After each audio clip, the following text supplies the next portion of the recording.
Welcome to the Volusia County Council meeting. The meeting will begin in 10 minutes.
Test.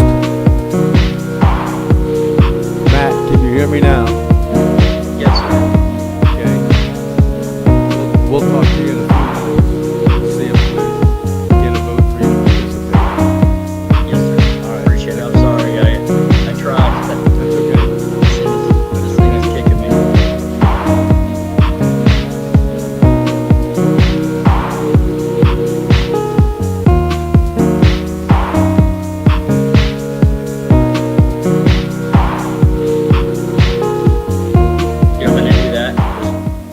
Welcome to the Volusia County Council meeting. The meeting will begin in 5 minutes. That's fine. And if I don't catch it, one of the other council members will catch it and tell me, but I'll keep an eye on it. Yes, sir. Hope Appreciate you it. feel better. Thank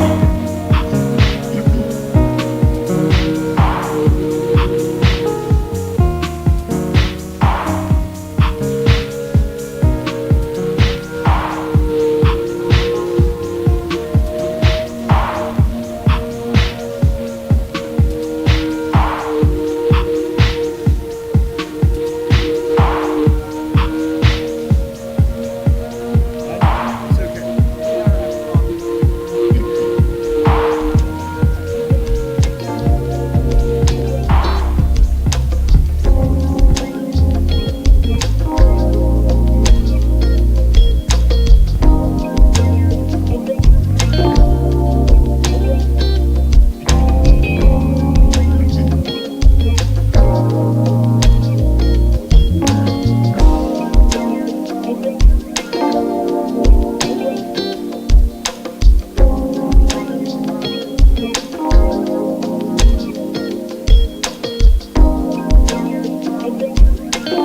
Welcome to the Volusia County Council meeting.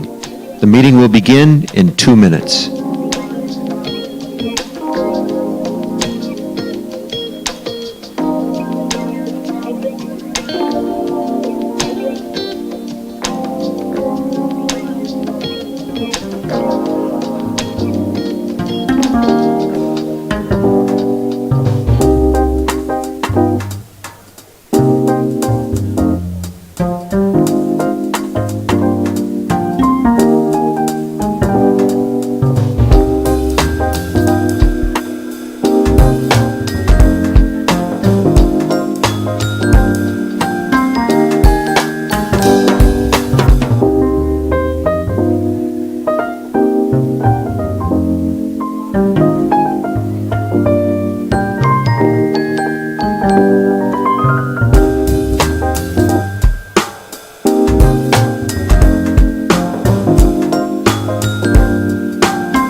Okay, if everybody wants to find a seat, we'll start in 60 seconds.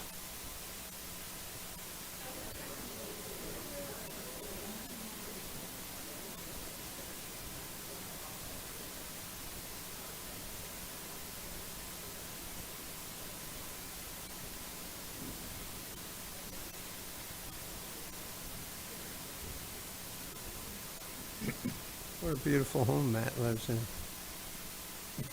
I like my chalet.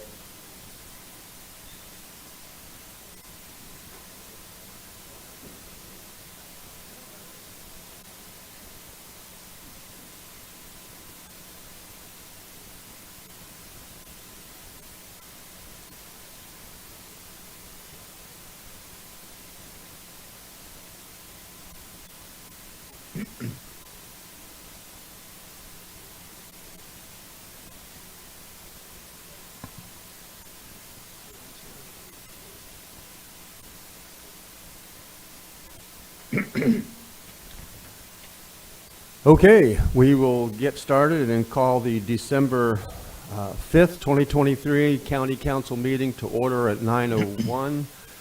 Welcome everybody here. Just to give you a brief rundown of how we start, for those of you that might not know.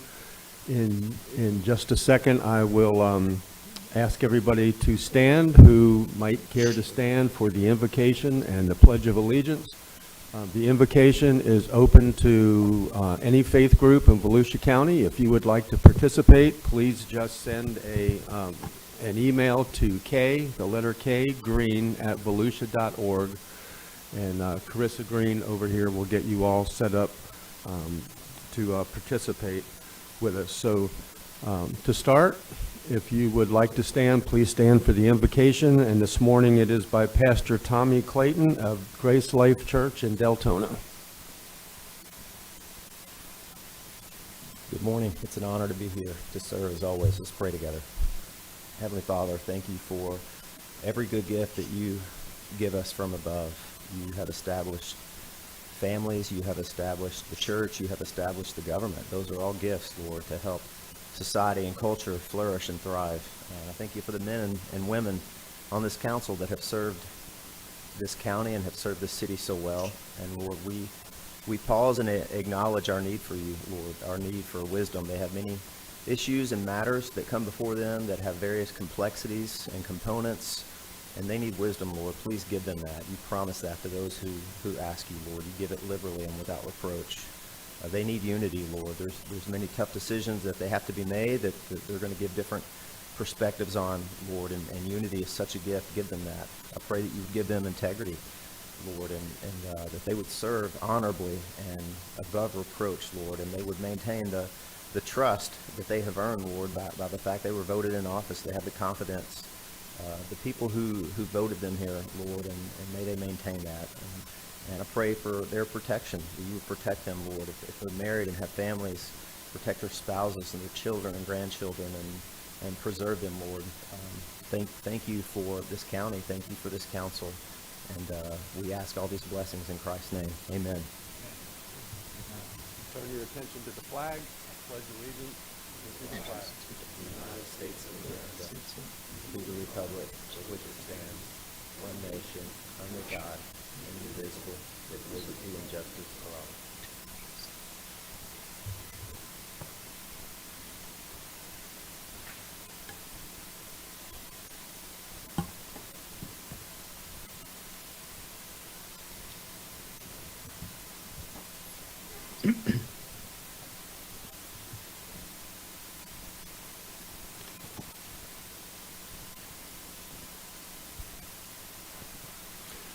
Okay, Carissa, would you call the roll, please?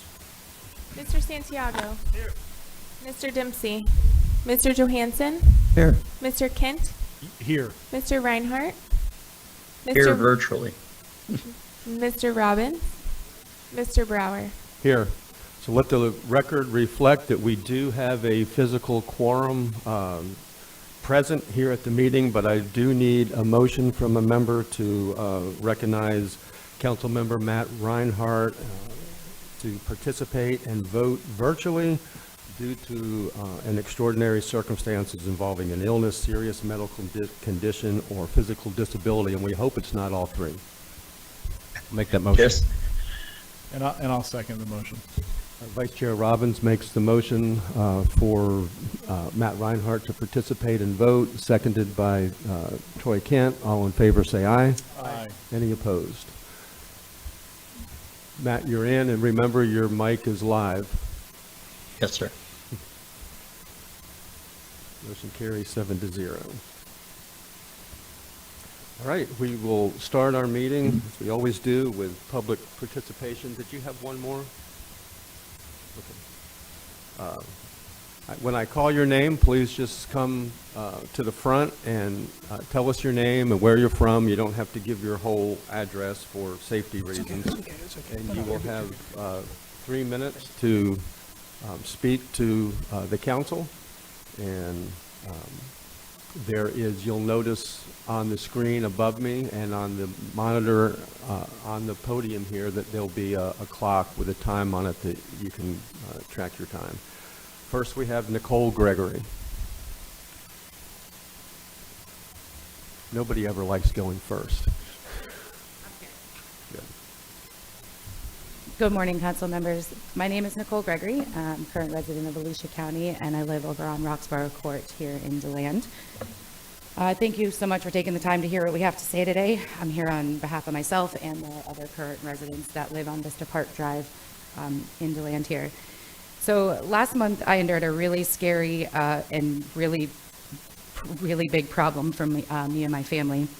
The biggest issue with the events that happened on November 18th comes with the amount of time it took for the local fire department to respond to a call that I placed. I do want to start by saying that, I don't blame the fire department or the 911 dispatch or anything for this event. I truly appreciate what they do and the services that they provide for us.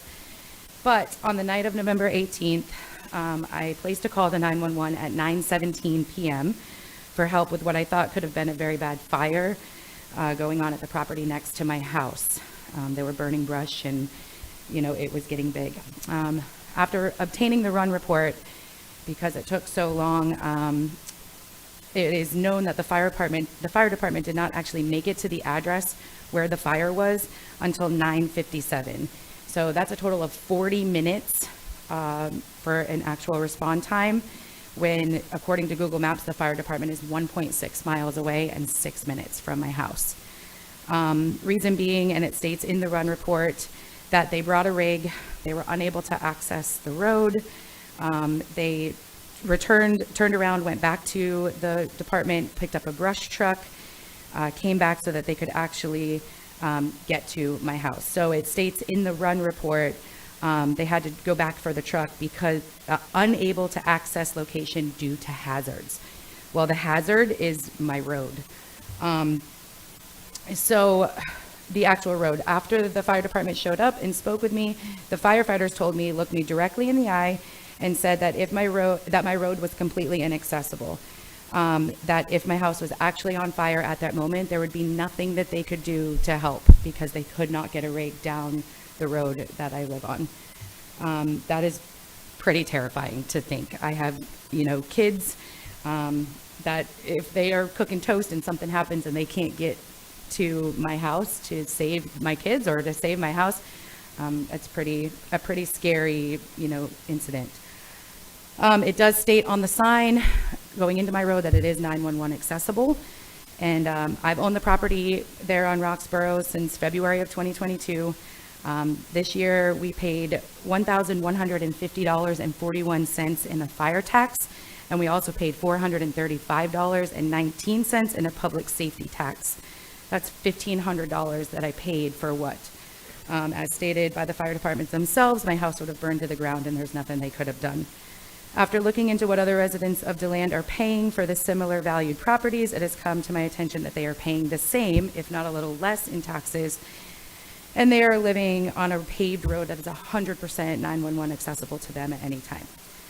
Thank you. Thank you. I just was looking for any help that I could get in this matter. I want to just make an announcement to the public of how we conduct this public participation. Our rules state that we don't respond to each speaker, but I guarantee you that usually before speakers with an issue like this, before they leave the room, staff has dealt with them. This council will deal with issues as well. So don't take the fact that everybody here isn't responding to whatever your concern is when you come up to talk, that we don't care or there won't be any action. There will be. Thank you. Thank you. Thank you. Adam Evans.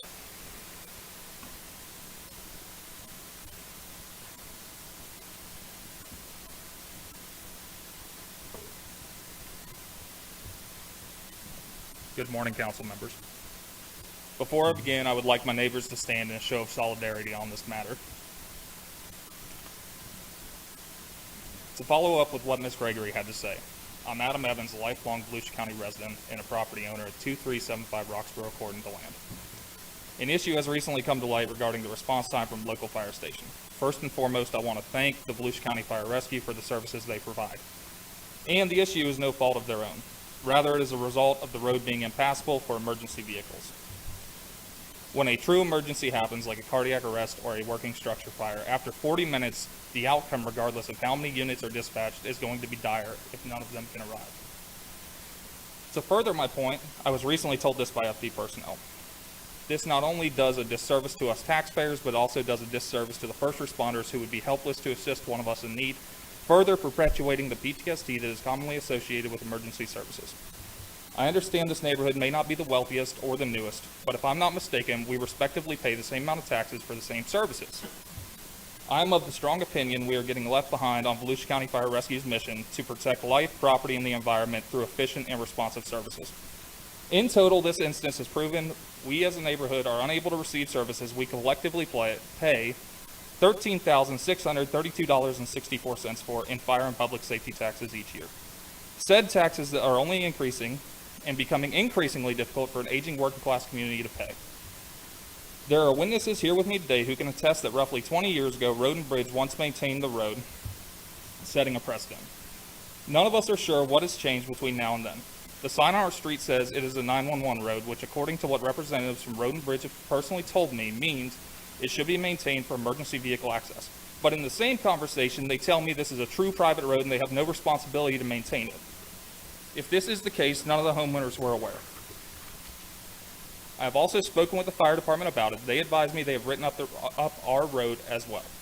For years, we have tirelessly done what we can to keep the road passable for not only homeowners, but various governmental agencies and trash services who access it as well. But as of recent, the road has come to a point where there is no longer any base to work with and we cannot maintain it with the equipment we have at our disposal. We ask the road be considered a true 911 road so we can receive the emergency services we are, have been, and will continue to pay taxes for. Thank you all for your time, and I look forward to finding a resolution. Thank you.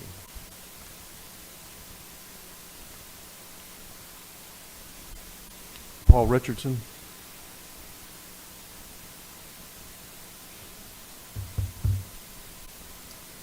Morning, Council. My name is Paul Richardson of DeLand.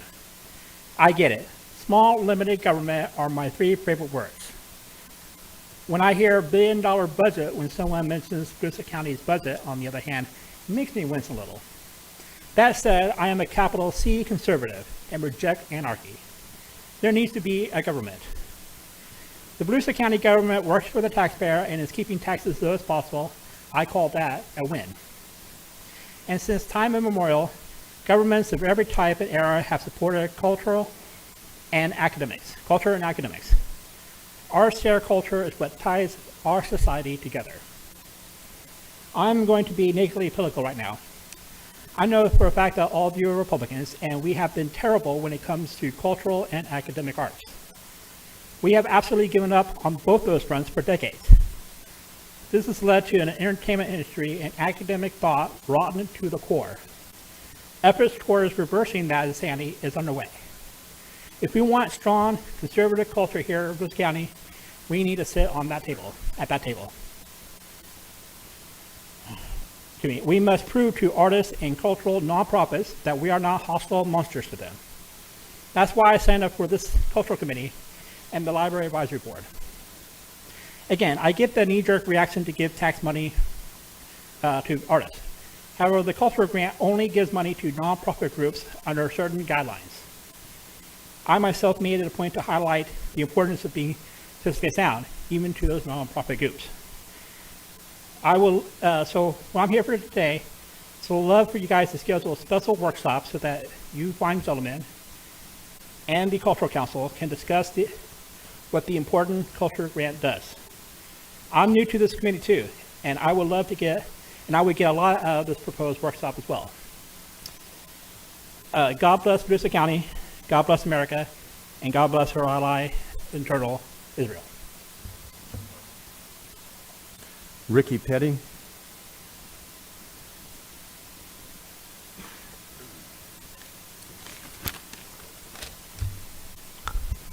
I want to thank the council members this morning. It's been a while since I've been in front of one of these.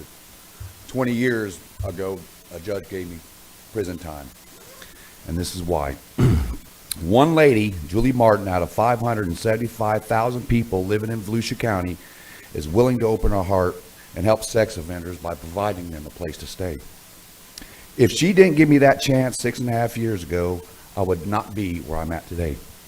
She gave me that foundation. She gave me that one chance. Today, because she opened up her heart and gave me that chance, I manage 80 people on a daily basis for a multi-million-dollar company. Without her, I wouldn't have had that chance. If you pass the bill for the living restrictions, that door closes for a lot of other people that need that same foundation. That one chance no one else will give them. Please don't do that.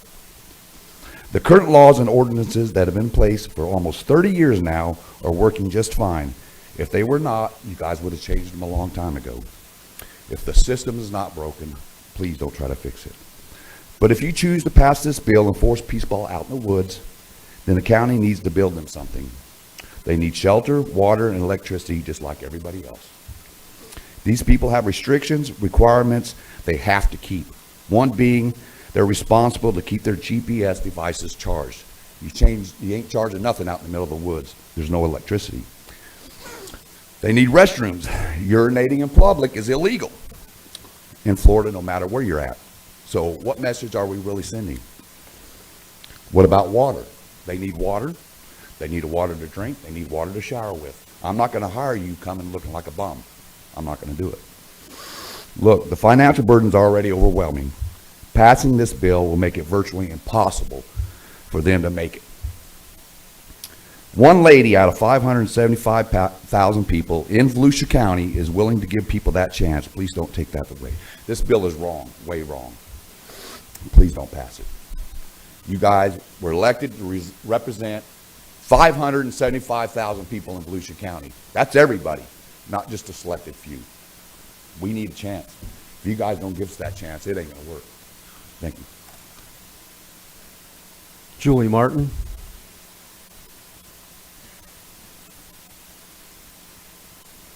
Good morning. My name is Julie Martin. I'm a Volusia County resident and have been renting to sex offenders for the last 16 years in Volusia County. I would like to continue with some more information that I didn't get a chance to share with you last time. Just wanted you to know that I'm very careful in choosing the tenants that I do accept. I want to make sure they were a Volusia County resident prior to their conviction.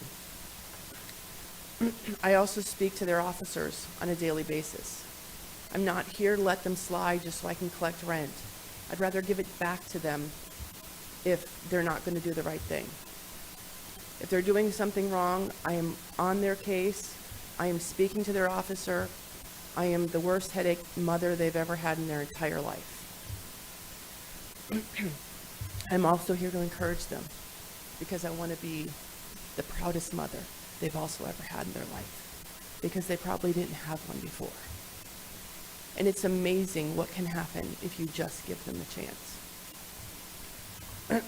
My tenants usually get jobs within 2 weeks of being released from prison.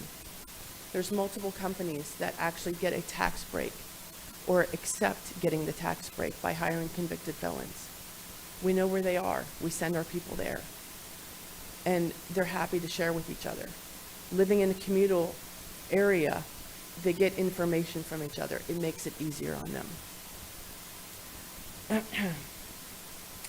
I want to share a story with you about 3 of my tenants. It was about 10 years ago. I got a phone call that there was a man dropped off in a parking lot that I owned. He was a paraplegic. He's in a hospital gown. We had no idea he was coming, and we certainly didn't know what to do. I'm not in assisted living. I go to the property, we call the probation officer. He's flabbergasted. He has no idea. No one told him. We take the man inside, discuss it with a few of the tenants, and by the next morning we had an idea. 2 of the tenants volunteered to care for him. They showered him. They cooked for him every day. They taught him how to help them take care of him. And they did it until he died a year and a half later. Yes, they made a mistake. But that mistake was a mistake. If you batter someone, you're not on a registry. If you attempt murder, you're not on a registry. I realize some of them hurt children, but not all of them. So I think we need to look at this in a different manner than we have been. Thank you so much. Bennett Scott.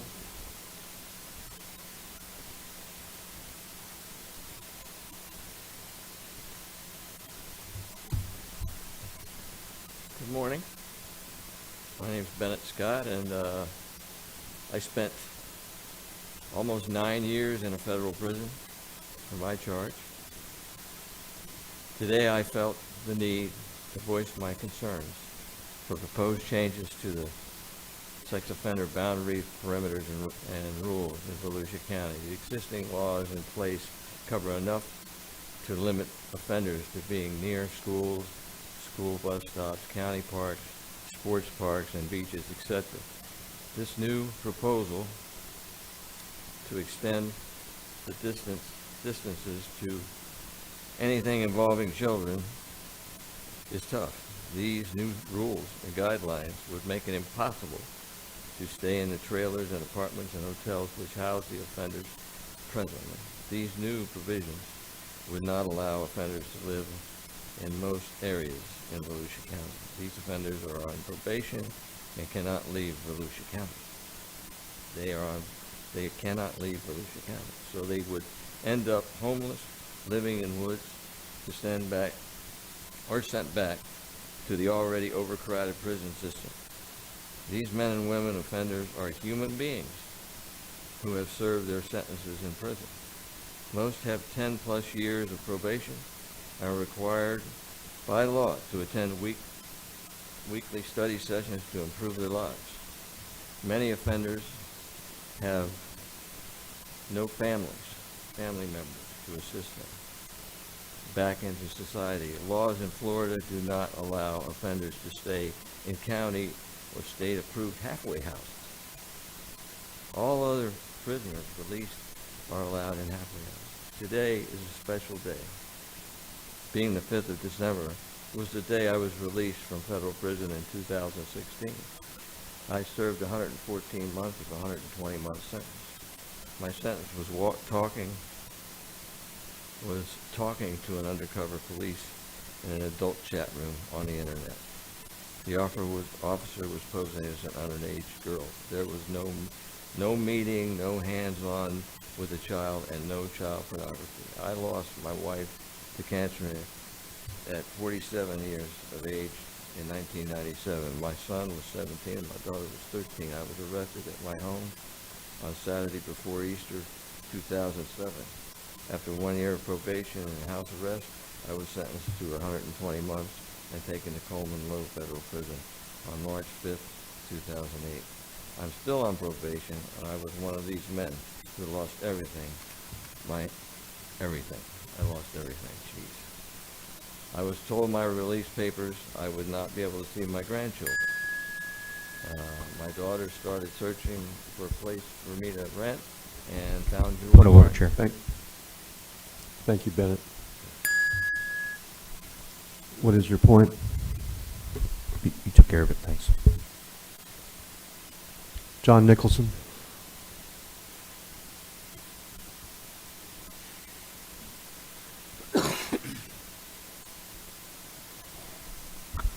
John Nicholson, Daytona Beach side.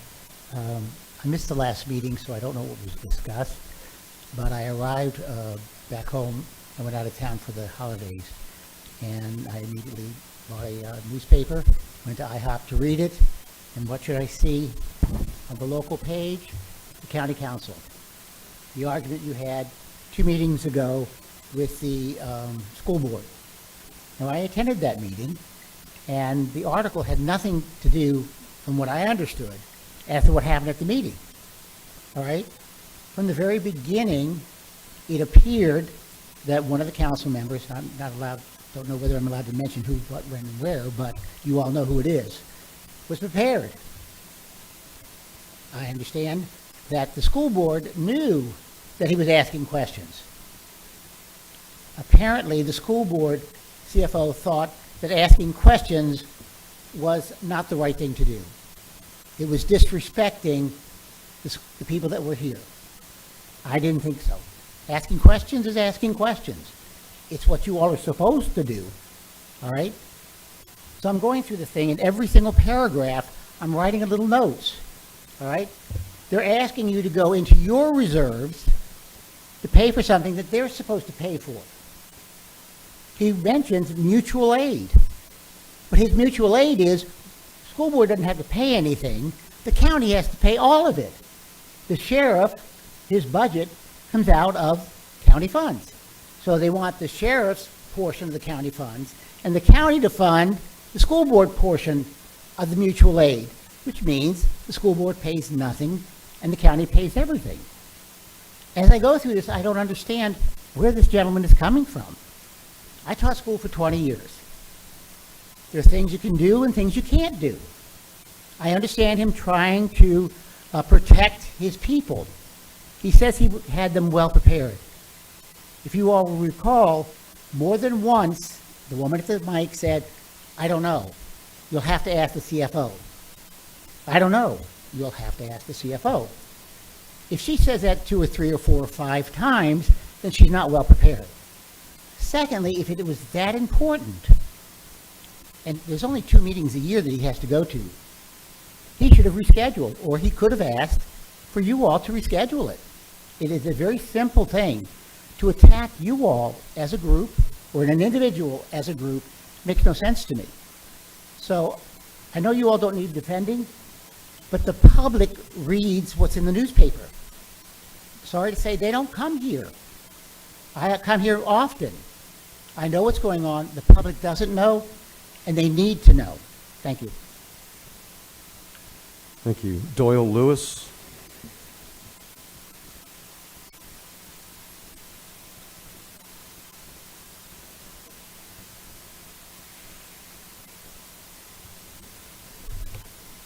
Good morning, council members, ladies and gentlemen of the audience, and anybody else speaking or listening to this meeting. My name is Doyle Lewis. I'm an ex-contractor, master carpenter, master painter, unemployed in Volusia County. I came here for one reason, but now I'm going to talk about 2. Biggest reason why I'm talking today is about travel in Volusia County and the surrounding areas, and how people lock down their personal belongings in their vehicles, on their skateboards, electric bicycles, and how the consumption of fuel is a big part of this community with our population that's growing very fast. The entire reason why I believe in travel is because that gives you freedom. You don't have to stay in the trees like the gentleman was talking about. In Florida, it's illegal to stay in the trees, even though Grandpa used to do it all the time, which really is interesting. It's a conflicting law. I'm having an issue personally with electric bicycles and bicycles being stolen. And with the population growing and people wanting to go to bicycles when they can still ride them, there are really no legal place to lock them down around the bus stops. If you lock it to the chair, it's illegal. If you lock it to the bus post, it's illegal. If you lock it to a fence, it's illegal. If you lock it to a tree, it's illegal. If it gets stolen, the cops say, well, you parked it in an illegal spot. That's an issue. We need to look at that, because that's a personal device that might be the only transportation that somebody has. And as also goes for electric 4-wheel scooters for elderly people and disabled people. Where do you park them if you want to use a different one? Or plug it in at Walmart or something, or Publix. That needs to be looked at. Now, on the other hand, one of the speakers just right before me talked about who makes the decisions in this county. And it's okay to talk about it to get to a decision. This is what's wrong with our United States federal government right now in Washington.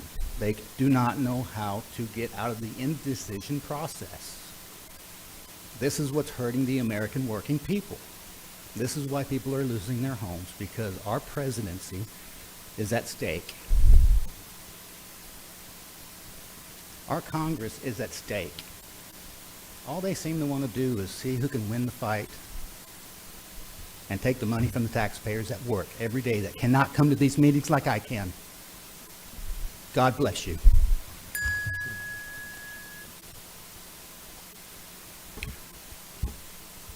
Okay, that concludes the public participation for this part of the meeting. We will move to item 1, which is the consent agenda. Does any council member have an item they would like to pull for discussion or for a vote? Chairman, I make a motion to approve the oh, never mind, there's a hand up. Thank you. Not to pull, Chair, thank you, but just to comment on, I'm sorry, item R. Okay. Chairman, I make a motion to approve the consent agenda item as presented. Second, Johansson. Troy Kent makes a motion to approve the entire consent agenda, and the second was, I'm looking for his name, by Jake Johansson. We'll take the vote, Matt, and then we'll come back to you for your comment. All in favor, if there's no other questions, all in favor of passing the consent agenda, please say aye. Aye. Any Aye. opposed? Any opposed? Consent agenda passes 7-0, and Councilman Reinhardt, if you would like to speak to item R. Thank you, Chair. Just real quick, this is something that we implemented several years ago in booking, and I always questioned the importance of it, and it was explained to me the amount of money, and that has grown tremendously over the years when we house these individuals and we do this report. I think it's a good thing. I'm just very happy to see that. I just want to make sure that people understood why we're doing it. The federal government reimburses us for that, so that's a good thing. Thank you for your comment. That brings us to item 2, renewal of Children and Family Advisory Board funding recommendations. Dr. Brad Burball. Good morning, council members. Brad Burball, Community Services Director, and I have Community Assistance Director Carmen Hall with me here. The request before you today is to fund, is from your Children and Family Advisory Board to fund services at $2.4 million for the most vulnerable children and families in our community. As you can see in the presentation, the funding does not come close to meeting the need for these services, but the county is looking to the private market through a competitive bid process that requires these agencies to collaborate to deliver these services traditionally performed by county government. We have performance measures that we're using to see what the collective impact of this funding is, as well as compliance monitoring, mini audit where our team will go to these organizations and make sure they're saying what they are saying they'll do. As you will see in the PowerPoint presentation, that these organizations continue to find efficiencies. They continue to do more with less, just like we do. With that, we can continue presenting the PowerPoint that was in the packet, or we can answer any questions the council has. Any council member have questions? Mr. Santiago? No you have a questions, question? Mr. Chair. Motion. Any questions? You make a motion? Okay. I don't see any questions, but we do have a motion. Good work, staff, on this. Motion to approve. Second. Motion to approve by David Santiago, second by Troy Kent. So apparently you don't need to go through the PowerPoint. We do have some members of the public who have asked to speak, and I will see if they still care to speak. Bev Johnson. Thank you. Harry Cole. Thank you. For those that can't hear in the listening online, they passed on talking and just said thank you. Mary Bruno. I was just going to say, don't let them pressure you into not speaking. Good morning, Mr. Chairman, council members, and Manager Renewal. I do want to say to you that thank you, of course, but I also want to tell you that I am a resident of Ponce Inlet, and I have chaired or been a member of this board for more than 20 years. But I was just a child then, of course. Mr. Johansson, thank you for reappointing me again. Although this funding is critical, As you know, there has not been any increase in this funding for years and years and years and years. I can't even remember when. So we're most grateful for this, but we remind you that the funding is stagnant and the needs grow so much. Many of them, I think the agencies are still here. Just stand, some of our agencies. These folks work tirelessly for the people of Volusia County, for the most needy individuals. And I truly appreciate your consideration of this need in our county. It is extremely critical. And I'm thanking you for your continued support. And I'll leave the rest of it unsaid. But thank you very much. Buck James?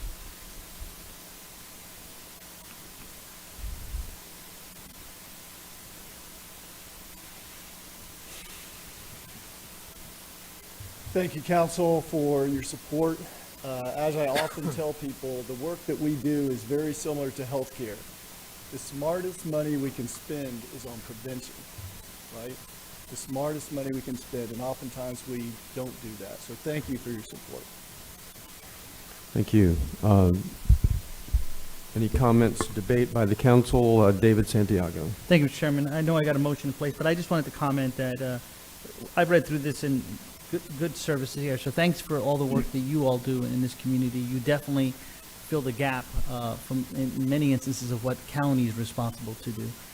And I would just tell my colleagues that obviously this is a budget item that we've kind of sort of already encapsulated in our recent budget proposals. But I would like to put on the radar as we get into the next budget cycle, prepare that there may be categories in here that we feel that we are worthy of getting more money. So I just want to let you know how I'm feeling. As we get forward, I'll maybe come up with some ideas in certain sections I think that can be more worthy depending on the need. So thank you, Mr. Chair.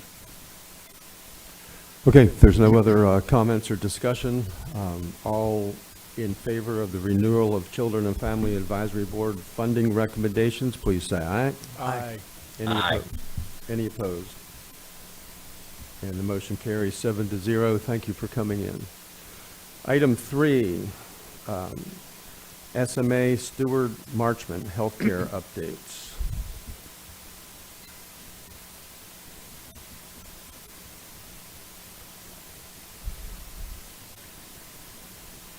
Thank you. Good morning. Good morning. My name is Rhonda Harvey. I'm with SMA Healthcare. We're at 150 Magnolia Avenue in Daytona Beach. Good morning, and thank you for giving me this audience this morning. I do have a PowerPoint, and I'll make your day. I'm not going to go through it. I will reference some of the slides in it, but I'm going to leave this aside. I know that you have the PowerPoint in your packet.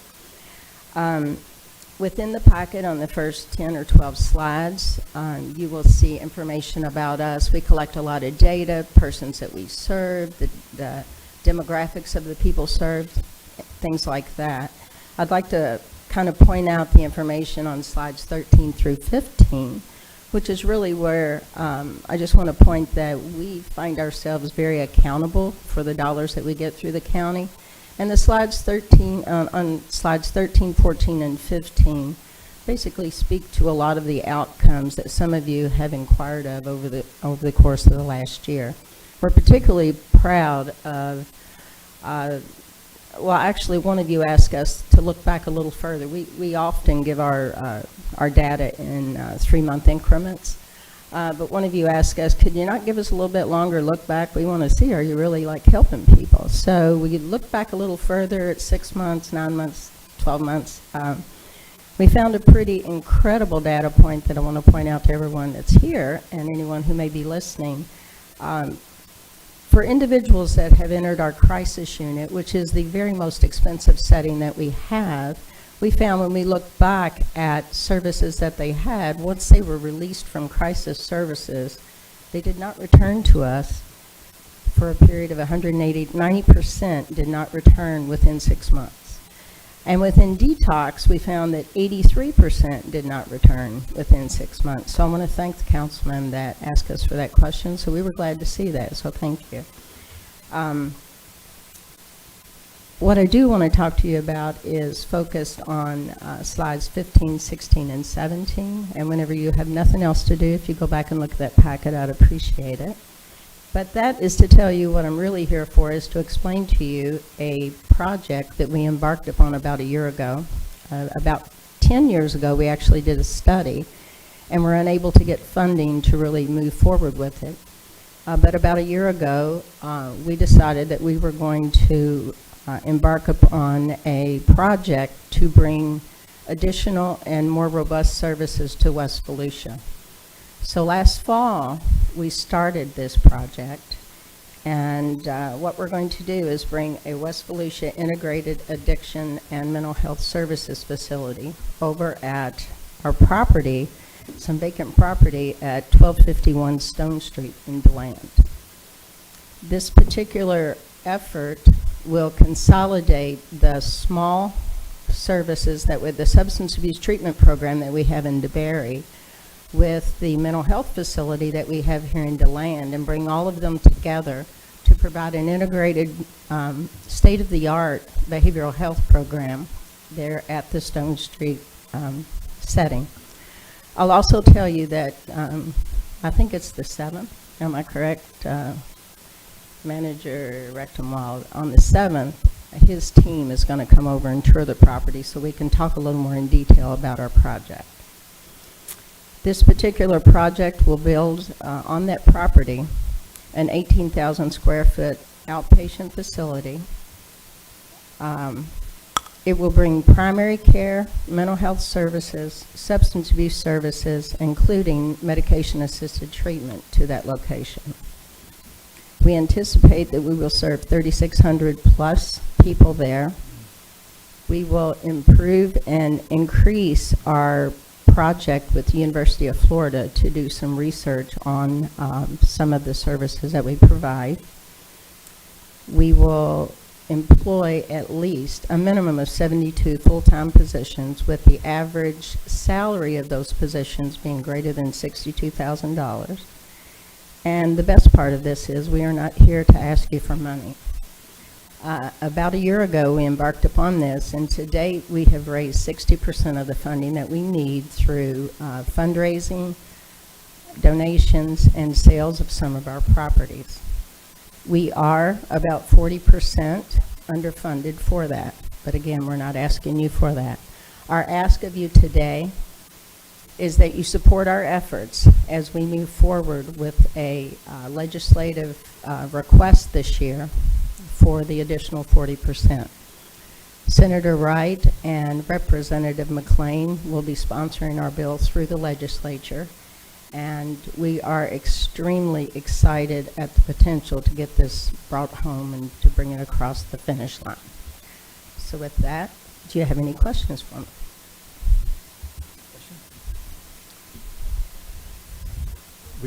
Many of the council have questions. Start with Councilman David Santiago. Thank you, Mr. Chair. Thank you for being here today. I heard about a year ago or so that you all were pursuing the 340B program. How's that come for you? And I'll share what it is for the council in a second. I'm glad you're going to share the details of that. I also have somebody else here that could really share the details. It's coming along pretty well.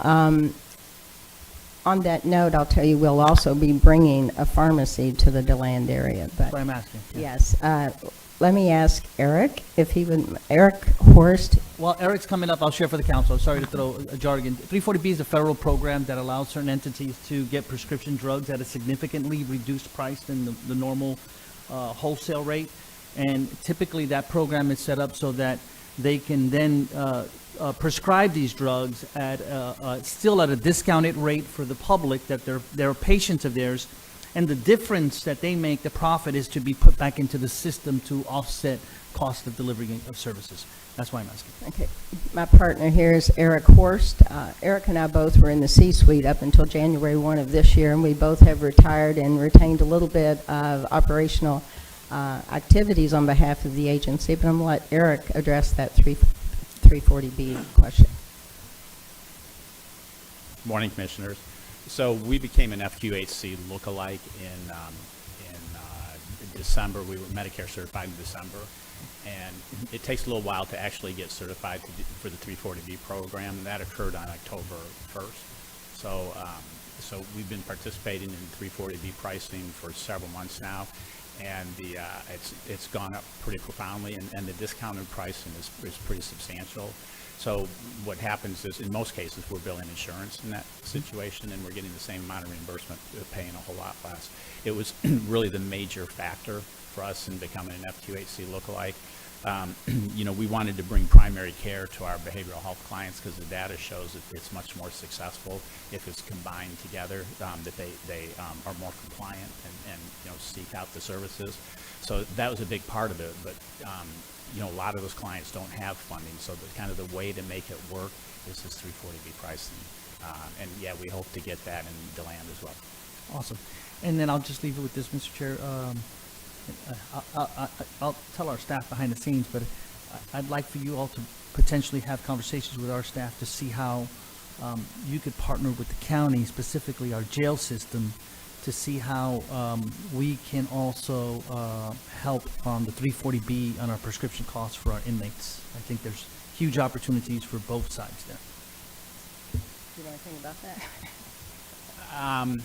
Yeah, it's kind of dependent on how it's prescribed. There could be an opportunity there. We can definitely talk about that. We have changed. We already added and brought substance abuse and behavioral health in scope in our FQHC lookalike, and that's where the expansion of 340B pricing is pretty profound because those psychotropic medications are very expensive, and there's huge price differentials between the discounted rate.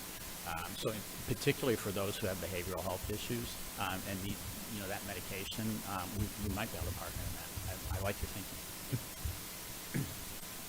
Thank you. Troy Kent. Thank you, Chairman. I don't have any questions. I just have comments. Is that okay at this time, or? Yes. Is that all right? Jake, thank you. So council and members of the public, I just want to tell you, I had a great opportunity last week to tour SMA with Ms. Harvey, thank you, and Mr. Cassini and Ms. Charbonneau, and I believe it was Jennifer, and then of course Dr. Kanan was there. And first of all, Rhonda, thank you for not going through the PowerPoint step by step. You know, we do our homework, and I was able to go through that actually before I even met with you all last week. And I just want to say, I'm also appreciative that you're not here today asking for dollars right now.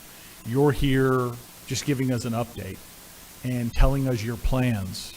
And, you know, you're hopeful to have something happen in West Volusia here in DeLand. I can tell you it was impactful for me to tour the facility, to be there for about an hour, to see the good work that you all do for some of our residents who are most vulnerable in their lives, if it's with a mental health crisis or if they're dealing with a drug crisis. I really appreciated the slides with the return on investment, where, you know, you have some facts and some data on what good work SMA does in our community. And, you know, mental health is something that is a difficult conversation for a lot of people. And it was nice to see how caring your staff was towards all of those individuals who were experiencing some type of crisis. And not that I was able to see any of the patients, but to hear the stories. And by the way, Dr. Kanan, my first time meeting him, extremely knowledgeable man, and I appreciated his 2 cents on the topic and discussion. And I'll just tell the council, you know, when he talked about schizophrenia being about 1% of the population and seeing an increase of 2%, and he says, you know, it's not a big jump, but it is a 100% jump. And then I asked, what are some of the reasons behind that, do you think? And he immediately came out with marijuana. And I said, what? And he said, marijuana on the street that's laced with chemicals, and somebody that is predisposed, I don't want to quote him, but this is what I took away from it, somebody that's predisposed, that's not a full-blown schizophrenic, does this drug and the chemicals interact with their head in a wrong way, and now this person is schizophrenic and it's irreversible.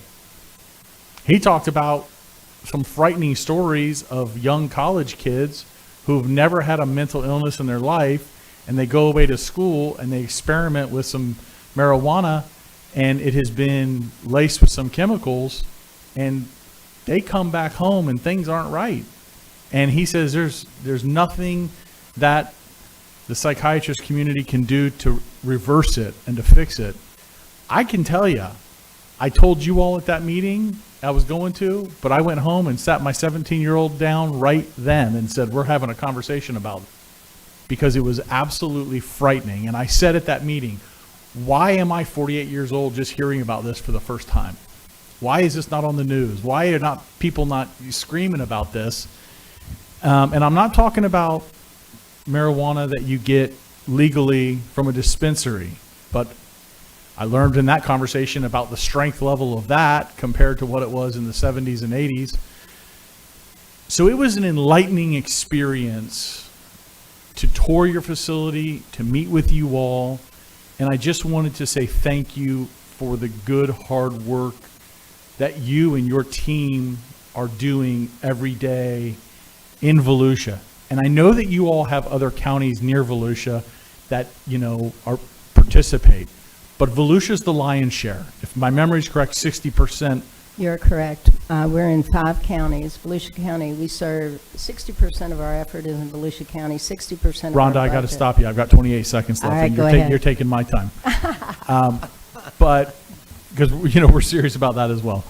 And I won't use all of my last 20 seconds. But I just wanted to publicly say thank you. And I hope everything works out on the west side, and I'll tour that facility as well. Thank you. Jake Johansson. Thank you, sir. Real quick, Rhonda, I appreciate you spending time, you and Nicole spending time with me earlier last week. And please spread the word to all your community partners about where we are, return on investment, and our strategic future. That's exactly what will sell or unfortunately not sell a program. This is phenomenal. I appreciate all the statistics. And just so I'm straight moving forward, added to our agenda late, not late, meaning somebody didn't get it there, but we had a supplemental document, which is a draft letter of support. Are you looking for us to vote and sign that so you can get it to them? I guess what we are really looking for, that would be awesome. A signed letter would be awesome. We definitely want some tangible evidence that the county is behind our efforts with the state. As I said, Tom Wright and Stan McLean are both carrying this through, and we serve the community. This is not a private, it's private nonprofit, but we've been doing this for 30 years. We serve the community, and we want to do more, and we want to do better. So if we're not doing something right, we want y'all to tell us what you wanted us to do better. And whenever we do something like this, yeah, we would appreciate your support. Well, got that. Chairman, I'll wait for you, but I'll make the motion after that, depending on what you're saying, unless you make the motion. Thank you. Okay. I don't believe we need a motion, but I think it would be appropriate, Jake, in light of everything that's been said here. I didn't tour the facility, but I want to go back in history. I spent every Tuesday night at SMA for 60 days for my father. He was a hard-working, proud man, never missed a day of work in his life until one Monday morning he couldn't walk across the floor. And my mother was asked to call in sick for him, and she refused. She said, if you go to SMA, I'll call in sick. He refused. She called his boss, and the boss said, I'm an alcoholic, and I went through treatment.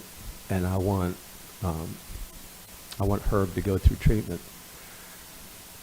So my brother and I literally picked him up. I lived next door, and carried him to the car, and we took him to SMA, where they rejected him and sent him to the emergency room because the blood alcohol was so high. After 3 days, he went back. This is very, this is very personal, but I think it's important. I'm proud of my father. He went through that program, and I remember the first thing he said was, I don't want to be here. I don't want to go here because it's a bunch of derelicts. Then he got there, and he was surrounded by doctors and lawyers and business owners and hardworking people just like all of us that suffer with drug abuse or alcohol abuse. I believe that God saved my father's life by placing SMA in our community.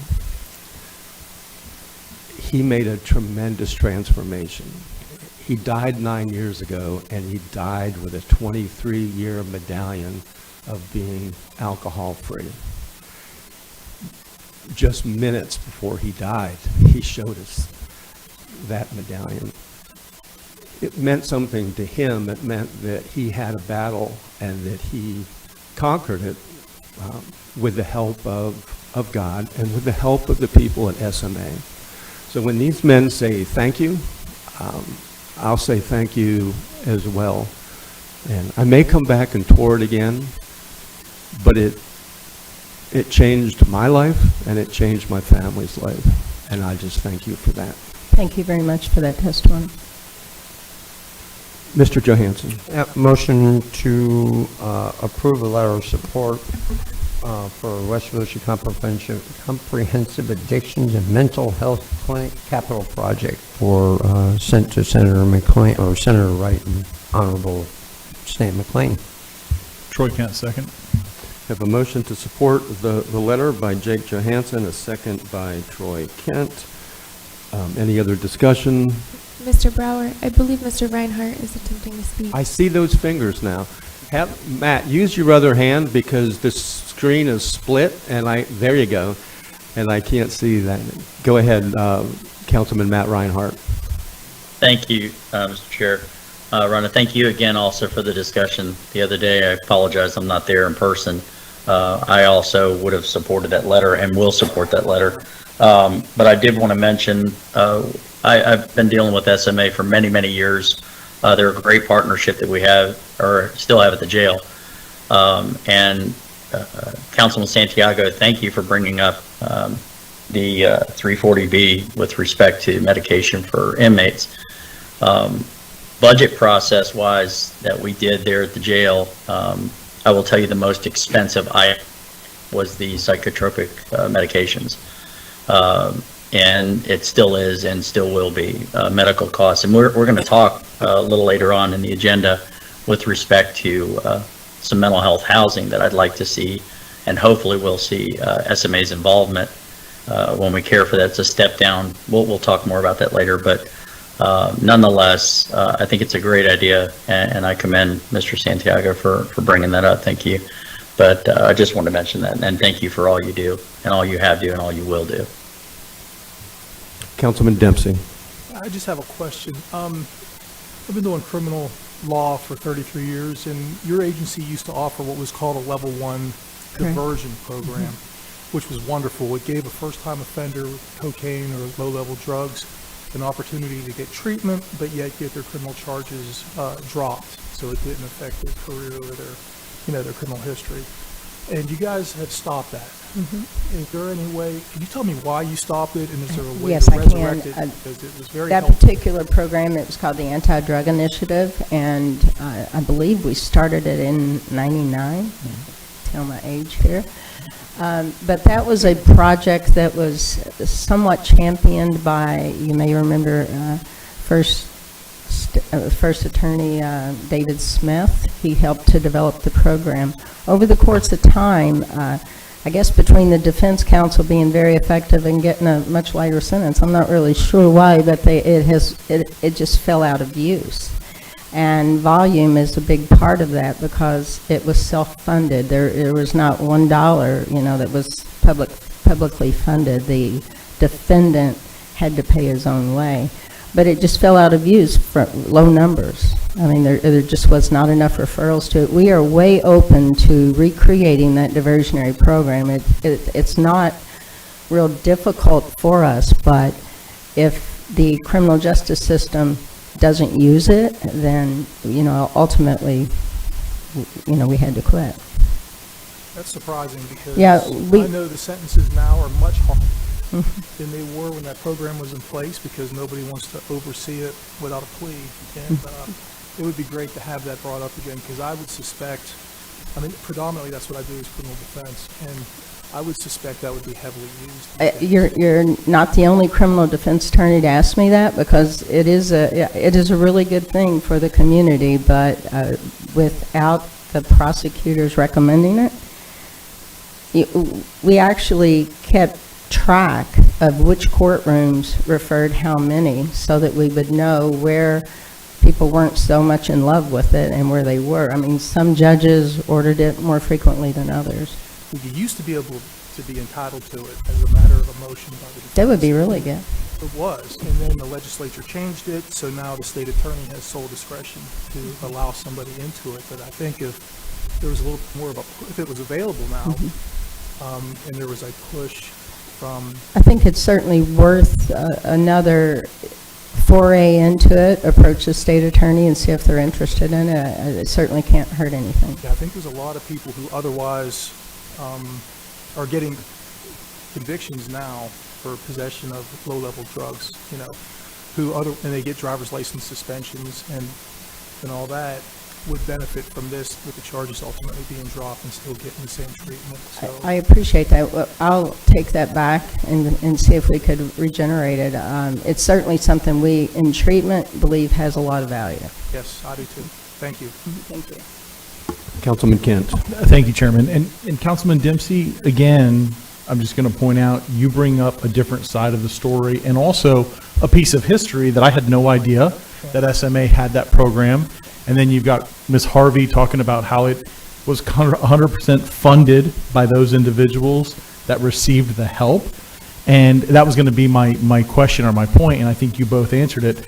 Okay, this sounds like a positive thing. SMA is not against it.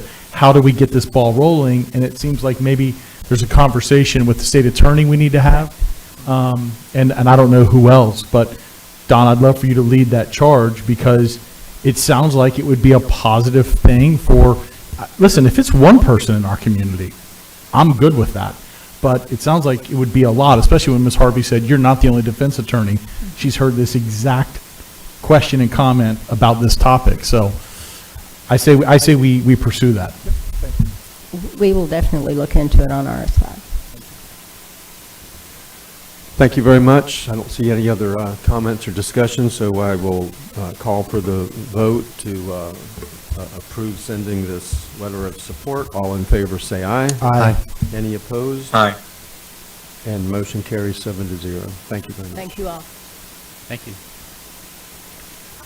That brings us to item 4, a resolution to propose vacation of a portion of Harbor Road in Port Orange. Good morning, Tad Casebeer, County Engineer.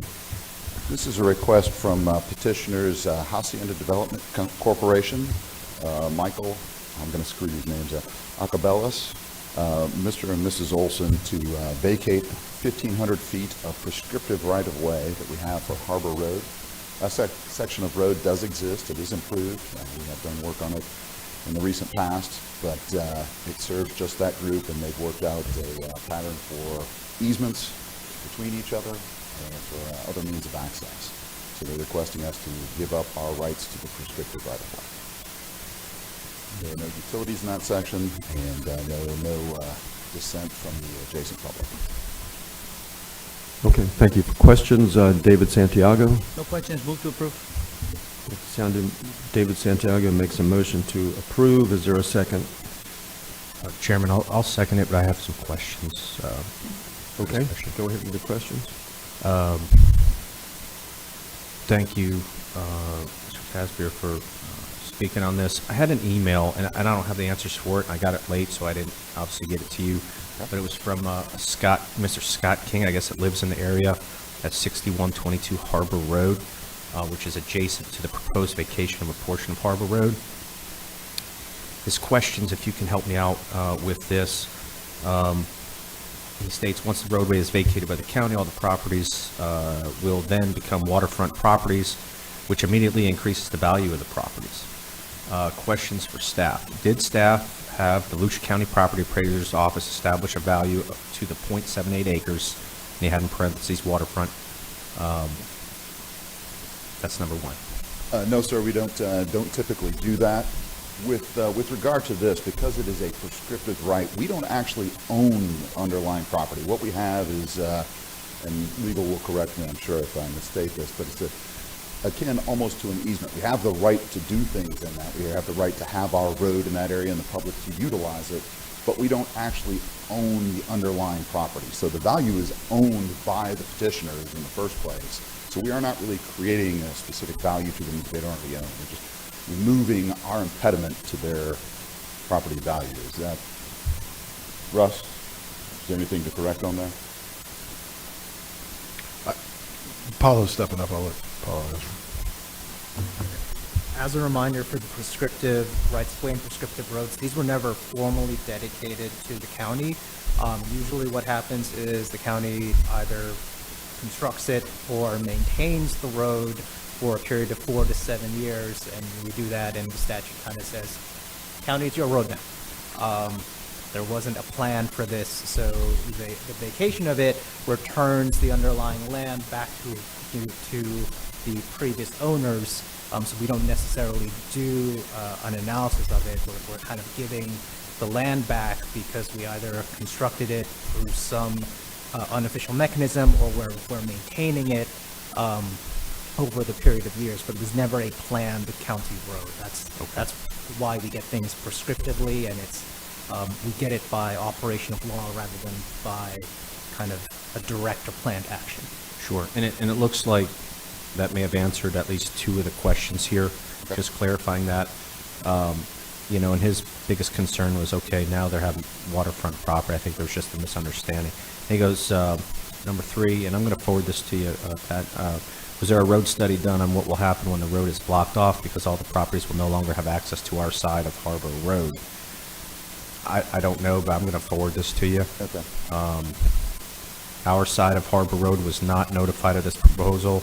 I know it does not affect our ingress and egress, but there's 6 residential dwellings. What was his address again? 6122 Harbor. But I have his contact information. If we could just make it a point to maybe clarify it. Can you pull up the aerial in the exhibit?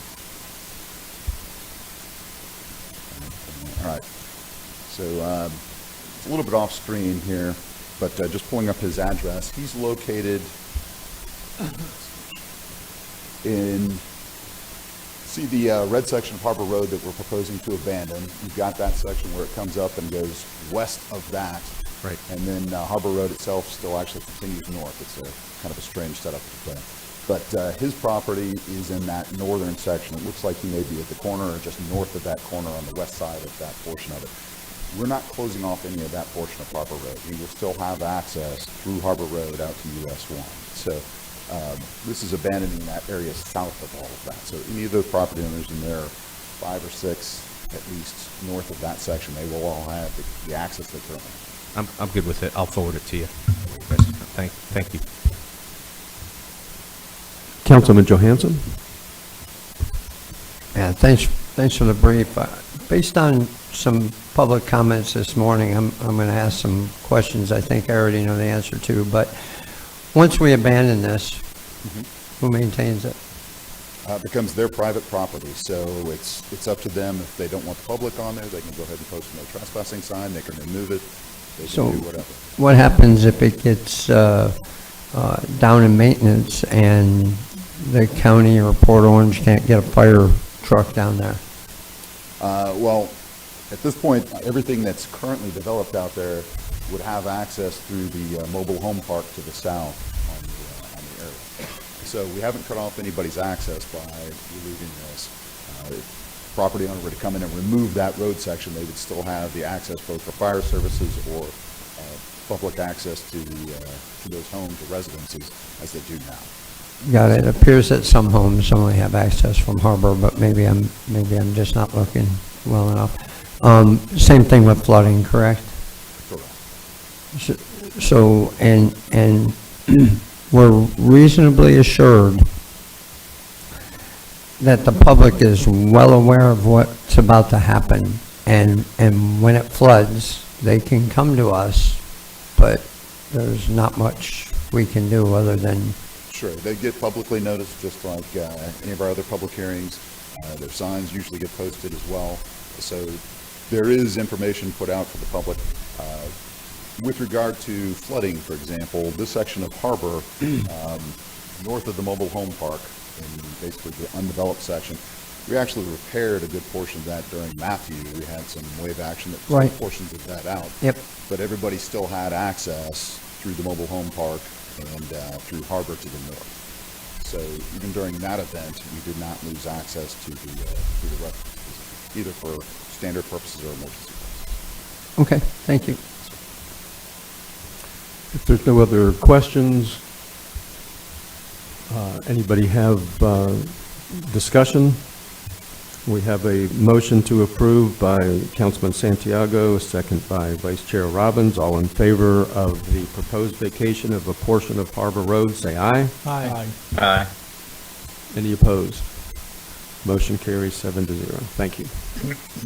And you're here for the next proposed vacation, and item 5 of a portion of Astor Junction, aka Eldridge Subdivision. Yes, sir. Again, Tad Casebeer, County Engineer. The petitioners, Robert Thompson, Robert Peterson, Bishop Diocese of Orlando, by and through Teresa Simon, represented by Calvin Cole, are petitioning the vacation of a section of the Astor Junction, aka Eldridge subdivision. It includes alley rights-of-way, 250-foot rights-of-way, and then 2 triangular sections of right-of-way adjacent to Emporio Road. We're not allowing them to vacate a section that might be utilized in the future if we were making improvements to Emporio Road for whatever reason. So we kept that space, but we are recommending the vacation of the remaining area, approximately 3/4 of an acre. There were no objections from the utilities or the adjacent property owners. Any questions? Councilman Santiago? Move to approve. Second, Johansson. Councilman Santiago makes a motion to approve, seconded by Councilman Joe Hanson, to approve the proposed vacation of a portion of Astor Junction. Strangest configuration of properties that I've seen in a long time. So this makes sense. All in favor, say aye. Aye. Aye. Any opposed? Motion carries 7-0. Thank you very much. Item 6 is a quasi-judicial hearing, a special exception for a mini warehouse on 2995 South Woodland Boulevard in DeLand. Before we start, I will ask the council if anyone has any ex parte to declare. Any discussion with anyone? We have one absent, but looks like you're clear to go. Okay. Good morning, Clay Irvin, Director of Growth and Resource Management. This is a special exception for a mini warehouse use. It's in a B4 zoning. The subject property is located on the east side of Woodland, just off of the 472 off-ramp. The B4 zoning identifies this type of use as a special exception. So therefore, it has to go through not only a staff review for technical compliance to the criteria for special exceptions, it has to go to a public hearing in front of the Planning and Land Development Regulation Commission, as well as approval of a resolution by the council. This process puts in place how we evaluate it and making sure that it's in compliance with those requirements of the special exception criteria. Your staff has reviewed that and recommended approval to both the PLDRC and to the County Council. The one concern that staff has identified pertains to that access point that we were saying. This conceptual site plan, which is part of the special exception and would be something that is used in future approvals, reflects the concern that we have an off-ramp of State Road 472, and there's no existing feasible means of accessing the property. So staff has requested that the applicants work with the DOT because both State Road 17, Woodland Boulevard, and 472 are state roads. We do not have any bearing on what is permitted or how it's designed. And so we will be working with the DOT staff to ensure that this access to this property meets their criteria, meets the safety requirements. Staff is looking at whatever options we had. There were no available ways of accessing this property at this point in time. We will continue to work with the property owner and surrounding property owners to see if there's a better way of getting to this property.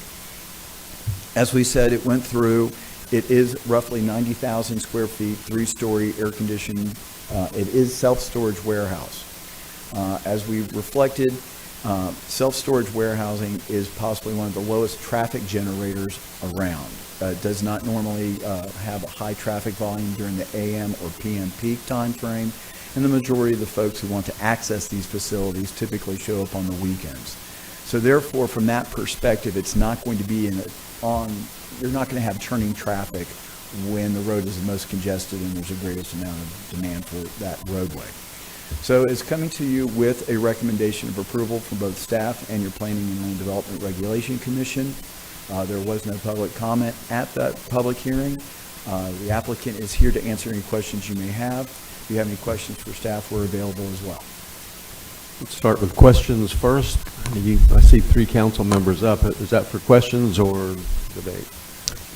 I have a question, and then I'll do my comments at the same time because I think I'll be within a minute or two. That's fine. Go ahead. Clay, I like the usage. I like that the trips generated are one of the fewest that we certainly could have. I'm on board with all of that. My biggest concern is the ingress and egress. I was pleased to hear you say that, FDOT will have to solve this because I've done it and I continue to do it where I drive around. I could be with people in the car or not. I might say it to myself. I might say it out loud, but I say, who in their right mind approved this? And I don't want that coming back on us, who in their right mind approved this with an ingress and egress where it possibly could be extremely dangerous. So can you elaborate a little bit more for me on what safeguards are going to be put in place if we approve this to make sure that FDOT has done what they need to do to make sure that we're not creating a huge traffic nightmare? Yes, sir. The second condition that's part of this approval specifically says the ingress-egress point is conceptual in nature and that the applicant has to work with both us and DOT to come up with a suitable method of accessing the site. Again, normally you would have alternative roads off of lower classification roads that would allow for the access to this property. Unfortunately, that is not the case. Yeah, exactly. When I look at this, a picture says 1,000 words. A picture says 1,000 words here when I look at it. My feelers going up. I'm concerned about it, but I appreciate that there's going to be a ton of thought, and FDOT is going to have to sign off on this along with the applicant and Volusia. State the obvious. What they're going to do is they're going to restrict a driveway that's going to be a right in, right out, so therefore there's no anyone foolish enough to try and attempt to cross both 472 off-ramp and US 17. The aspect is whether or not what kind of decel lanes, if you're going to, because you're dealing with a curvature of the off-ramp that may make that difficult to do. Also, lighting, warning signs, those types of things, blind driveways, you see those utilized by DOT in various other locations. Councilman Dempsey. Yeah, I was just going to follow up with that about the decel lane. Is there any way we could just be assured there'll be a decel lane put in? No, sir, because we don't have the permitting. We can sit there and say we would like to see a decel lane included in there, and we can work with the DOT's engineers. We're very fortunate to have Jay Williams as our county traffic engineer. He has a very good relationship with DOT. He has a very good understanding of what's got to be done. So I can tell you, seeing Jay in action, he knows his stuff and he'll be able to get the best design out of it. Yeah, my concern is, as everybody probably picked up on, you got 2 major thoroughfares merging. You got 472 northbound merging with 1792 northbound. And I've driven that section hundreds and hundreds of times. And I know when you're coming off of 472 northbound, your focus is looking to your left in your rearview mirror because you're merging with 1792 in that northbound traffic.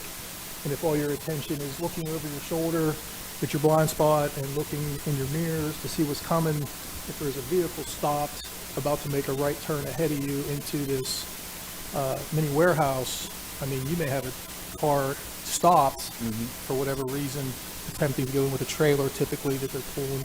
I would love to see a decel lane or be assured of a decel lane there.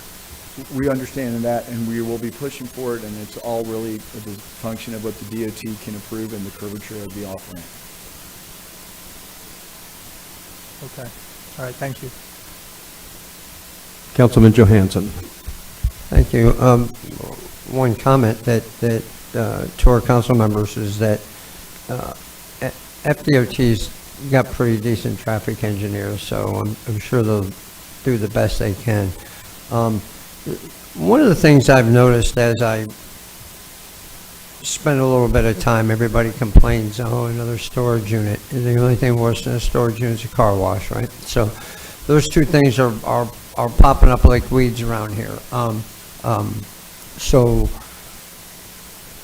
everybody says that traffic, this is the least traffic impact. I find every time I go early morning to some of these storage places, landscape and pool supply folks are in and out. They go in the morning, they come back at lunch to get more product, and they pack up in the evening. So is the science that shows that they're me and you just getting our Christmas supplies, that it's more than that for some of these storage units? And is the traffic science updated to reflect who's using the storage units and what they're using them for, and how often those trip counts? Very good observation in that. Is it truly just self-storage, or is it actually kind of a business space? Yeah. And that's why we have condition number 5, where we see no garage sales conducted on site, no servicing or repair of motor vehicles, watercraft, trailers, lawnmowers, and other similar equipment shall be conducted on the premises. So the idea is that we're trying to limit it to only that type of use. The other aspect of it, this is a 3-story air-conditioned interior storage, right. So you will not necessarily... Hard to do on the second and third floor. Yes, sir. Yeah. You may get it in, you may not get it out. But it's a situation where we are concerned about that as well, and what you're seeing is the property owner and the designer of this have identified a use which will minimize that potential commercial use. Got it. Thank you. Clay, as you look at the picture, this is a pretty straightforward piece of land. Most of it stays open, undeveloped. So it makes sense here, but the questions that are being asked is what doesn't make sense. This is a traffic nightmare in this area. I'm comfortable with the conditions that are put on it. I think when we talked yesterday, I just want to make it clear to everybody, we're basically trusting FDOT to approve the proper ingress, egress. It does not come back to us, correct? Correct, sir. So we pass it on to them. If it fails, we'll take the blame for it. If it works, then we won't hear anything. But so I just wanted to make that point. David Santiago. Thank you, Mr. Chairman. And Mr. Chairman, I think therein lies my concern too, because if it fails, we take the blame for it. Clay, what is the special exception? The use itself, self-storage mini warehouse, is not allowed by right in the B4 commercial zoning. So therefore, it's been identified as a special exception use. There's no specific criteria per se. It's just meeting the generalized criteria for the special. What's the underlying zone you said? B4, commercial. Okay. I'll just say it, I don't like it. I tried that one a lot too. That is you could put a NASCAR sign of people coming out on 472 every morning, and the backup that piles up in there.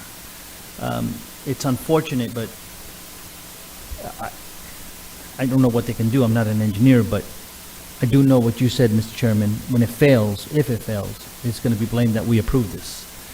Clay, can we do, or legal, can we do a lack of a better term, a limited approval or a hybrid approval so that they can proceed forward with DOT and bring that back to us with what the plan is for the road? I don't want to, and I trust staff quite a bit, right? But this one may be a problem. I'd rather it give me the final look and then give the blessings. I don't know how the council feels.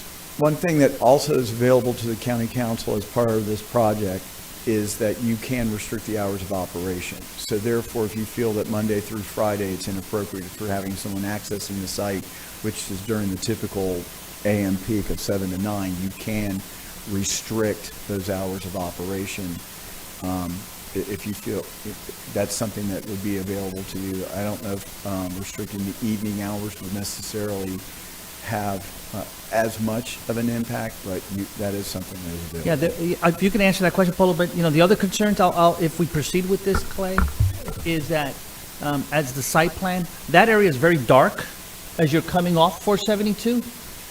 I could envision, if this proceeds forward, an enhanced lighting element leading up to that driveway also for nighttime stuff if it happens. But Polo, if you can answer. Sure. So the question was, can you make them go through DOT and then have to come back here?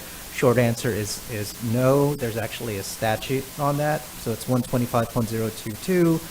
It says that for any development permit application, this is a development permit application filed with the county after July 1st, 2022, a county may not require as a condition of processing, issuing a development permit or development order that an applicant obtain a permit or approval from any state or federal agency unless that agency has issued a final agency action that denies the federal or state permit. So if the FDOT says we're not going to give you an access because they're not meeting it, then we can condition this special exception or this permit. Otherwise, the state law preempts us in this particular matter. Can we say, as another condition on this part that we're looking at, to say, similar to what Don Dempsey said, the requirement of a decel lane? It's not our road. That's the issue. We're not the permitting authority of the state road. If it was our road, if it was a county road, we can require as a condition the deceleration lane. The issue is it's two state roads, so the DOT also preempts us on whatever goes on in their state road. One final question, Mr. Chair. There's no prohibition from the applicant that I'm aware of, and you can clarify this, that prevents the applicant and his engineers to go to DOT to get a conceptual look, overview, approval of something on this site and this come back? There's nothing that prevents the applicant to do it. We just can't condition any of our permits on them running through the state or federal process first. Mr. Chair, since we're kind of like mixed comments and questions, I'll just say that unless, I'm in favor of denying this and sending the applicant to DOT and coming back and giving us some assurances of where they're going to go with this, because it's a bad road. Guys, I drive that one all the time. It is, we could table it for the reasons that you said and bring it back. Let's see what the rest of the council has to say, Councilman Dempsey. And before you do that, we do have the applicant's representative. Right, we'll give them a chance to speak as well. Do you want to hear the applicant before? I'd like to talk to Paula one more time, if I could. Paula, thank you. So there's no way that we could have a conditional approval saying that we approve it conditioned on a decel lane being approved by another entity? Yes, yeah, that's the statute is 125.022, subsection 5. I kind of read that particular provision. Once again, the county may not require as a condition of processing or issuing the development permit or development order that the applicant obtain a permit or approval from any state or federal agency unless that state or federal agency has already denied that particular permit. All right. Okay, thank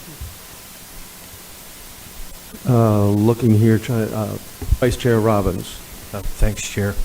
I understand everybody's concerns with this. I understand the road has some issues, but we can what if this death. I'm looking what's in our wheelhouse. If the applicant has done everything the government has asked them to do with this, and if it's within process, the questions that I have is, even if we were to do a conditional use or allow it to go forward and say, we're going to run into some of the same issues we've been facing in the past, applicants spending more money with the process for only government to come back and rip the carpet out from underneath them. So where do we go? I think what we can do in a safe manner, we've all have said, David, that what our concerns are. If they've met the criteria, my motion will be to approve it, but also send a letter to DOT, 'cause this is what DOT does. We can all agree on that. I have a hard time thinking that they would make this an unsafe manner.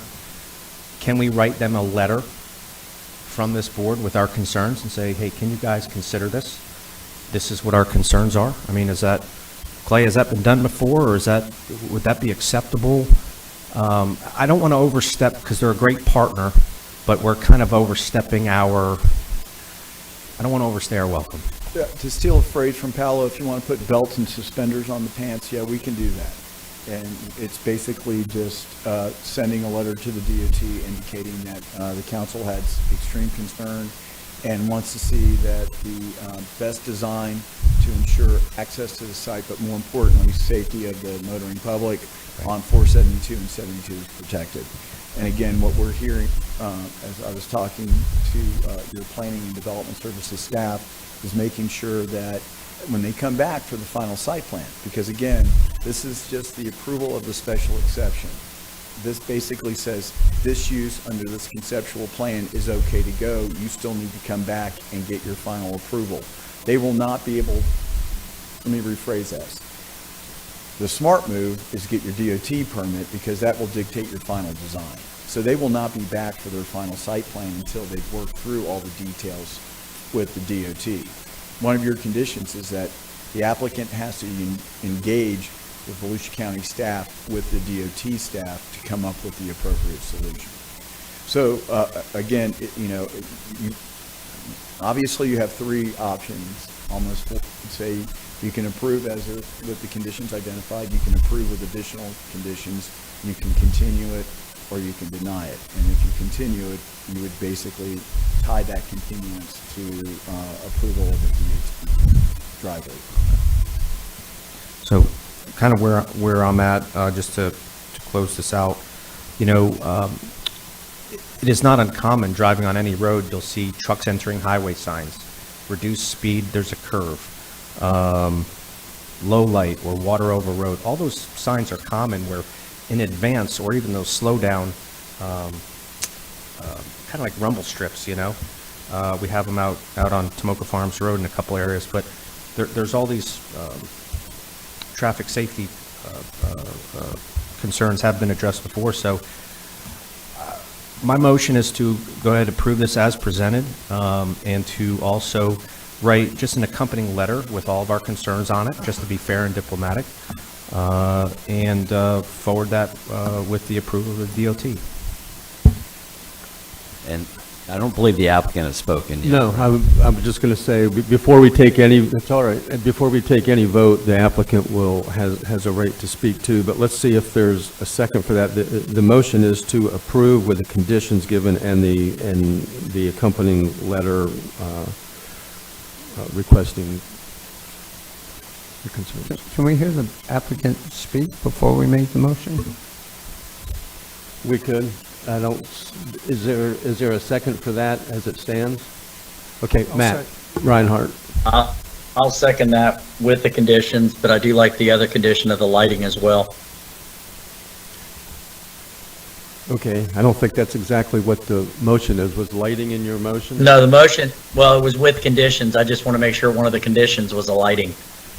In addition to I heard mention about the deceleration lane, and I heard Mr. Santiago make mention about the lighting. I know there's a number of recommendations for Right. that. But that's those not, conditions. Those aren't part of this motion. We can amend it later, I guess. Okay, let's hear from the applicant. Thank you. Hi, good morning. I'm Selby Weeks with Klima Weeks Civil Engineering. You guys need an address? Okay, all right.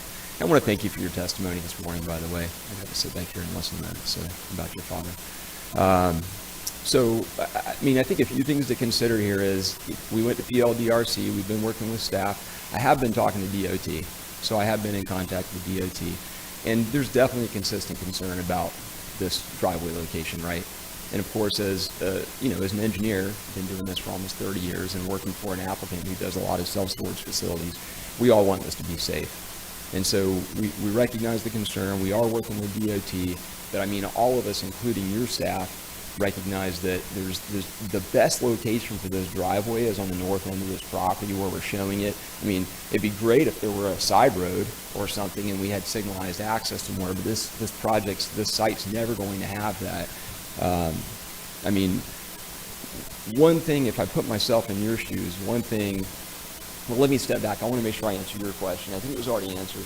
But your concern about lawn maintenance companies and things like that, the beauty of this one is it is all indoor. There's no outdoor access to this facility. You're basically walking into an air-conditioned facility to get to what you're using. So you're not going to be leasing the lawn care companies that are going to be driving lawnmowers in and out, right, and storing gas in this place. It's going to be too expensive, and they're not going to allow that. So that's one beauty of this one. There's no outdoor storage with direct access to, like, say, a roll-down door.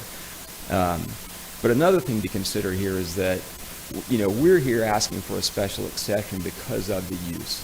That's why we have to be here. If we were coming in here with a commercial property, which we could, that goes under B4 zoning, we could go directly to staff and get a project approved that has more trips than a self-storage facility. And listen, this isn't the threat, right? Please don't hear this that way. I just want to say, if I'm sitting in your seat, I have to think about this. And so the idea that we are actually coming, even though it's a special exception requirement for this use, it is a low trip use. And it won't have the issue with what you're describing, So that goes away because of the kind of facility it is. We will work with DOT. We will work with your staff. And in the discussion, I kind of heard that, well, this just goes to DOT and then it's out of our hands. And maybe it's out of commission's hands, but staff still is reviewing our site plan.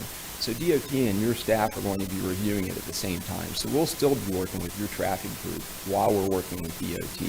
So if the right turn lane thing is the right thing to do to get vehicles off the road, so they're doing the decels happening in a right turn lane that's a dedicated right turn lane and not a through turn lane with people looking over their shoulders, then that's what we'll end up doing.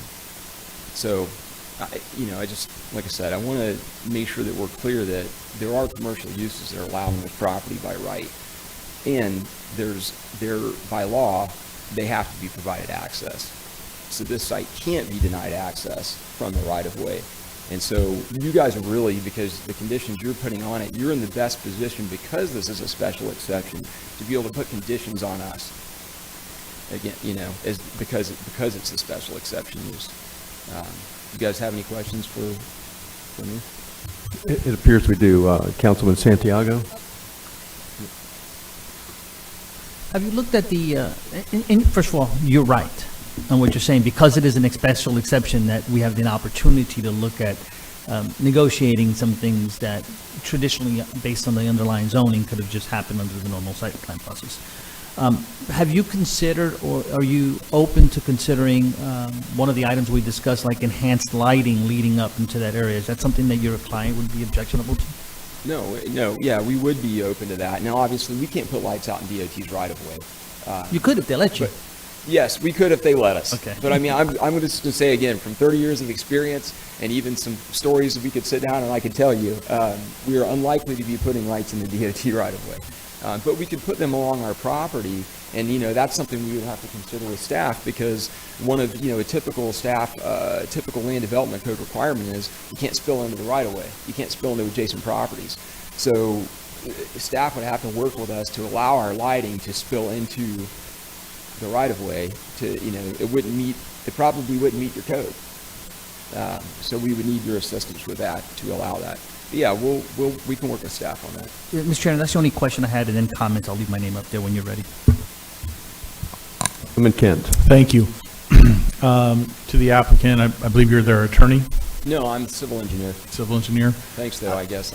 I appreciate that you clarified that it wasn't a threat, because I was waiting for that comment to come, because I immediately took it as a threat until you said, listen, please don't take this as a threat, even though that's how I took it. Because if the applicant, could work within the confines and put something there that's allowable right now, they would do that. If it was something that wouldn't have to come before us and they could make the money with, but this is in their wheelhouse. This is what they do. That's right. And I heard somebody, talk about earlier about self-storage and car washes, and, in my opinion, great businesses to own. I mean, just great businesses to own. Yeah, I don't know if they want to partner, but but you mentioned that the north side, there's never going to be a road there. And what I'm looking at, staff doesn't have the aerial picture up right now, but I'm looking at the base of the triangle. And Clay, when you get there,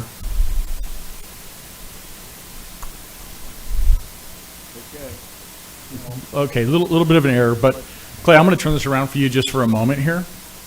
So the top portion here, is that the north? Yep, right there. That yellow, that on the left-hand side, the aerial. Clay, is that the north side? Because I really, really appreciate hearing from Councilman Dempsey and Santiago, and actually all of the council members, but I heard these two gentlemen say they drive it all the time. I don't. But this jumped up at me, just that picture, that aerial picture, when I saw that, and I was told that that's where we're looking at the ingress and egress, my feelers popped up and said, this looks potentially dangerous to all human beings traveling and getting in and out of here. So on the north side, would your clients on their own property, is there a possibility that that's where the ingress and egress could be? They could have their own little, I don't want to say road, but their own paved area, that's where people could enter and exit this property? And are you suggesting, well, that is where we're at the far north end. So we are showing the driveway at the far north end of the property. And actually, in addition, and we haven't talked about this today, but I'm just going to throw this out there just to show that we're trying to even improve conditions further. There's an FPL access road. You can see that north of my client's property. We're reaching out to FPL to see if we can get theirs closed and allow them to the driveway right there in that location, just basically value added, let's say. So it's not showing up on the aerial for everybody in the audience, but I just marked it up on my map here, which is only good for me because I see other council members. You can see it. That's not my circle. Oh. That's Clay's circle. So Clay, on the north end of that circle, can you put a little mark up there and tell me where, Clay, exactly the applicant wants to put the ingress egress? Right there. So Clay, what about further to the north and on that where there's not a road, but there should be a road, like to access that property? Yes. What about over there is what I'm talking about to the applicant. To me, that would solve this problem in my mind as far as where people are getting in and out.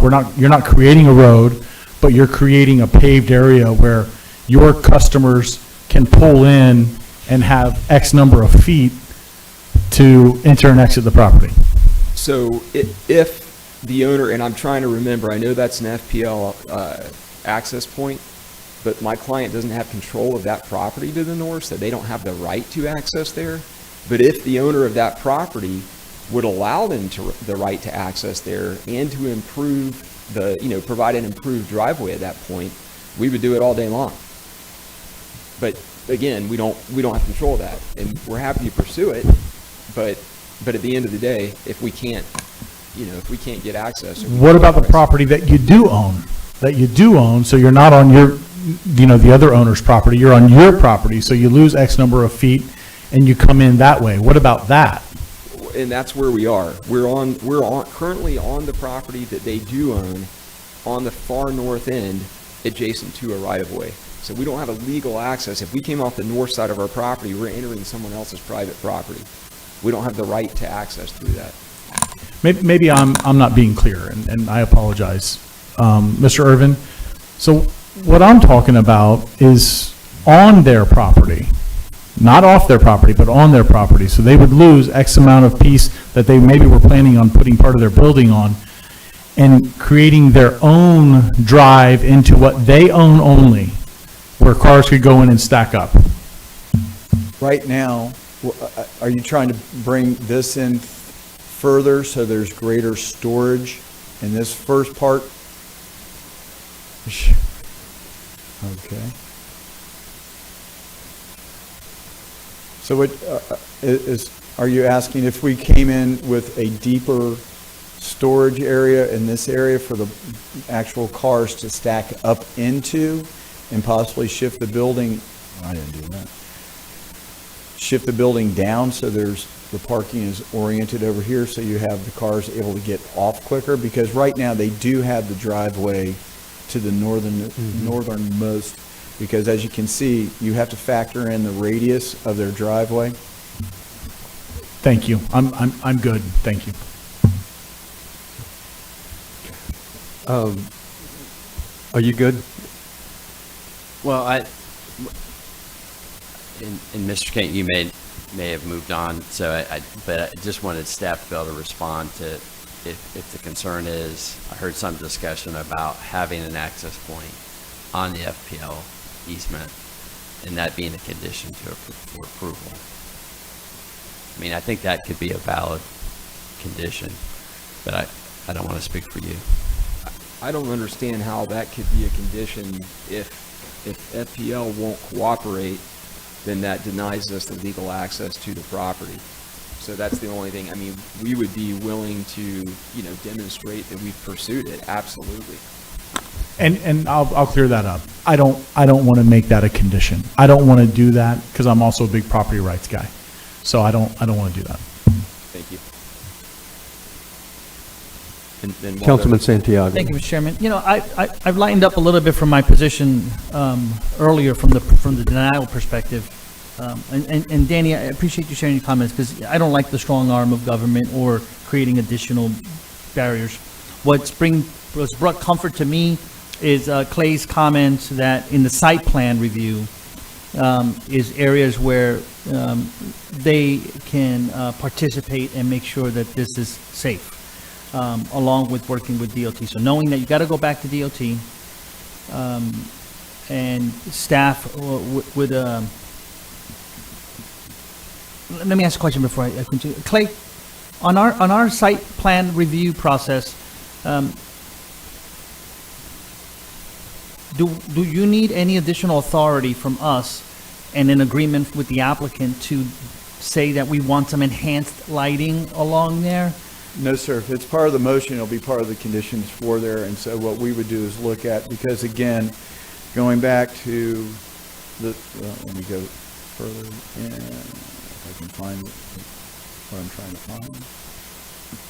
What you're talking about is along this border here, yes, coming in with lights on their property and whatever signalization and signage DOT would have, such that if anybody coming off of 472 at this point here would be notified that there's going to be potential for cars turning in there, yes, we can work with you on that. Okay, and you would need that in motion for enhanced lighting or something yes, like that. Okay.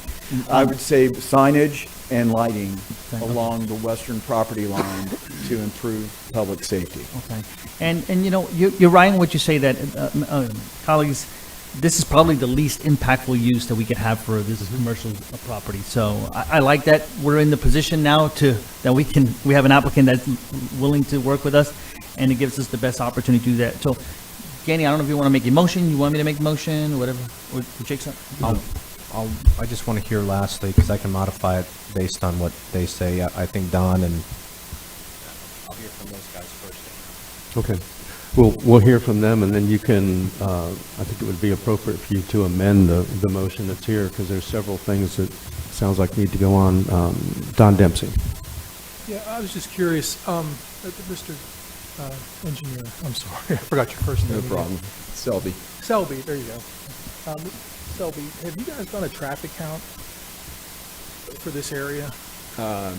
So we have not, we don't have a traffic impact analysis for this area yet, but, and I honestly don't know, because of the low trip volume for this use, DOT may not require that, and frankly, I think the only thing that would play into practically on this is whether or not a right turn lane were justified, and frankly, it probably wouldn't be justified based on trips, but it might be justified based on the location and everything else, right? So my point in saying all that, and I'm just kind of thinking out loud right now, is that I don't know that a TIA is going to really do anything practical for us here. I think it's probably going to be more common sense approach, working with DOT and with the county on what's right for this use.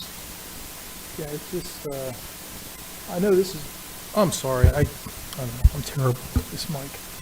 I know, just looking at the DOT map with traffic counts, and just having looked at it over the years, I mean, I know that particular area has, according to the DOT map, traffic map, it's 56,000 trips a day right in that immediate area on 1792, and the traffic count on the northbound exit off of 472 is 11,000 cars a day. And I believe right here in front, right downtown DeLand, I think the traffic count is only 18,000. So there's almost 3 times as many cars traveling in that immediate area on 1792 than there are going through downtown DeLand. And there's 11,000 cars a day going on the northbound 472. And so that's a very busy intersection. I almost would rather see a right in, right out with the right entrance being off of 472, to be honest with you. At least when you're coming off the southern tip of your property, it looks like, you're not as busy. Because like I said, when you're merging onto 472 and you have 56,000 daily trips to your left and you're going 11,000, in your same direction, it's a lot going on. Plus you got stacking. What's not shown in this picture is there's a stoplight right there immediately to the north.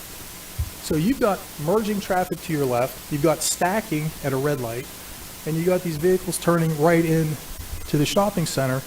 I almost would rather see a right in on 472 and a right out at your proposed ingress and egress. It just seems to me there's less chance of stacking and people getting rear-ended if your entrance was from the southern tip off of 472, because there's a lot less traffic going on 472, like a fifth as much traffic coming off of 472 than there would be. Is that even doable? Is that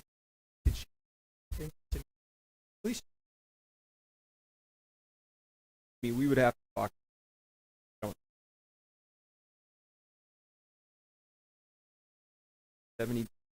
Have that.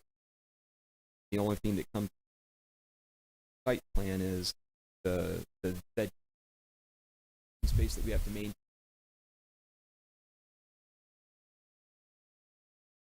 Got that worked out right now, and that make. But we would definitely our currently the last they were in line with having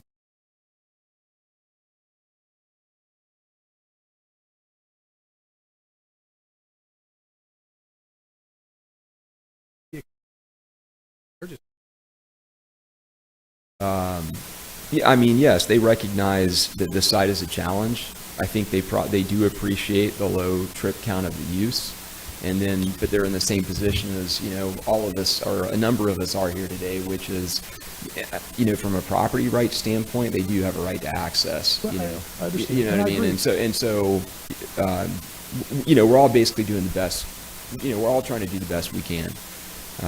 So that's a conversation we can have with DOT. Is that a wetlands area on the southern tip? No, it's all uplands, hardwoods. All right. Okay, thank you. You're welcome. Vice Chair Robbins. Thank you, Chair. Chairman, I'm amend my previous motion, but my new motion will be motion to approve the terms as presented, and let staff and let the engineers and let DOT do what they need to do to make this the safest ingress and egress possible.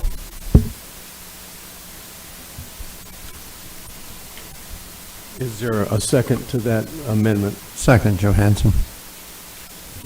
Discussion? Amendment is made by Danny Robbins, seconded by Jake Johansson. For discussion, was his hand up first? No, I'm kidding. Yes, you could. I'll yield to him. I'll yield to Matt him. Reinhardt. Thank you, Chair. Thank you.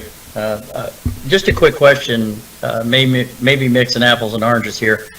This property looks very reminiscent to that of where the park and ride is on Saxon Boulevard. And I was thinking about the ingress egress that's there. That's probably a lot more traffic coming out of that area than what would be for this. I'm just curious of what they do there different that would be any different at this location. I think they have a red light. Well, there is a red light, and like you discussed here, there's also a traffic light on the north end of this property a little further down, just like that area is. But yes, that egress is right there. That's true. There is a red light. I forgot about that. Thank you. I'm good. I'm sorry.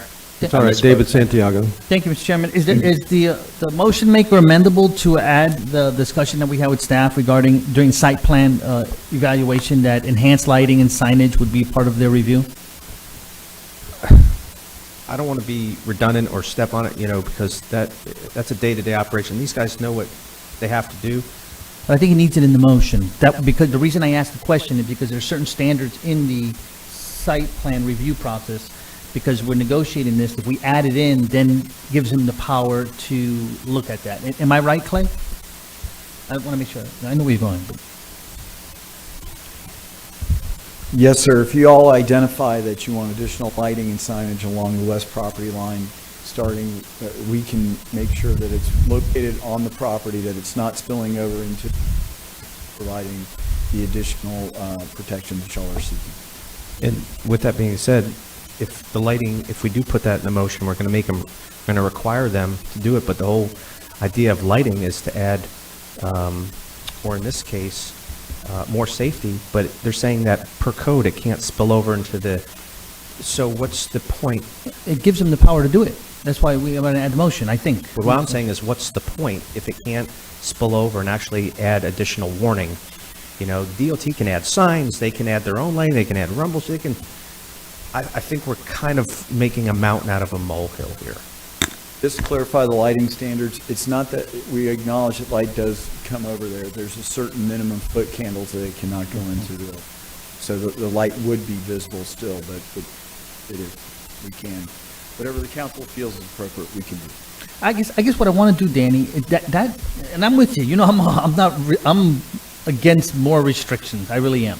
That's kind of sort of my MO. But on this particular site, I've driven that day, nighttime, early mornings. People are flying through that intersection. They are. And the more visibility, and it is dark, if we can give staff just saying, hey, look at it, I trust them to do it the right way. Let's just give it to them and then make it clear. I can do that, David, and I'll amend it, but here's a perfect example. It's out there by the jail on 92. DOT in 5 minutes, after a very unfortunate incident, we were able to get signs out there within a couple weeks of warning signs. Hey, slow down, pedestrian. So, I think they're going to do it anyway. But if we can get this across the line, if that's what Mr. Johansson in your wisdom, would you like to add anything before I?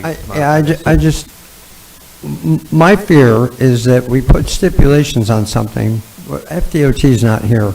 If we tell them to put lights out, and then FDOT says, oh, no, I don't want his lights encroaching on 472, and we've told him he has to put lights, so now he's going to put lights, but his lights won't encroach on 472, which kind of just adds cost to his program.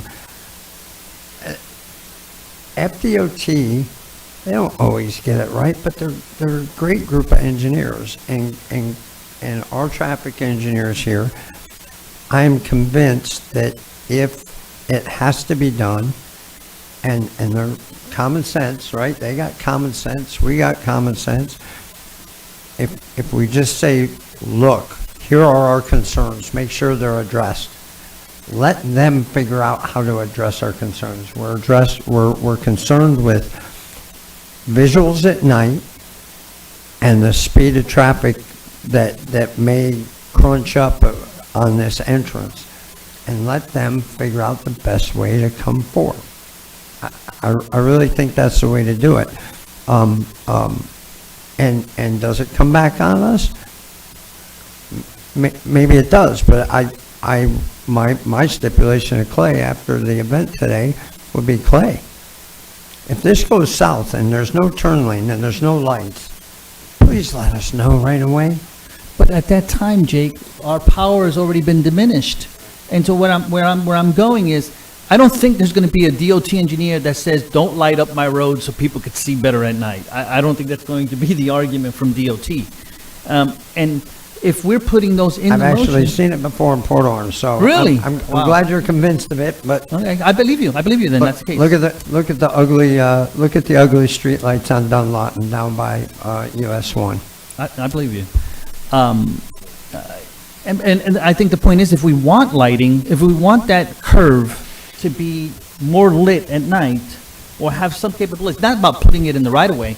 I think what Clay described was that they could have the type of lighting that they install on their property that bleeds over the candle, whatever things that he called it, that allows for more enhanced lighting along that edge where people are pulling out. If DOT approves, I'm not opposed to that, but I don't want to. We could put that condition if DOT approves. Okay. But I want to send the message. I think we should send the message. I'm okay with that additional, Jake. So what you're asking is that it's not a hard condition, that if they don't do this, it fails, but these are our recommendations to... If DOT doesn't permit it. If DOT doesn't permit it, the enhanced lighting and signage, then they can continue. Fair enough? Fair enough. Yes. Okay. That's why I love debate. Can I just ask Clay one last question? On our, I'm sorry guys if I'm going out of order, but on our driveway permit applications, are we allowed to, I mean, is there a limit on how wide the driveway permit can be, the driveway access can be? Yeah, we have a variety of dimensional requirements in regards to the location, the radius of the turn, the decel lanes, turn lanes, all of that are contained in our land development regulation, Chapter 72. So hypothetically, if we just wanted the access to include a decel lane without maybe calling it a decel lane, and we don't have the permitting capability. This is not our right-of-way. We have no say-so whatsoever. It's 100% DOT's permitting of the driveway onto this site, because the right-of-way that it's accessing it from is a Florida Department of Transportation maintained facility. So we can go and meet with DOT. We can identify what we would normally require. We can identify the concerns that everyone has brought forward today. But ultimately, it is the Florida Department of Transportation who approves it based on their standards and requirements. okay, because I've seen some driveway access points that are a lot wider than your typical household driveway. Yes, sir. And I'm just wondering how wide that could be realistically. I mean, you know, the radius that you use for the turn in will dictate that, you know, and so we can talk with DOT that if they do not do a decel lane, or even if they do a decel lane, that you have a larger radius so that it gives it a larger area for someone to get into. okay, thanks. I have one more question, probably for Paulo, and I just want to preface it with this. This is part of the process. I think everybody up here wants to see this happen, but we have a responsibility to do our part to make it safe, because we are part of the process. So we can't say, well, everybody else has checked off on it. So we have a responsibility, and I'm really pleased with what I'm hearing here with the concerns that are being brought up. Attorney Paulo, if the applicant has correctly said by right, by law, they have to be given access and egress. What happens if FDOT says there's no safe way to do it? The law says, well, you have to do it anyway. So you need to provide them access. The question is, how expensive is that access going to be? So that's it. One of the property rights is the right to enter and exit from a public road, and you cannot remove that or deny that unless you pay the amount. So FDOT does that sometimes when they create limited access roads, usually on-ramps or elevated highways. They pay when they obtain the property. They also pay the right to deny access onto that limited access road. So it is a compensable thing that the entity that is denying access takes. So it's FDOT's road. It's FDOT's responsibility to either pay for the damages for the lack of access or to require the applicant to construct a safe access point. Okay, thank you. I think what we've said up here, you've said decel lane, lighting. None of us are traffic people, but all of those things make sense. So I'm hoping that FDOT will look at it and that'll make sense to them too, and they wouldn't approve it. But it's still, if we approve this, it's out of our hands. We don't get a second bite at it. The site plan just comes back to you. It doesn't come to us. And you would administer that, manage that, and negotiate that. Troy Kent. Thank you, Chairman. This is before us because we get a bite at this apple. Clay, quick question for you. So the picture on the left, the aerial, what about the properties next to those? If those get developed, where's the access going to be for those? That's a very good concern, because right now what you see is that we basically have these properties up here. They're platted but undeveloped public rights of ways to the east of them. Right. With no access to the north or to the west. Right. So I just point that out, and then I'll just say, I'm thinking about those vehicles traveling north on US Highway 1792 at a pretty good clip. And then those vehicles on State Road 472 and US 1792 off-ramp, I'm thinking about that person on US Highway 1792 heading north and trying to get over to get into this property. And I'll just say, I know that FDOT, this is their problem they're going to have to deal with, but I'm ringing the bell that is a concern of mine. It's a concern, it's a safety concern, and I don't know that there's an answer for it now, but. Commissioner King, can I answer? Okay. So, and when you asked the question earlier, and I apologize, no nameplate, so I'm just as bad as you. I'm gonna return the favor now. But so when you asked the question earlier about the access, I wasn't thinking for a moment, but then when the limited access conversation came up, thank you, Paulo, that the ramp itself is actually a limited access facility. So when we obtained the survey for this property, I asked the surveyor to identify the end of the limited access. I've worked on properties that had basically no legal access, and we ended up figuring it out. But this one, the limited access right-of-way stops south of the north end of our property. So to answer your question, Commissioner Kent, those properties that are north of the off-ramp, they do not have legal access to 472. They cannot get it.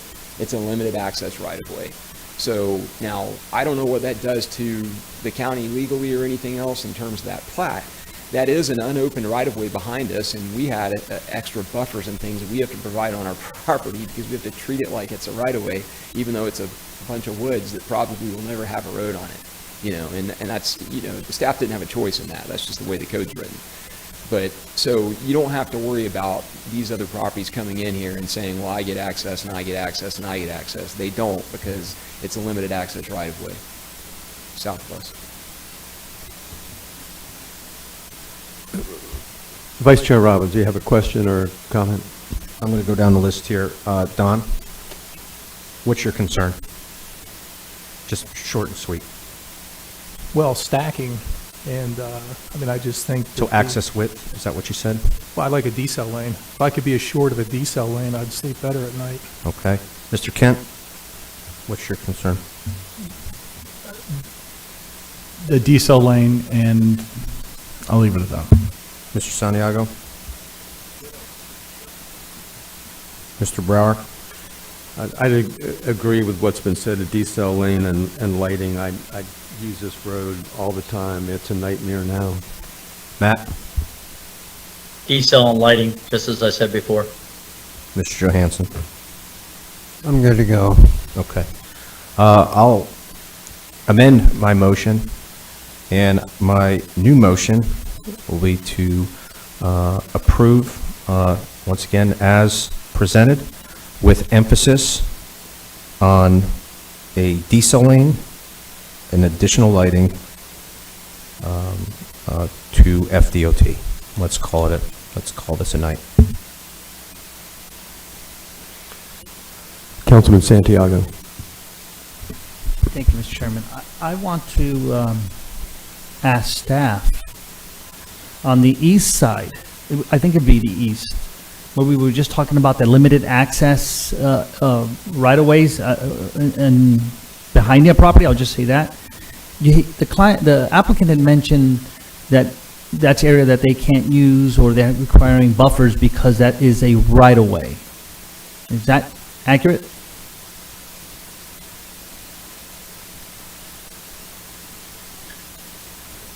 You know what area I'm talking about? These areas here, Yes. those are platted public rights-of-ways that have not been constructed or accepted by the county for maintenance. So they're what we call paper roads. So he would have to, so in his design, that keeps him further away from it because of the way they're designated. Is that an accurate description? What it does is it requires, it's basically establishing the property line, what the property line is adjacent to, and the buffering requirements that he would have along that sideline. So if that, in other words, if that did not exist, could his project move further east in? Say from a setback perspective, all it talks about is the landscape buffering. So the property line establishes the building setback. All that the road does is necessarily establish, well, it would be a corner lot, correct? Are we mandating a corner lot setback on that?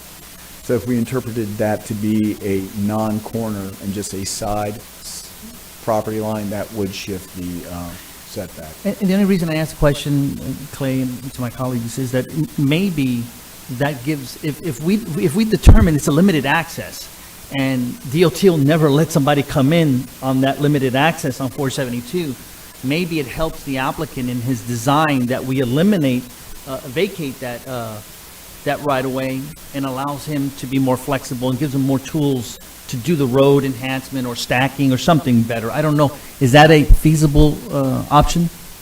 Depending on what the adjacent property owner says, because you cannot just vacate for one property owner, because again, it's a platted piece of property, platted roadway, so you'd have to get the approval of both property owners. Approval from both property owners to eliminate our easement. The public right, it's a. Okay. And again, I'm looking at it this way right now. I have to go back and confirm through the survey and all that detail. But Yeah, I'm just looking for options. I get Understood. so that we can give the applicant, because of the constraints of the site, give the applicant more opportunities to be creative. Thank you, Mr. Chair. Okay, Don, I'm gonna call on you in just a second. I think we need to clean this up a little bit. Vice Chair Robbins, can I get you to withdraw your original amendment? And you have a motion for another amendment, still with your main motion to approve with a letter, and now that would include the encouragement of the decel lane and lighting. Yeah, that's your motion. Correct. Is there a second on that amendment? I believe I already seconded this second. The Yes. latest? Did you? Yeah. Yes, the Okay, latest. I didn't hear you. Yes, please. Okay. And Chairman, may I? Yes. We've all had 4, 5, 6 opportunities at this. What I don't want to happen, look what's happening up at Smoke Oaks right now in Ormond Beach. Applicants are getting frustrated, okay? They're able to do certain things. They're willing to compromise. And right now, we're trying to mitigate this. These folks know what they can and cannot do. If we keep hitting this hornet's nest, I understand all of our concerns, but he can come back and do something far worse than this that's going to create a much more worse traffic and engineering nightmare, and he doesn't have to go through all this heartache right now. But I get where everybody's coming, so don't take that personal. I just want to err on the side of caution here because I don't want this to become another Smoke Oaks, which just happened up there. Thanks. Don Dempsey. You guys allow me to ask one last question of Clay. Clay, real quick.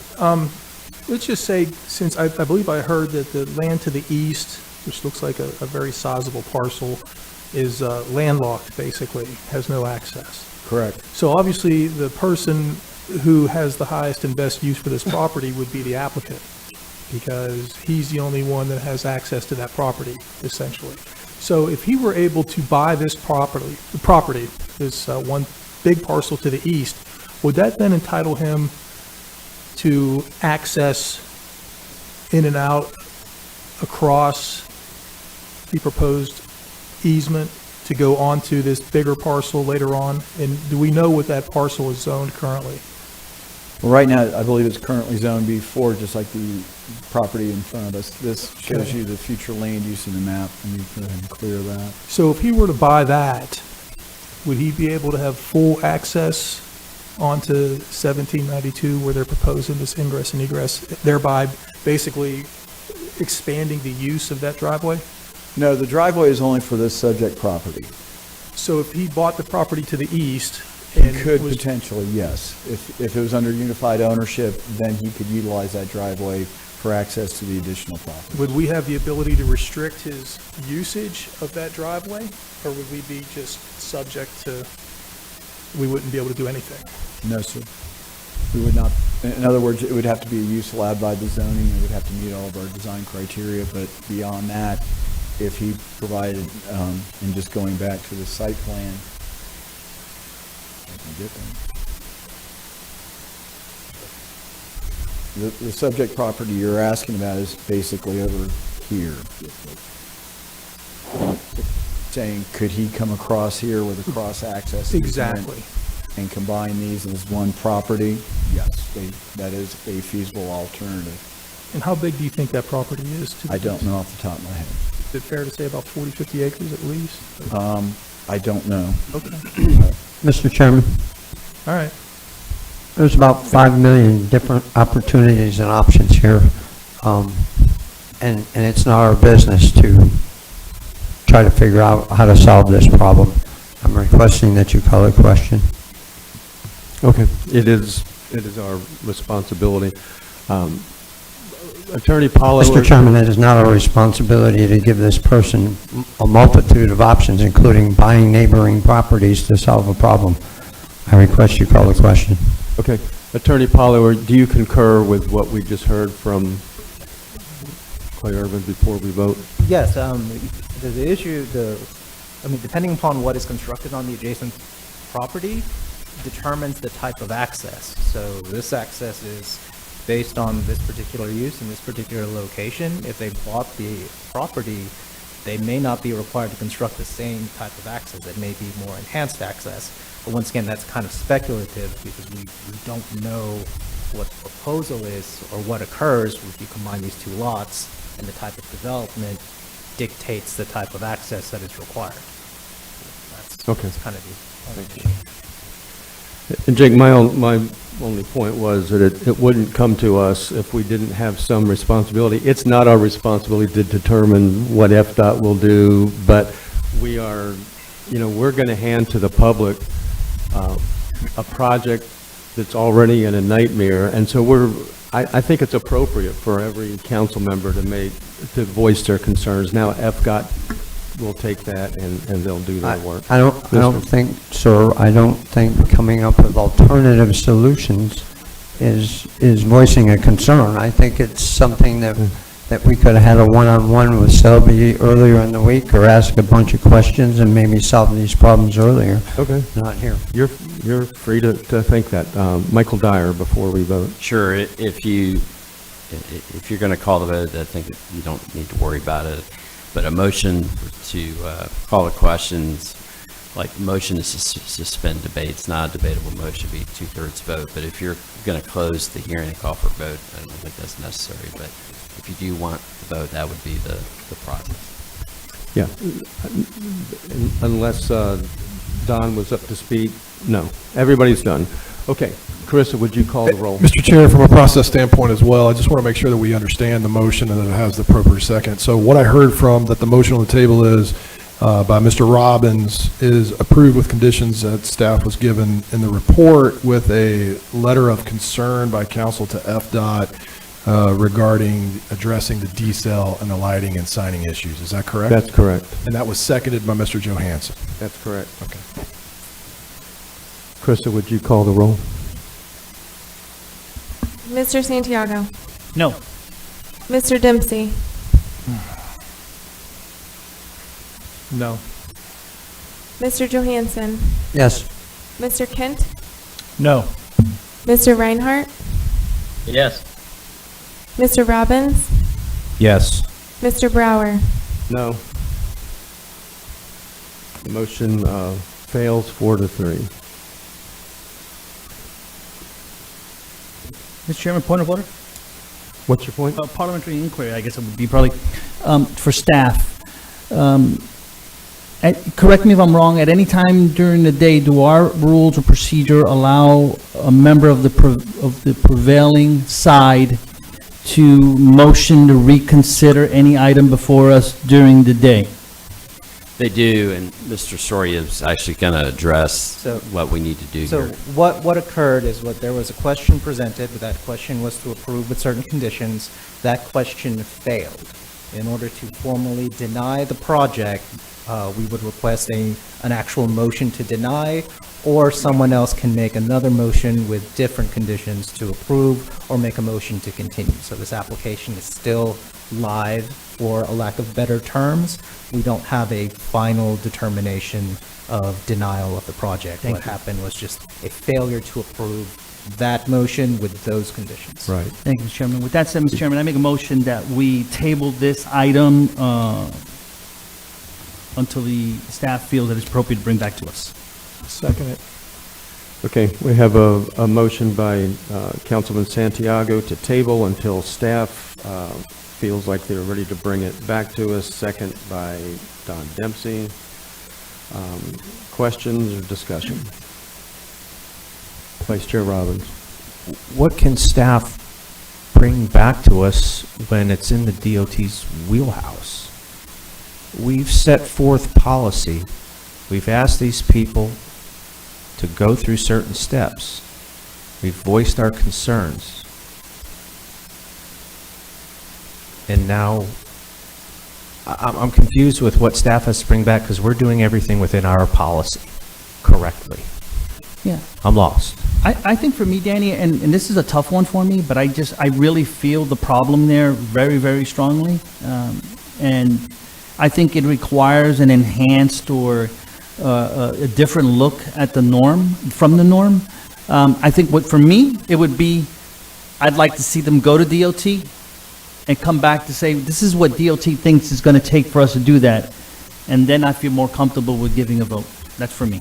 And I would concur with that, and it would be nice if we had a representative from FDOT here, if that would be possible when you bring it back, to hear from FDOT. I'm looking at 3 planners behind you all. It would be nice to even hear from them, but I think we need, there's 4 of us that need reassurances from FDOT that this is alive and viable. John Dempsey. Yeah, I would just like to know the likelihood of a decel lane being put in there. If there was a decel lane, I mean, I'd be all in favor of this. I'm not trying to stop you from using your property, and I understand you're entitled to your ingress and egress. I mean, guys, come on. Look, this, at the tip of the merger point is right where the driveway is going to be. We got 56,000 vehicles on 1792, 11,000 vehicles coming off of 472 a day. This is not like some side road we're talking about. This is a major thoroughfare. And if there's one, I mean, the most likely hazard here is somebody looking to the left, merging into the $56,000 or 56,000 people a day lane, and then not seeing the car that they thought was going up to the red light and is actually stopping sooner to pull into the storage unit. I mean, to me, that's a really serious concern. And these cars are coming off here at high speeds. This is not like a 20-mile-an-hour off-ramp. I mean, this is fast traffic coming through here. And I know of an accident, a fatality that happened basically in that same type of scenario right there years ago, involving a motorcycle. So I would love to know the likelihood that DOT is going to approve this. I know we can't bind their hands or bind your hands necessarily, but it'd be great to know if there were some comparable site developments that were adjoining state roads where they gave decel lanes. And I mean, if they were to, I mean, if you were to come back with a bunch of examples of where DOT gave decel lanes on similar properties, I'd feel much more comfortable taking that risk, because this is a really dangerous area. I mean, could we agree that we will, again, because it's at the end of the day, it's DOT's call, right? Yes. Can we agree that we will, with county staff, pursue a decel lane? I mean, if DOT denies the decel lane, we can't build it. I understand, but I think the best prediction of the future is the past. And so if you have examples of where DOT did give decel lanes in similar situations. In projects I've had where we've volunteered a decel lane because a client has wanted it for safety reasons, we've been allowed to build it. But I can't stand here and tell you what DOT is going to do for sure, right? I can tell you that, I mean, DOT is going to approve this driveway. There's no question about that. Well, the driveway, but what about a decel lane? Well, that's what I'm saying. I don't want to stand here and tell you that because I can't speak for DOT. Well, I'd just like to know if there's a way we could bind the developer's hands to either do a decel lane or not. I mean, if they could commit to the decel lane, not only just applying for it, but actually building it once approved. Well, I mean, that's if we ask for it and DOT allows it, then it's going to get built. Can pause for 1 second. County Attorney Michael Dyer. Sure. Based on council's discussion at this point, Clay, I might ask you to come up and help me with this. So, special exception, you have criteria in your zoning code for reasons you can deny it. One of those is if the application creates a hazard or a public nuisance or can be dangerous to individuals or to the public. That's on page 6-9 of your agenda item. What I'm hearing from council is you have concerns about ingress, egress, access to this property, and you would like some information from FDOT about possible options. So you could proceed with talking about denying it, but what I hear council talking about now is to give the applicant the opportunity to return with some of this information. Now we have a deadline to act. I'm talking with Paula. I can't give you an exact date, but if it returned in January or February, if you were to table the item or continue it, to return with this information. What we're referring to is the state has a mandatory shot clock on how quickly it takes to process these things, and the applicant has signed a waiver to that. Okay. So that means that the shot clock has been stopped by the applicant. That would give us time. You know, we typically want to have a continuance tied to a specific issue for a specific time frame.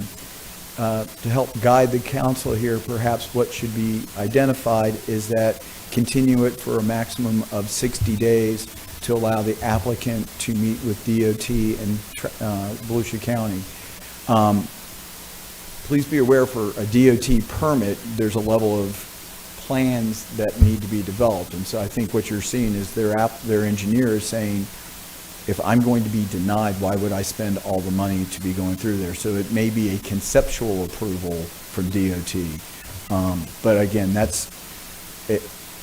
To address the concerns, continuing it for 60 days and directing the applicant to work with DOT and Volusia County to come up with some sort of agreement as to what can be developed there as far as access, to include a decel lane and increased radius may be a viable option.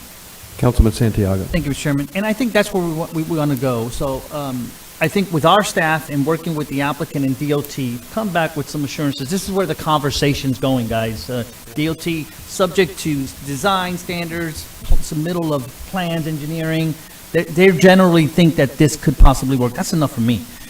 So I'll amend my motion to make it time certain within 60 days to come back to the council for the review. Within time, so could come back earlier. Within 60 days. Okay. Second. Is there a second? I'll second it. Don Dempsey seconds that amendment to the motion. Michael Dyer, are you still up? Vice Chair Robbins. Thank you, Chair. I'm not just saying I'm not going to support it, but I just want something for council to think about. If DOT denies this, is this council ready to deny the applicant his property rights and right to access? That's where we're headed. I don't think that's the case, Danny. I respect your passion, Danny. I think what we heard from our legal counsel is that they don't get denied the access. What needs to be reviewed is how safe do they make it? What type of investment needs to be made to get that access, to make sure it's safe for the public? I think that's where we're trying to go. Now, at the end of the day, that access might make the cost of the project prohibitive. I don't know. But I think we owe it to the people that drive that road every day to make sure it's done safely. That's where I'm going, but never to take anybody's rights away.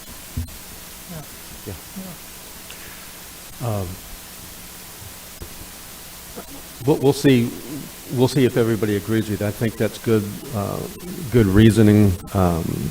It's taking our responsibility. I mean, you drive that, I drive it, you drive it. It's crazy. So it's going to be a feat for FDOT. So the motion on the table is to table for a time certain to come back within 60 days with more information from FDOT. Could we, Paolo just brought up a very good point. If we could tie it to the February 6th meeting, that would be approximately 60 days. So moved. That's fine. February 2nd. Second. Okay. Discussion, Jake Johansson. Yes, sir, I'd just like to ask Sylvie if he's amenable to that as the developer. I know you stopped the shot clock, so that means you're kind of willing to negotiate a little bit here. Yeah, I know my client's going to be very disappointed, obviously. But we'd rather be continued than denied. Okay. And at least, we're going to have a conversation and see if they're willing to continue with the project. And I appreciate it. Thank you. Yeah, thank you. I think everybody up here wants to see it approved, but safely.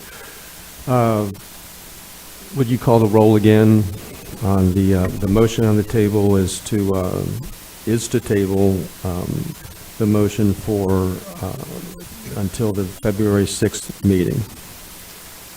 Mr. Santiago? Yes. Mr. Dempsey? Yes. Mr. Johansson? Yes. Mr. Kent? Yes. Mr. Reinhardt? Yes. Mr. Robbins? Mr. Brower? Yes, and the motion carries 6-1. And is everybody good? All right. We will see you again.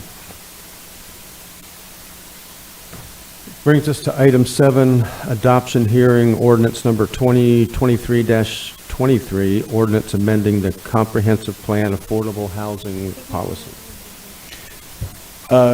Good morning, Clay Irvine, Director of Growth and Resource Management. What you see today are amendments to various elements of the comprehensive plan to implement the directives that the County Council provided us to first in July of 2022 with our affordable housing initiative that was adopted, and then in subsequent meetings with what were smaller groups that focused specifically on what could be done from a code provision to help serve as incentives for folks who wanted to develop affordable housing. We went ahead and proceeded forward with the proposed amendments consistent with the path forward strategies for success. So what we've done is you're seeing waivers for impact fees and density bonuses for affordable housing projects. We're trying to focus the expedited review on this, allowing for deferral on accessory dwelling units. The affordability agreement, that's tied to a statutory allowance where if anyone has an accessory dwelling unit, they can get basically relief from waiver or impact fees if they have a minimum 20-year covenant and restriction saying that they would not rent it for more than 20% of the AMI, median income. Allows for some deviations from our standards to help accommodate and provide for flexibility in design of some of the affordable housing process. And then we modified our definition to match the state. This gives you an idea of the elements that were addressed. It's the future land use, the housing, and then definitions. Here are the policies that are contained in there. If there's any specific questions, I'll be glad to answer those. We did bring this forward to you after being reviewed by your Planning and Land Development Regulation Commission, as well as your Affordable Housing Advisory Committee. Both of those bodies recommended approval. Y'all recommended approval of transmittal to the State Department of Commerce and the Volusia Growth Management Commission back in August. We have received letters from both those agencies indicating that they find the proposed amendments consistent with the existing comprehensive plan and does not have any negative impact on state resources. So basically, you're coming forward to you for the final action, which would be the adoption of these. If these are adopted today, then staff will go forth and start making changes to the zoning and land development regulations to implement them. If there's any questions, I'll be glad to answer. Councilman Santiago. Move to approve, Mr. Chair. I have a motion to approve by David Santiago. Second, Johansson. Second by Jake Johansson. Just a quick question for you, Clay, on page 11, policy 5.1.1.9. Is concerning wetlands. It looks like those considerations go back to your department, growth and resource, and what we're talking about is, and let me try if I can, I'm sorry, which number were you saying, sir? it's page 11, 5.1.1.9. Says overlay unless it is a certified affordable housing project that is designed in such a way as to avoid and minimize impacts to the wetlands and the wetland buffers. Development activities shall only be allowed on those portions of the property that are deemed by the county's environment. My only question is, does that ever come back to the council, or are you administratively? No, that would be the natural resource management area. Okay. And so, again, we have an overlay within our future land use. It's identified as the natural resource management areas. There were specific prohibitions to prevent development from occurring in there. We've modified it such that if there is uplands that can be developed that's consistent with the remaining portions of our policies on affordable housing, that someone could do that. They would have to do an environmental assessment to determine whether or not there were wetlands on site, if there's protected species, and if there's any kind of presence that would be contrary to the goals of the natural resource management area, we would not allow for that development to occur. If, however, it was consistent with the overall goals for the protection of the natural resource management area, it could proceed. Okay. Thank you for clarifying that. All right. I don't see any other questions. All in favor? I'd like to talk. One question. Yeah. Or? Clay. Well, Sorry. Clay, Done. I've read through all this, and just have some questions. I want to make sure I'm clear on this. You're saying that if this passes, that the people with affordable housing could get up to a 40% deviation on the minimum dimensional lot sizes? Yes, sir. Okay, so we could actually have houses, you know, 1 per 1 acre or whatever, but if there's a half-acre slot in there, or 3/4 acre slot, we could fit an affordable housing house there, but not a non-affordable housing house. Please be aware that one of the things that we're also creating is an overlay. And one of the critical things about is placement of affordable housing. You don't want to necessarily put affordable housing where it's not, does not have access to schools, to jobs, to public transportation, and those types of things. So we're not going to necessarily allow for, impacts in some of our agricultural and environmental areas for affordable housing because, again, you're putting folks who may be at a disadvantage from a transportation or accessibility to these services out in the middle of nowhere. We're trying to focus it so that way along major travel corridors, major transit routes, those types of things is where we could do so. And it's really trying to address some of the concerns that were brought up by the development community when we were looking at what is a major impediment to affordable housing. And they were saying that sometimes buffering requirements, sometimes setback requirements, there was even identification of parking issues. So all of these are all factored into that policy. How it's implemented in our code, we are still working through all that. It's primarily focusing on setbacks. It's primarily focusing on dimensional requirements. We cannot go below the density that is established in the future land use map, but we can award a density bonus for affordable housing. Has this overlay been decided yet? Not yet. Is that going to come back to us for a vote? Yes, sir. And any idea when that might happen if this is passed? No, sir. Okay. And then just to highlight some other things I read is that affordable housing permitting will be expedited. They'll basically get a fast lane.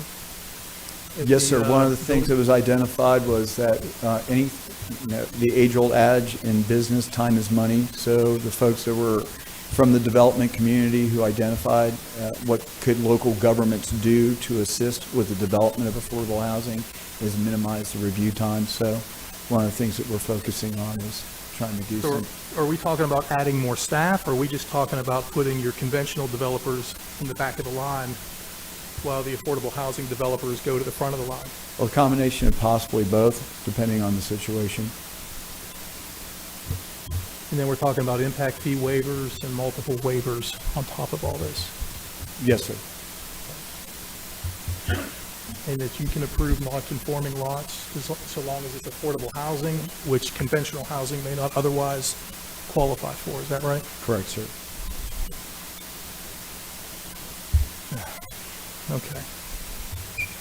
I can just tell you where I'm coming from before we vote is I'm against this. I mean, I think that it should be a level playing field for all developers. I don't think certain developers should get preferential treatment just because they're ultimately building an affordable housing project as opposed to conventional developers. I know we have a lot of complaints about the lines and how long it takes to get permits issued, and now to put these people at the back of the line, I think is unfair. So I'm a no on this. Thanks.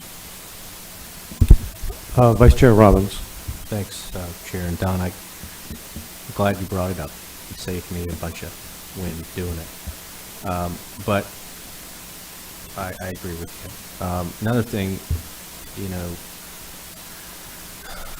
Clay, in here, I'm trying to find it again, for the impact fee deferrals and all that stuff. Can you just repeat that? Yes, sir. What would happen is this, and you've already done this for similar projects in the past.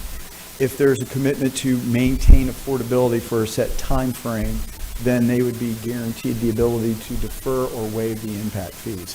State law allows that to occur. As I was saying now, Brad was pointing out that part of the expedited review is part of a state mandate. So what we're looking at is with the impact fee waivers, there has to be a commitment for that. When you have a rental unit, rental apartment, that's easy. It's owner occupied where that becomes a little bit more difficult. Hence, that's why we were talking about the ADU, that there would be a covenant and restriction, that it would have to be a minimum 20 years for affordability based on 20% of AMI. Thanks, Clay. And the reason I asked that, we hear some of these political punchlines, growth doesn't pay for itself, and this is one of the reasons why. I'm all about equality in terms of everybody pays their fair share, everybody pulls their own weight. These kind of programs, I want a bridge, I don't want a parking lot. Unfortunately, that's not, in my opinion, what's happening in this society or in a bigger picture. So I have an issue with this, with that, and I don't want to hear growth doesn't pay for itself if we keep approving this stuff. David Santiago. Thank you, Mr. Chair. It's another tough one for me, kind of, sort of. Right? I think, Don, I think your point on, getting ahead of the line on the permitting process, to me, is a valid one. Right? I would agree with that. And, it should come in as you come in and dealt with. So I'd be amenable to that. But as far as the program itself, we often hear, affordability of housing, and I've had the privilege to talk to several developers in my lifespan, and I've talked to some that want to do it, right? But what happens often is they say the price point just to develop puts it outside of the realm of what we would consider affordable, or where most standards consider it affordable. And what seems to be happening often is that government just puts more and more requirements on building or whatever it might, and guess who that cost gets shifted onto? The person who's either going to rent or going to buy. And I know we've talked a lot about removing, barriers or less cumbersome processes for constructing or developing. But the question really lies to, does the government play a role? This is what we need to ask ourselves. Does the government play a role in finding ways for people that can't get into traditional priced housing, right? Is that within our purview, right? Is it good for the greater good of all society to make sure people have access to a home without giving away the farm? I get it too. So unless government finds ways to not continue to put additional barriers or requirements for people to habitate, we have to get creative. So I'm okay with some of these things. I think we can probably eliminate some. I'm open to that. But we can't say that housing is too expensive, and then, not that I'm not trying to put words in anybody's mouth here, but generally speaking, people say housing is expensive, and the entry costs to doing that, we can't do anything about. I think I struggle with it because I understand where you're coming from, Danny. I do. I want you to know that. I still love you. I'll say that publicly. But I think that government plays a role here, and personally, I'm open to saying, maybe we can modify some of it. What makes sense, what doesn't. I certainly think that the permitting thing doesn't make sense. I'll say that, and maybe some others. But I think we should play some form of role.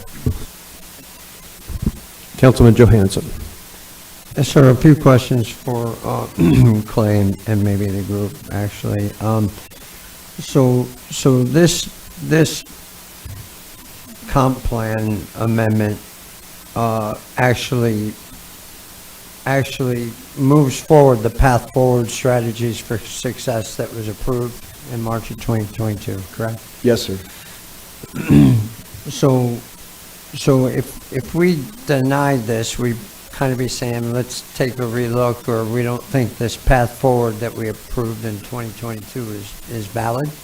We would have to go back and see, basically, from a staff perspective, we would ask specifically what you want us to change so we could go back and come back with either amendments, or if it's a situation where the whole package is something that you don't want to see. What I don't want a strategy and not have a comp plan amendment that supports that strategy, or vice versa.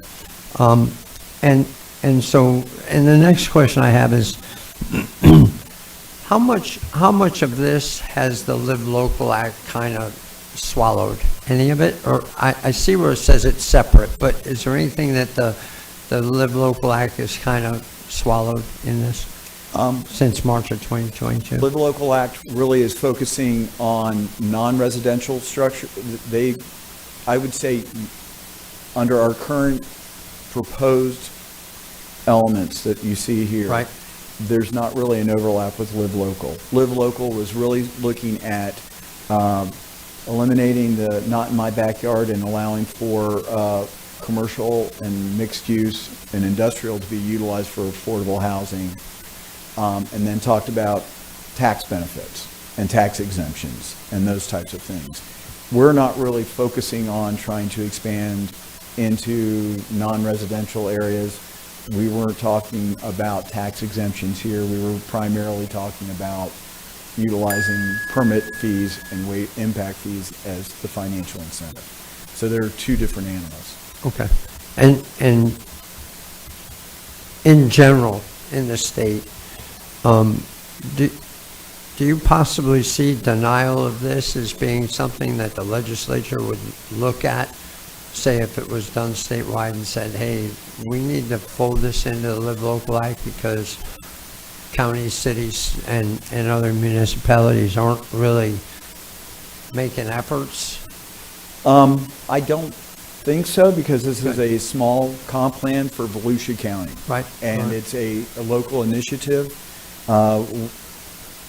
Trying to predict what the legislature will do is something I'm not really good at and don't want to try. So I anything is possible, but again, this is a policy decision of the county council. If you feel it's appropriate, we can go forward. If you would like us to eliminate some or modify some, we can. If you want to get rid of the whole thing, we can do that. Whatever your directive is, we will do. Got it. Chairman, we don't have a motion yet. Is that correct? Okay. We do have a motion to approve by David Okay. Santiago, and Yep. you made the second. Yep, that's right. So I'm gonna go on to a quick comment and be done. I'd like council to know that I'm on the AHAC, so I spent a lot of time with a diverse group of folks on that committee, and they really opened my eyes to some things that I was probably ignorant of. I've gone to a Florida Housing Coalition conference or two and met some very interesting people that are doing great work to do good things and try not to use government money to do it. But sometimes, like you said, a bridge, not a parking lot. So, we looked at most of these things in the AHAC and talked about them, and I've been critical of a lot of them going through it, and so I'll let you know that the AHAC committee did a pretty good job of looking through this and talking about the pros and cons. So that's all I have. Thank you. Clay, just a couple questions for you. You just said, did you just say that there is no overlay yet? Not yet, no sir. For affordable housing, no sir. And you said you don't know when it's coming back. Would it come back next year? Or? Our goal would be to try and get it done as quickly as possible. Is any of this that we're talking about possible before there's an overlay? Well, you've already done some of these things on a one-off via the PUD process. The project that just came through for Halifax Habitat for Humanity off of Fleming, that's one. There were similar type of things for projects in Daytona Beach for basically payments and assistance to buy down some of the cost utilizing ARPA funds. So you can it's the council's directive to do this through these one-off process. What this was trying to do was put in place goals, objectives, and policies that could be implemented through the land development regulations and zoning regulations to minimize the time required for review and help reduce the overall cost of development of affordable housing. Okay, and this has been approved by the state? The state, again, the Department of Commerce reviews it for impacts in state resources, and they indicated that it did not impact state resources, and they provided basically saying the letters included that it's consistent with the goals of the state. One more question. While I agree with Councilman Dempsey that it'd be nice for everybody to have a level playing field, the fact is that with the playing field that we have now, there is a dearth of affordable housing. And so I'm reluctant to undo, I think, which was about a 2-year process by people, developers, their attorneys, homeless advocates, just members of the public, staff members, of coming up with an affordable housing program. And one of the things that developers says is that we can't cover costs, much less make any money with this. So we have offered to negotiate some permit reductions, parking setbacks, all kinds of things. And everybody in the end agreed on it, correct? Yes, sir. We had a summit earlier in 2020, or later in 2021 at the Ocean Center, and then it came forward with the final resolution in July of 2022, where we provided this document, the 5-year plan, the pathway forward strategies for success. So if we don't approve this, are we sending all that back and say start over again? Yes, sir. Okay. All right, thank you. Vice Chair Robbins. Thank you, Chair. I just want to be clear, and I'm trying to put this in perspective. We just approved $200 million in affordable housing initiatives, another $80+ million prior to that. And don't get me wrong, we want to try to be something to a lot of people and make our money count. But also we need to think about, why do we have the lack of housing that we do? It's supply and demand. I want people to be treated equally across the board, with a lot of this stuff. And Mr. Santiago, to some of your concerns, I look at it as, what do we have control here locally? The reason things are the way they are, it's a lot coming down from the national level. Everything's too expensive. Inflation, the highest it's been in decades. Okay, supply chain issues. We don't have control over that. But do we put that burden of bad decisions on voting day on the back of our local taxpayers? We have Sadowski Fund. We have all these funds. I encourage everybody to listen to this that song that's been out for a while, Richmond North of Richmond. You understand where I'm coming from on this. I don't mean to hurt any feelings, but I see it as an issue. I want to see us do more for the everyday folks as well. I think I think a lot of this process is unfair, and it's being counterproductive. We do a lot in this area. I think we need to look at this a little bit closer. That's all. We can buy down everything, but if we buy down everything and keep subsidizing it, we'll never have low taxes. Councilman Dempsey. Yeah, I agree, Danny, with everything you just said. And I think I said earlier on another subject, history is the best predictor of the future. I mean, yeah, we all agree pricing is high right now. Material's high, but it's also come down to the cost of a sheet of plywood, cost of lumber has gone down significantly during the pandemic. But I think more telling is just look at the last 22 years under the Florida Housing Price Index. Right now we're at 803, the highest it's ever been. But a mere, 10 years ago, it was almost a quarter of that, a third of that, 271. In 06, it was 479. And 5 years before that, 235.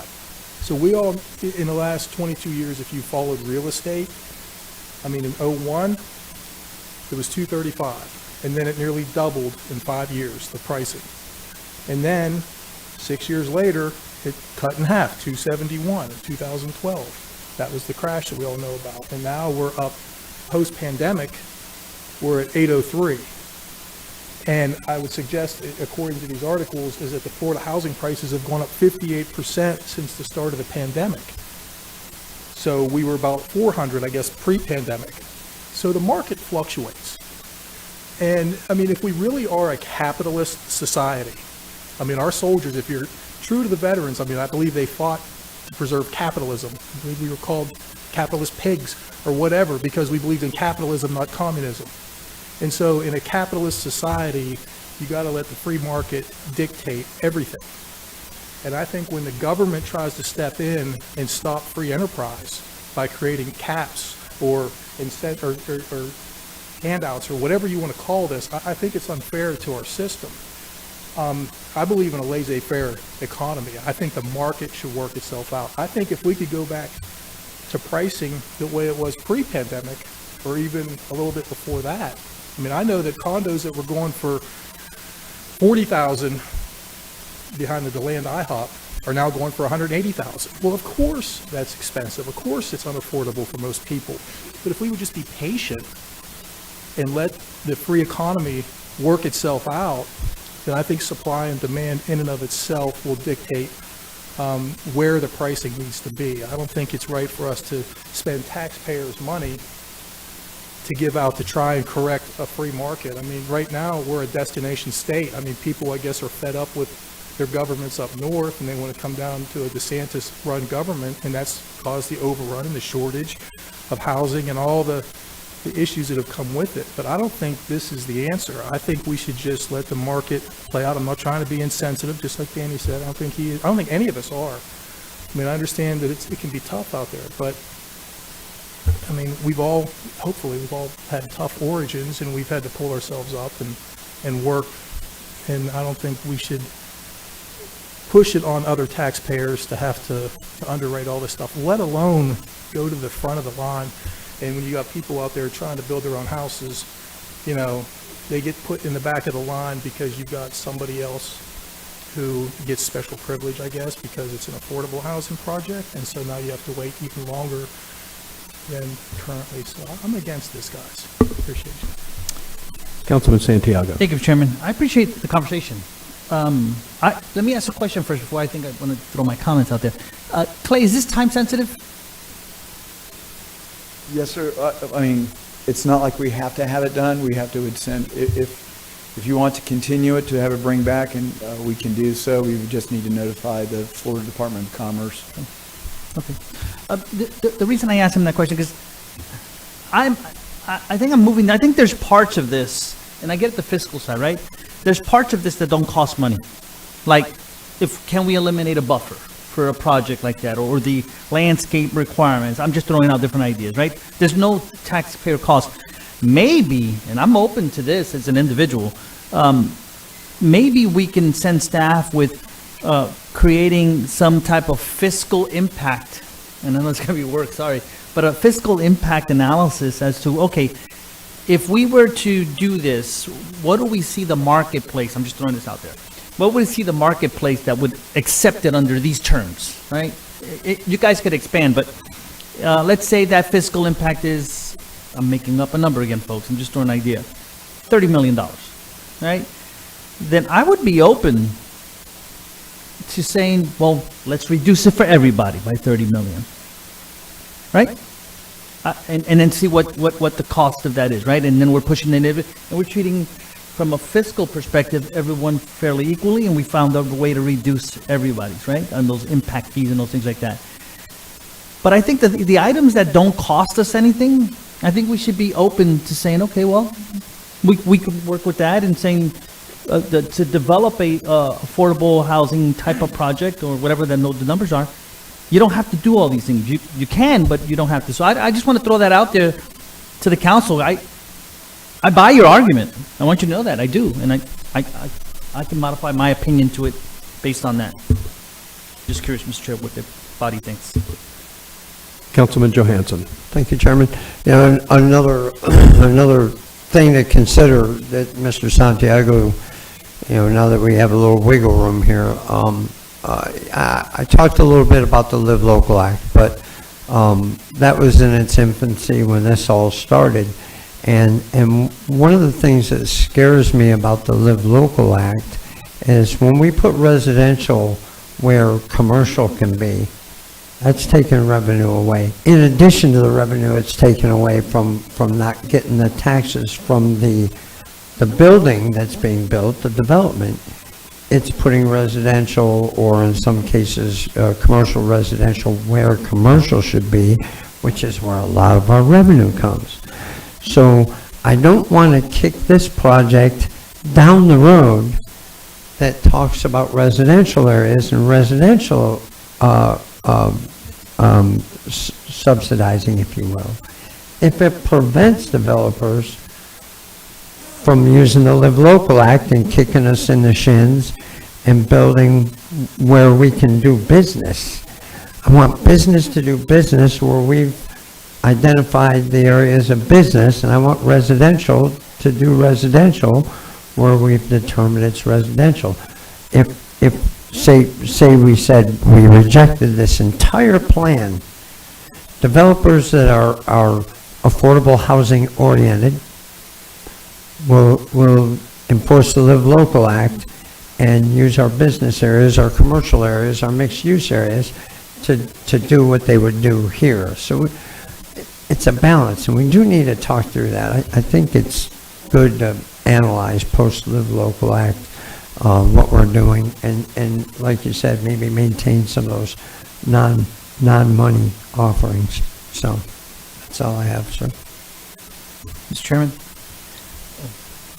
Who said that? You or Mr. Kent? David Santiago. I move that we table this item for 60 days with directing staff to get with each of us again on this particular topic and kind of see if they can come to some other options for us to modify this. We have a motion on the Oh, table. I You're going to forgot have to that. dispense You're with right. that. If that's voted down, then you're free to make your motion. We've talked about it so long, I forgot I made the motion. Mr. Chairman, I'd like to withdraw my motion first. Okay. And I'd like to make a second motion. Your motion is withdrawn. Jake Johansson seconded. Yeah, I'm okay with the withdrawal. Make your motion. I move that we table it for 60 days, direct staff to analyze our comments and come up with some additional alternatives for us to look at, maybe a la carte almost, on what the council would like to adopt in this. If that, I see Clay coming up. So. Yeah, that may be problematic because this involves the state as well. If you would like to continue it, we would request that you take it to the February meeting. That would give staff sufficient time to, first of all, let the Department of Commerce know what's going on, and then also, because we have 180 days till March, where then we would either have to ask for an extension or kill it. That would give us enough time to work through in February what we need to do, and we'll be glad. You're saying to come first back. meeting in February, is that what you're saying? Clay, Yes, if sir. we could, I was going to ask council if you would consider at least a 90-day period. I think we've got a lot of work to do. We have other work items on our calendar. I'm open to that. Department of Commerce has been very gracious in extending the deadline. I have no concern the state will cooperate with us on that. And we'll try to bring it back in February, but 90 days gives us a little flexibility. I'll amend my motion to 90 days, and I think staff knows kind of sort of the points that we've well made. I'll second the motion. Okay, we have a motion by David Santiago to table for 90 days, direct staff to come back with additional alternatives, and the second was by Troy Kent. Okay, Don. Yes.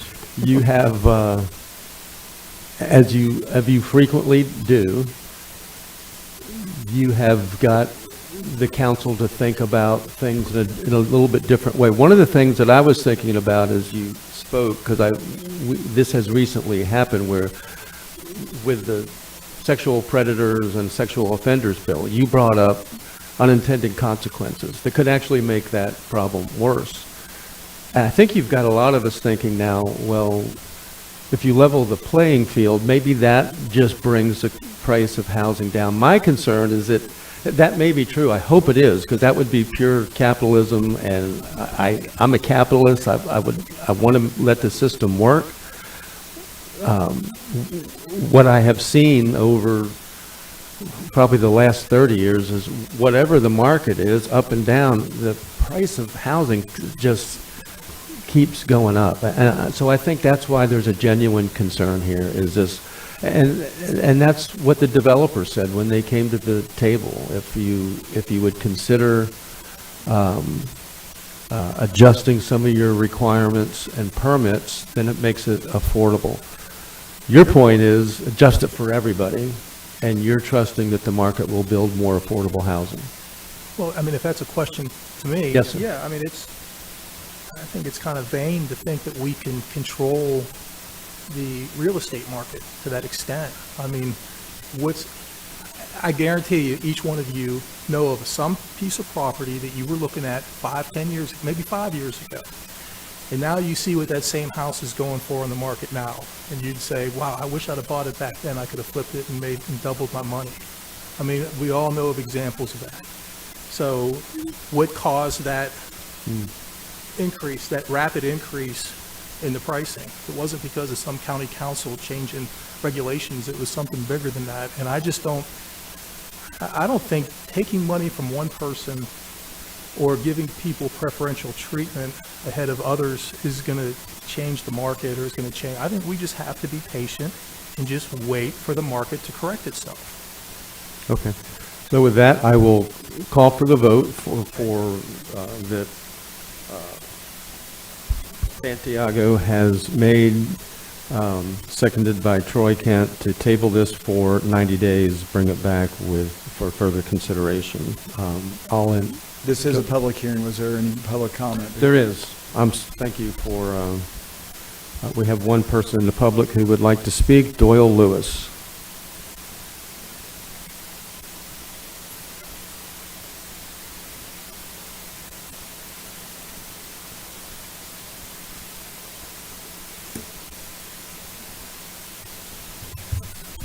Good morning again.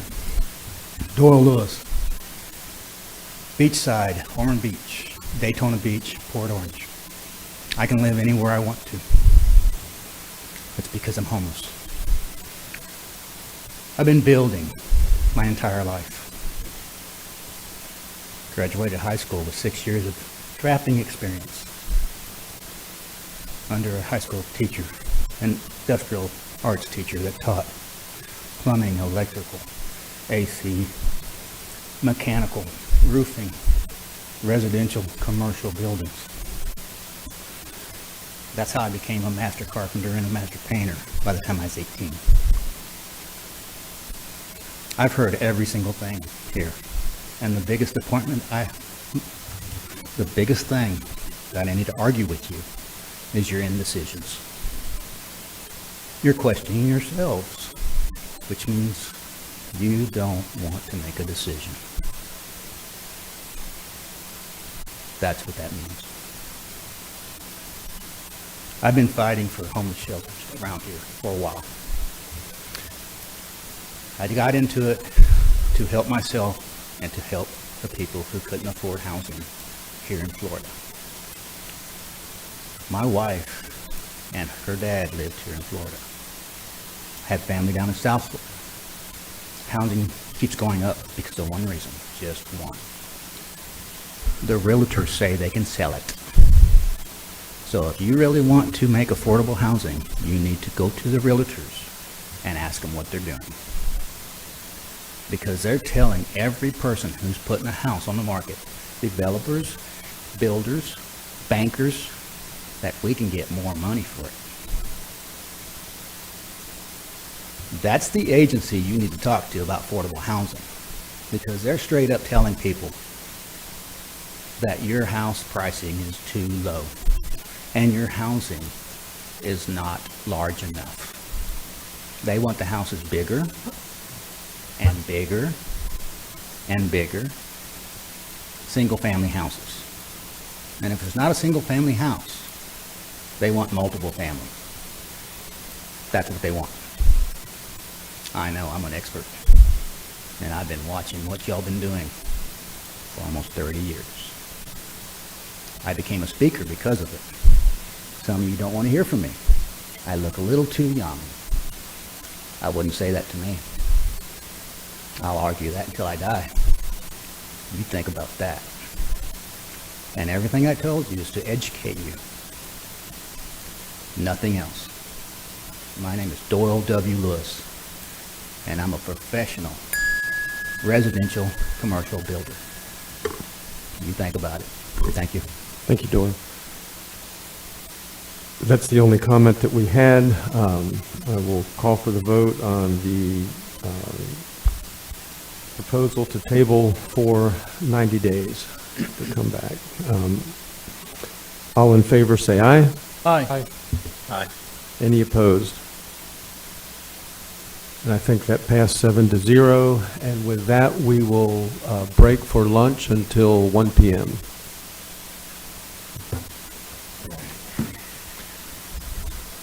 You okay, Matt?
Check, check.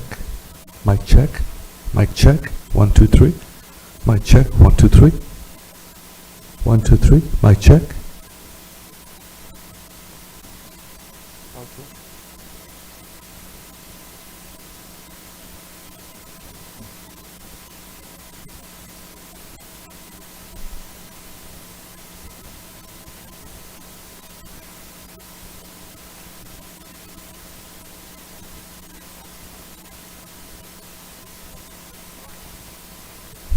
Okay, 1, 2, 3, 1, 2, 3. It says the county council will reconvene at 1 p.m.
Mic check, 1, 2, 3. Mic check, 1, 2, 3.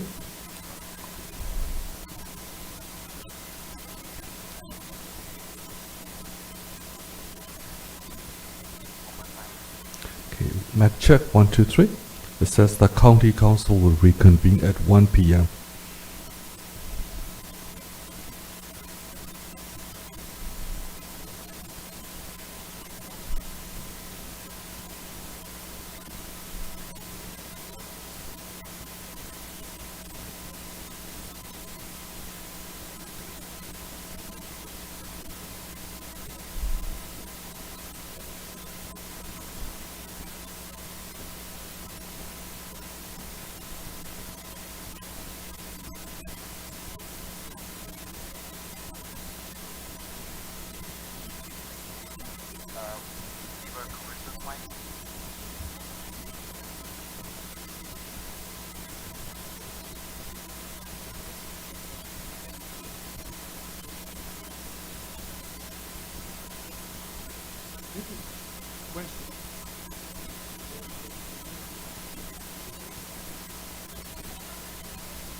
Mic check, mic check. Mic check, mic check. 1, 2, 3. 1, 2, 3. Okay. Okay.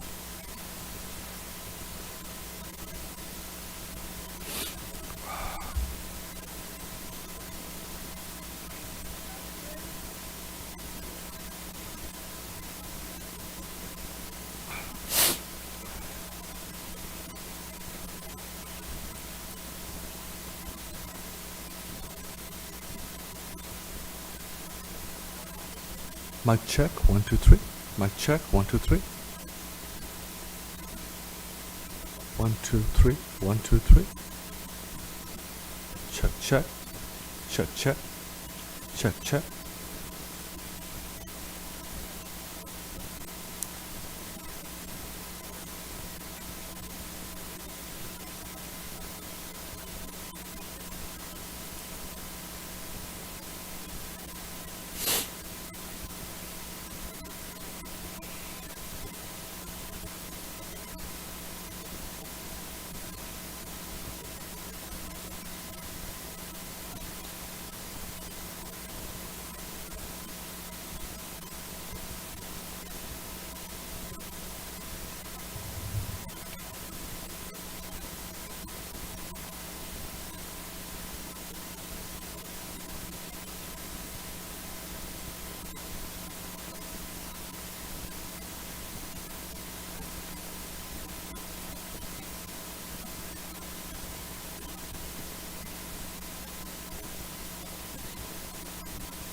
check.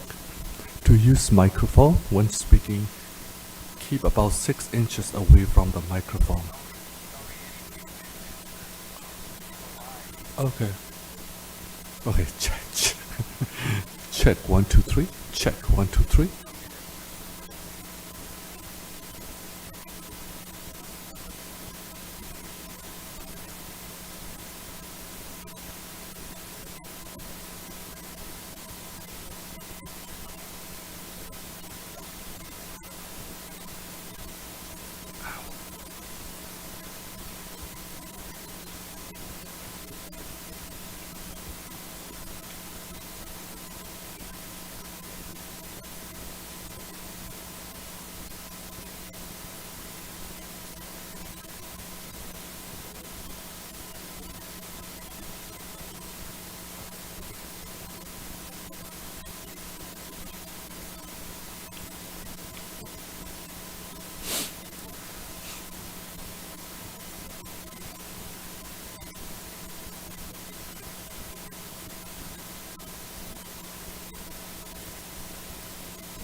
Okay.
Welcome to the Volusia County Council meeting.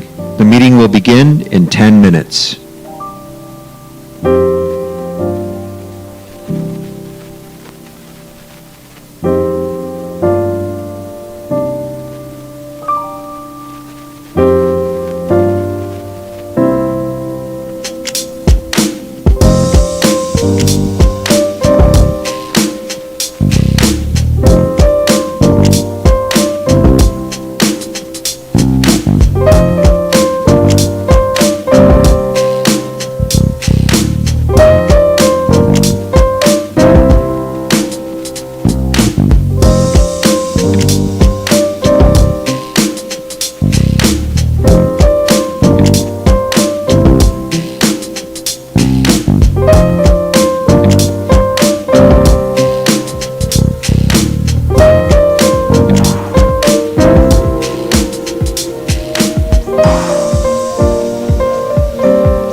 Welcome to the Volusia County Council meeting.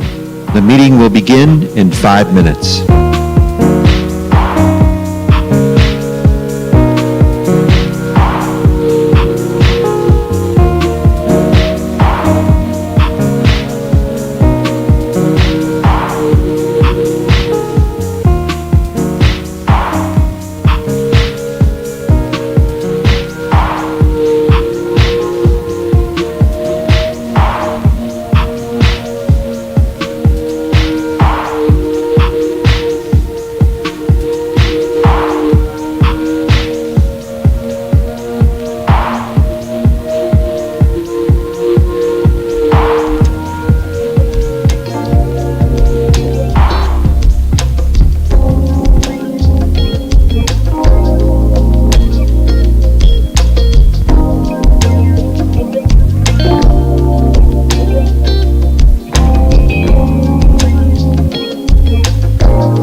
Welcome to the Volusia County Council meeting.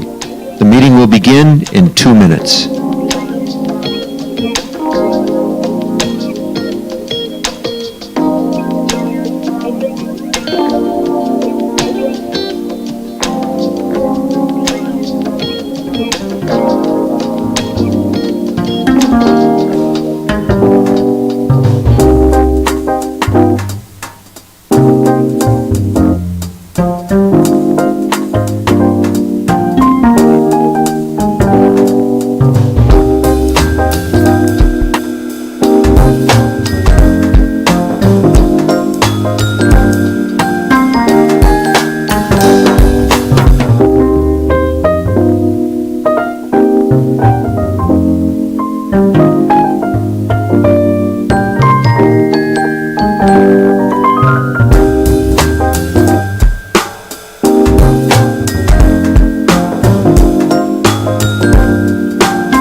Mic check, 1, 2, 3. Mic check, 1, 2, 3.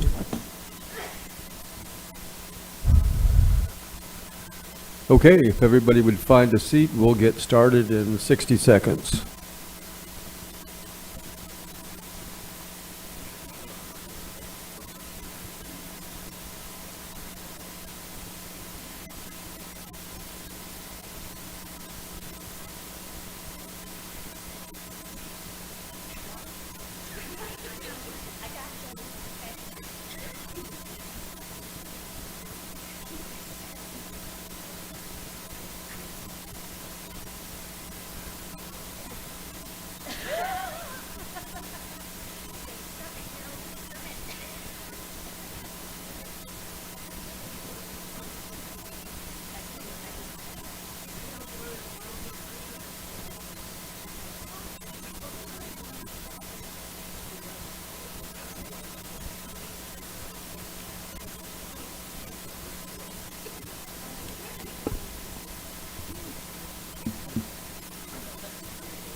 Okay, we will resume the meeting at 1:02.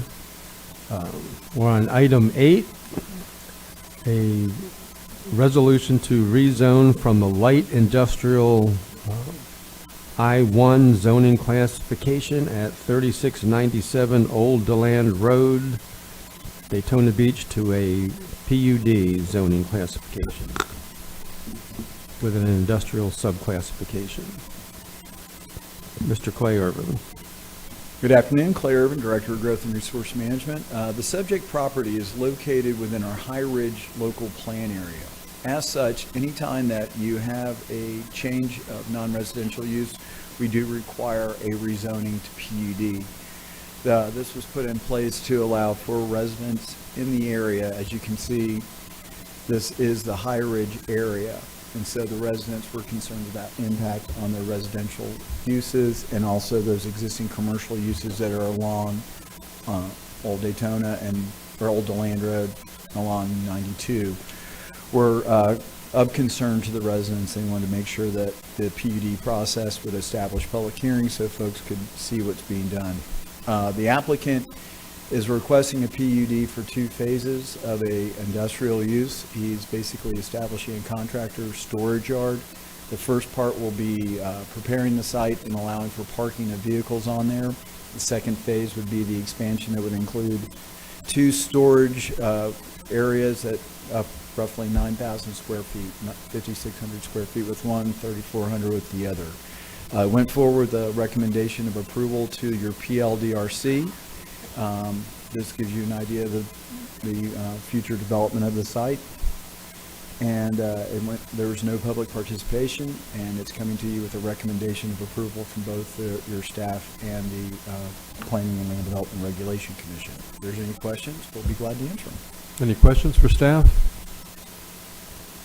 Then Vice Chair Danny Robbins. Motion to approve.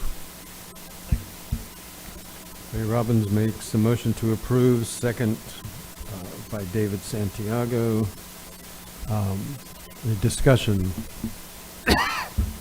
There's no discussion. Chair, you do need to disclose ex parte. This is a quasi-judicial hearing, so does anyone have any ex parte they need to declare? Okay.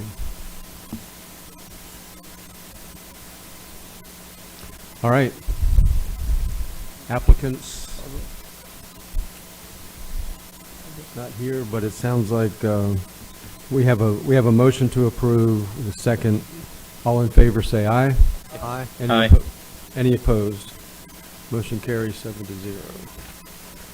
Item 9, a special exception for a private school at 3804 Pioneer Trail, New Smyrna Beach, on prime agriculture A1 zone property.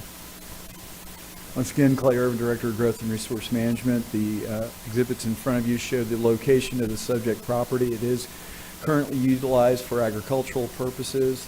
Easter Seals is looking to establish a therapeutic school out here. They have a 2-phase prong approach to this. They will be using the existing site for its first part, and that's where they'll be bringing on 50 students to go over and utilize the horses for part of the therapy and assistance with their students. The goal ultimately is to construct additional buildings on site and expand this to a K-8 population so that way they can expand opportunities to the students who they are seeking to bring onto the site. This gives you a layout of what they would like to be doing. You have the future classroom areas, you have outdoor education, and this gives you an idea of when they are finally all the way completed. Again, they utilize the equestrian facilities on there as part of the therapy for the students. It went to the PLDRC with a recommendation of approval. Here you see we have hours of operations as one of those. It talks about the natural buffering around it, and it talks about some of the other requirements that may be necessary because we are transferring basically a residential use into more of a institutional use. This gives you the general direction. As you can see, there was a recommendation of approval, unanimous from your PLDRC. This is consistent with your staff. The applicants are here if you would like to hear from them. Again, it's coming to you with recommendations of approval from both bodies. If there's any questions, staff will be glad to answer them. Questions for anyone? There's no questions. Jake Johansson. Real quick. Clay, what's this property used for now? It's currently a farm, and it's got horses on there as well. Horses, and they teach kids how to, I believe. I believe Am I in the right applicant place? will probably be able to give you more details on what the current. All right.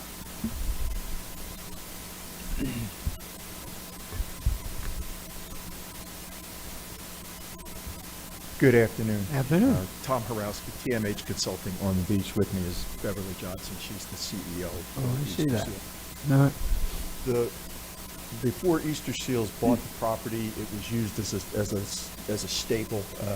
They had riding. People boarded horses and did riding instruction and riding activities.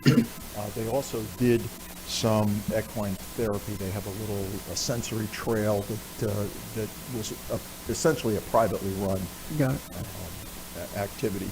And then the bulk of the property was used as pasture. Okay, I'm familiar now. I just had to make sure it was the one that I'm thinking of, which seems to be doing training and education throughout the week anyhow, just not by you all. All right, thank you. Thank you, Chairman. Thank you. Vice Chair Danny Robbins. Motion to approve. Second, Johansson. Motion to approve by Robbins, second by Jake. Mr. Brower, Mr. Reinhardt would like to speak. Is that what that? Okay. I think it's just stuck. Matt, I think you're frozen, but we Either speak that or and see if we can hear you. he's really good at playing freeze tag, one of the two. We can't hear you if you're speaking. Can you hear me? We can hear you now. Hear me? Yes. Okay. All right. I'm sorry about that. Yeah. I have like the best Wi-Fi, not. Bev, thank you very much for letting us tour that facility. I had the opportunity. I know this is quasi-judicial, so I'll disclose that now. And I did tour the facility. What I found of particular interest, I mean, all the exciting programs they want to do. Somebody asked a question over there because there was a close neighbor, and that the neighbor that is adjacent to this property was in full favor of this project. And that speaks volumes for that and what Bev is trying to accomplish there. So I am a huge advocate for this program, so thank you. Good. Very good. They could probably use it at corrections. Amen to that, yeah.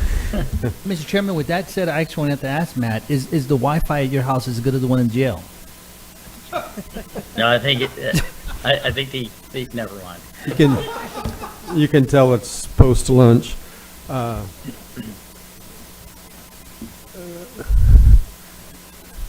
The applicants are looking at us like, what's going on here? You know what? This is a really good project, and I'm happy to see it happening. You're keeping the property in agriculture, but using it for the benefit of people that will benefit from it. So I'm going to support it. Before I call on Mr. Kent, this is a quasi-judicial hearing. Does anyone have any ex parte they need to declare? Matt does, and you just said you spoke to them. Thank you. Yes. Okay. Councilman Kent. Yeah, just briefly, I just wanted to tell the applicant, congratulations. Super excited that you're going to offer this in Volusia County for our families, and wish you nothing but success. Thank you. Vice Chair Robbins. I'll echo that, and also too, I did do a site visit and spoke to the applicant. Okay. Very good. When do you anticipate opening if this passes? Well, we have some work to do. So if this passes today, then we'll start with further design and planning. We've got infrastructure work to do, so permitting will be coming county's way, and we'll be hitting the ground running as soon as possible. Sometime next year. Yes, hopefully. Very good. We have site plans to do for Okay. phase one. Great. Well, then we'll see you again, probably. Yes, you will. All right. Let's. We have a motion to approve by Robbins, second by Johansson. Okay. All in favor, say aye. Aye. Any opposed? And you are approved 7-0. So we'll see you with a site plan. Item 10, ordinance 2023-46, an ordinance amending section 22-706 of chapter 22 Volusia County Code of Ordinances by requiring properties that abut the Atlantic Ocean to have the property address displayed so it is visible to the public on the beach. Clay Irvine. Yes, sir. This was a directive from the county council back in May. We've been coordinating with the other coastal governments, Ormond Beach, Daytona Beach Shores, Ponce Inlet, and New Smyrna Beach, informing them of what we were doing, so that way there could be hopefully uniformity as the implementation of this. If approved today, we'll have a 120-day grace period where we'll be making outreach to the property owners, informing them that they have to post the address. It can be painted on a seawall, it can be a separate sign. We do not have any restrictions on that. All we are requiring is that they be 12-inch high letters or numbers so that it is visible from the beach. If approved, we'll go forward from there, and then we'll utilize basically code enforcement to inform people about what the rules and regulations are. Any questions for staff? Yes, sir. Councilman Johansson. Yeah, Clay, it says that you've reached out to the other cities and that they're interested. Do you see any problem with the other cities joining in? Because no, not at all. I don't want any gaps. Yeah. And I also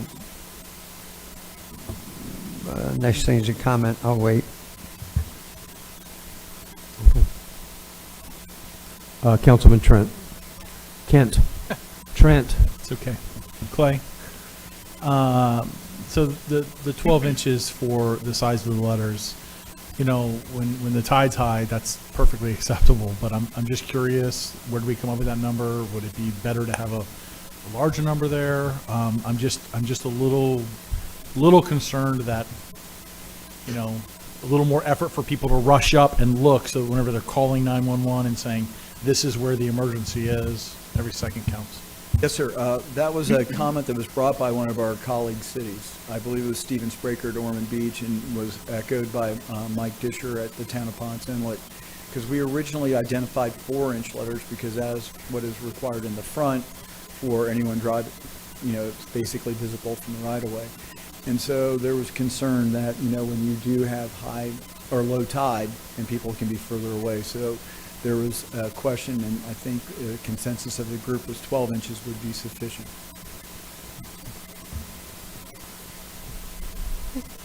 Mr. Brower, I also believe Mr. Reinhardt had his hand up. Did you? Okay. Yes, I did. Go ahead. Thank you. The question was answered when they brought up 12-inch numbers and letters. This is something I asked for a while back. I thank you, Clay, for getting with those agencies. I believe Daytona Beach Shores already does it.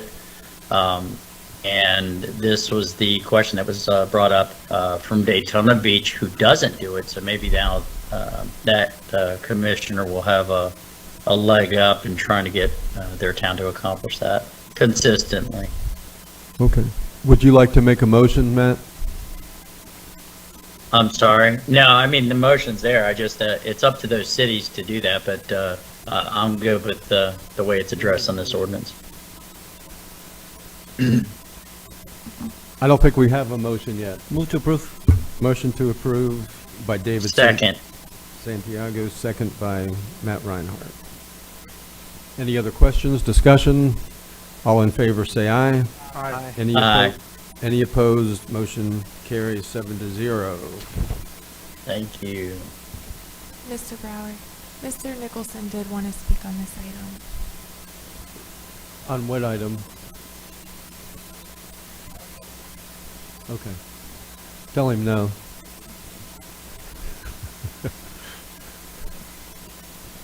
Okay, item 11. Ordinance 2023-44, item 12.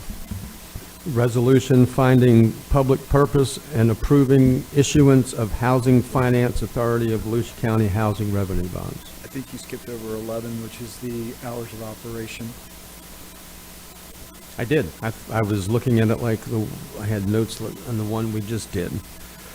Okay, item 11 is an important one, ordinance 2023-44, an ordinance amending section 50-746 and 72-703 Volusia County Code of Ordinance by establishing new hours of operation for construction activities. Clay Irvine. Yes, sir. At the October 3rd, y'all told us that you felt that the regulations that were in place, which restricted the hours of operation, were too restrictive, and as such, come back with a change to the ordinance. So we have utilized the times that y'all have identified, which is 6 a.m. as a start and 9 o'clock as a finish time. And again, this is pertaining to noise, not necessarily construction activity. And I just want to make sure we're clear. It's pertaining to the noise generated by the construction activity. So you can still do the construction as long as the noise is not off of the property and creating problems. So this is an exemption to that specific standard. We also included in a comparison because there was a question as to how other local governments in Volusia County regulate this type of activity in regards to noise issues. So that's included in there. If there's any questions, we'll be glad to answer them. Again, this is working off of the directive policy from the council. Any questions from council? You had a question? I do. Troy Kent. Mr. Irvin, are the current hours that the county has, is it Monday through Friday, 7 a.m. to 7 p.m.? Mm-hmm. And is it Saturday and Sunday, 10 a.m. to 6 p.m.? Yes, sir. Thank you. I have comments later. Okay. Danny Robbins, Motion to questions? approve. Second. We have a motion to approve by Vice Chair Robbins and a second by David Santiago. Clay, just a quick question. You said this only affects noise, it doesn't affect construction activities. If the hours were different from 9 a.m. to 5 p.m., construction could still go on, but it would just affect noise. Correct. Okay. What you see is this exemption ties to our noise ordinance and how Right. we operate within there. We want to make sure that it's clear that if you have an enclosed building and you're in there painting, if you're in there doing finished carpentry, as long as the noise is not traversing out of the building and it's not audible at a property line, that would not be any issue. The issue is noise as it pertains to the impact. Okay, thank you very much. Councilman Kent. Thank you. So my comments on this is I'm going to start and just say, council, please don't do this. And here's why. I asked myself, where did this originate? Where did this come from? Because I didn't have any residents reach out to me and say, hey, I would like to have more noise in my life around my house earlier. And also, could you help me out and let the noise continue longer than what we currently are allowed to have? I've had no one reach out to me and ask for that. On the contrary, since this happened, I've had many residents reach out to me and say, why would you do this? Why would you impact our quality of life at our homes? Why? And, you know, I could be wrong on this, but I think this came up because a developer that was doing some work up in Halifax Plantation area, Ormond Beach, you know, there were some issues with what time the construction was starting. I know I received some emails with some videos on them, time stamped, and I got to tell you, I would not want to live next to that. Not for a month, not for a day. The times we have, Monday through Friday, 7 a.m. to 7 p.m., I think that is appropriate because construction needs to happen. And, excuse me, and it will happen. On Saturday and Sunday, 10 a.m. to 6 p.m., listen, I could bend on that one a little bit. I could bend on that one and start at 9 a.m. and I could even go until 7 p.m. on that if I had to. But I haven't had an outcry or an outpouring of residents asking for us to change this. I think this negatively impacts the quality of life for our residents. Home is a soft place to land. It should be.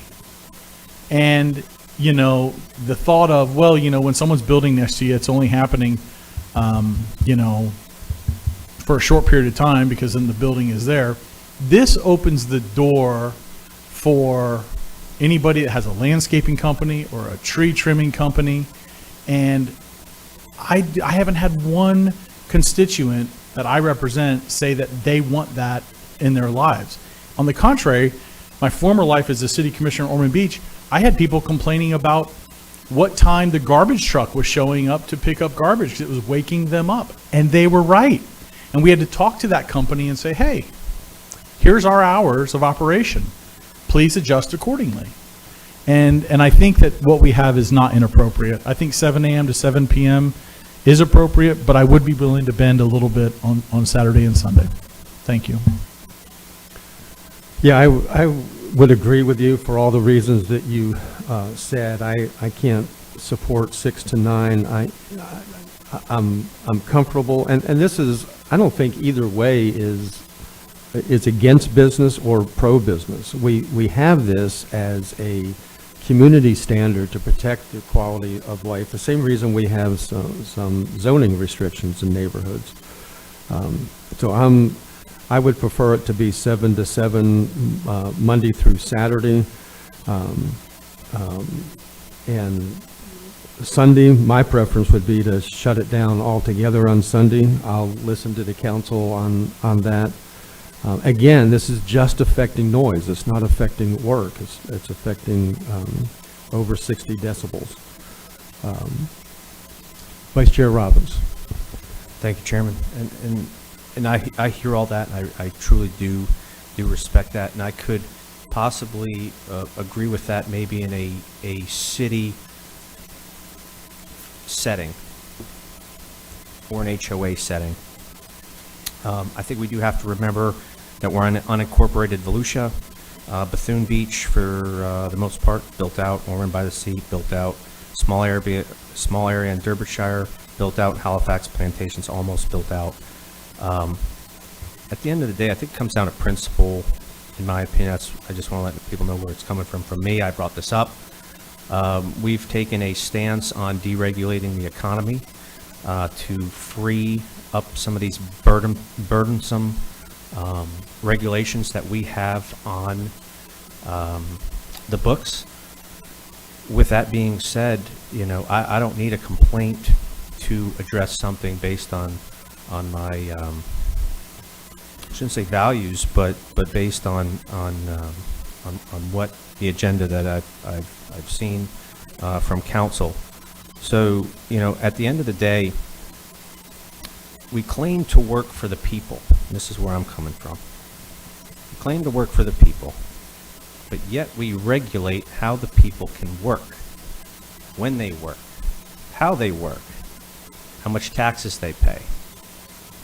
We regulate at the stroke of a pen how much affordable housing, but yet we bust their chops on how they produce that money to pay for affordable housing that we're giving to somebody else.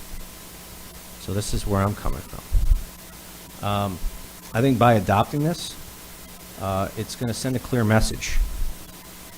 Send a clear message that we want to work in this county. We want our working class people to work in this county, and that we are paying attention. And I think this is a monumental first step to deregulating our economy and actually loosening things up and leveling the playing field for Volusia County's burdensome bureaucracies that have been created over the last 40, 50 years. So, that's where I'm at. We expect a lot of these people, and I think we need to loosen this up a little bit. Councilman Johansson. Thank you, Chairman. Clay, you had said something, and then the chairman said something. I want to be sure we're square on this. You said that construction noise can't emanate beyond the property line. And then the chairman said 60 decibels. Is that one and the same? When you say no noise, you mean no noise above 60 decibels or no noise? If you look at our noise ordinance, it pertains to decibel meters measured at the property line, and that's what we would be utilizing there. There's an exemption, as we say, is that, so we have the standard and we exempt out construction activity Right. and the hours that. During these hours that we're proposing right now. So that isn't to say that at 6 o'clock in the morning, and some of the complaints we got about Halifax Plantation were prepping the vehicles. And so I didn't go to Halifax Plantation, but I got one of these whiz-bang little noise meters from when I was a city manager, because we used to check this stuff. And I went a decent distance from some bigger diesel equipment operating, and 60 decibels is pretty loud. It can be, I don't want to say bothersome, but it could wake you up. It could wake me up anyhow. So I want to make sure that I would prefer to just stick with the noise statute, and then say from the working hours of whatever to whatever, it can go above that, but then we shut down. But we need to kind of get people to understand 60 decibels doesn't mean it's not going to wake you up. 60 decibels doesn't mean it's not going to prevent you from falling asleep. 60 decibels is 60 decibels. And it can be a little bit bothersome, but that's what our ordinance says. And not to mention all the other natural flora and fauna that can make noises above 60 decibels that we're not regulating. So, you know, I do like consistency. I see there's a lot of municipalities with and without. Sometimes are longer, sometimes are less. Mr. Robbins brings up a good point about the limited spaces left in unincorporated Volusia County.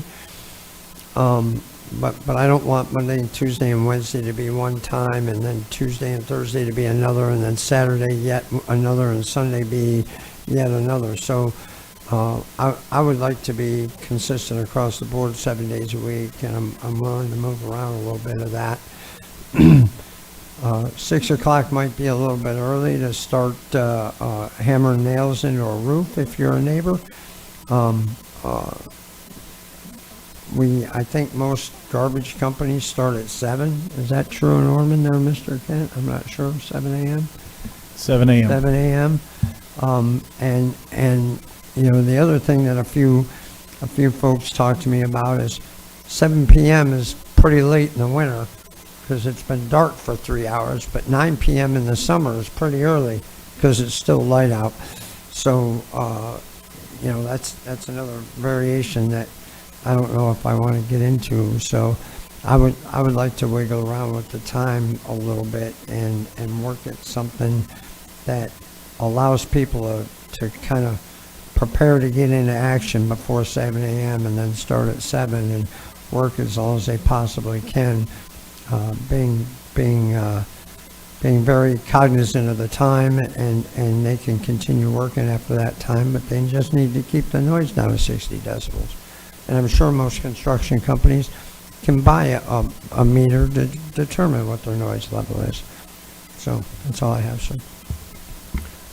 Matt, I'll see you. I'll take you in order, okay? Councilman Kent. Thank you, Chairman. And Councilman Johansson, I'm really pleased to hear that you're willing to wiggle on the time, because I think that's what we probably need to do. And I'll just say to Councilman Robbins, you know, you talked about regulations, but even if you get this at 6 a.m. to 9 p.m., that's still regulating it. Non-regulating it, in my opinion, would be doors open. You know, whenever, all through the night, all through the day, whenever you want, then we're not going to regulate it. So this still regulates it. And then as far as the comment about sending a message, you know, I want to send a message to the residents, not just the developers, but also the developers and the tree companies and the lawn care companies, because they're residents too. And they have families and they have parents, and they go home for a soft place to land. It just makes me think of a couple of my constituents who live in Ormond by the Sea, and they happen to have my same last name, my dear mother and father. And they're in their mid-70s, and, you know, God willing, we're all going to get there. And my parents, I know, if it's past 7:30 p.m., I'm not calling them because they are asleep. Now, they may wake up at 4:30 a.m., but they may wake up at 7 a.m. But at 7:30 p.m., they have retired for the night and they are going to bed. Now, my daughter, who has 2 children under 2, I can tell you, Hudson, who is sleep trained, which, you know, is a real thing. You know, and if you're not sure about it, check out Dr. Ferber, the Ferber method. But Hudson, who is sleep trained at 19 months old, and Truett, who is not because he's 7 weeks old, but he will be. But Hudson goes to sleep between 6:30 p.m. and 7 p.m. every night. Gabby and Tim will not come to certain events or things that we're going to do because it will mess up Hudson's sleep. And I tell them, that's great parenting. Don't mess up your kid because of events we have or things we want to do. I love that you're making that a priority.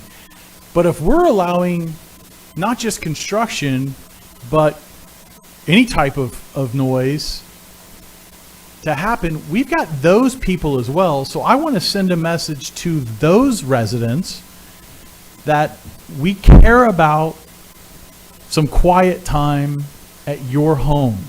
It's important to us as your elected officials, because I'm willing to bet those individuals that do that type of work for a living, they too appreciate quiet time at their house.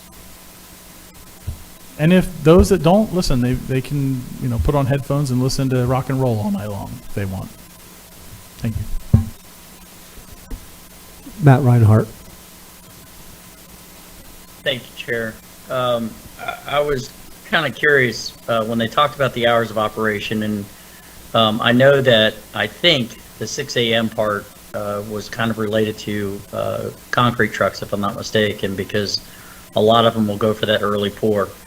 The 9 p.m., somebody had brought up the point about time of year, where during the summertime, 9 p.m. is still light out, and yeah, a lot of work can get done. And I didn't know if we're amenable to the idea of, I mean, I like consistency too, what Jake had said, but seasonal, is that something that we want to discuss? I mean, maybe I'm getting too deep into the woods on this, but you know, when you talk about winter time, when it gets dark early, people settle in, and then during the summertime, their activities go longer. I don't know if that's something that everybody wants to entertain or not. Thank you. Vice Chair Robbins. Thank you, Chair. I just want to go down memory lane real quick. I was on the council and I voted for it to adjust this time to where it's at today. And the complaint came from Halifax Plantation. Okay? Halifax Plantation is in its it's in its final, I believe, phases. So, you know, Mr. Irvin, where were we at? What was the times before this, before we adopted this? You remember? I think that there was inconsistency. The building code had the 7 to 7 and then the 10 to 6, but the Chapter 50 just exempted out all construction. So we had to, that's why we came back with the amendments that were approved, I believe in May, because we had inconsistency between what was in the Florida Building Code and what was in our noise ordinance, Chapter 50. So we made them all the same, and now we would be making both of them the same again. And thank you. And just to be clear, I mean, this applies to everybody, you know. You got to do some of these activities around your house. And it's unincorporated Volusia. We've gone over what places are built out. You know, this is some of our way of life. You know, when I moved down here, I started off roofing and pouring concrete. And the later you start, the hotter it is, the more dangerous it gets. And, you know, I'll tell you what, Mr. Kent, you brought up a good point. It's still regulating it. So I'd be, come to think of it, I'd be willing to get rid of the whole shooting match to make my message as strong as possible. because of what we expect from the people. And this is temporary. When people are building a house, each one of us had a house to build in, and Mr. Johansson brought that up the first go-round, you know, and we have to understand and respect that. Do we know what time our garbage trucks start? Because I know our recycling trucks, how about for recycling? Do they go out at like 5 or any private recycling companies? Well, all of our contracted stuff that we do, it's at 7 o'clock. There are things that we don't control. Which are what? That are, yeah, they can do whatever. Do we have a work time, Mr. Manager, for the county and for government? We do not, and there's some reasoning behind that. But we get into things like night work on roads and utilities so that we have minimal interruption for our public. So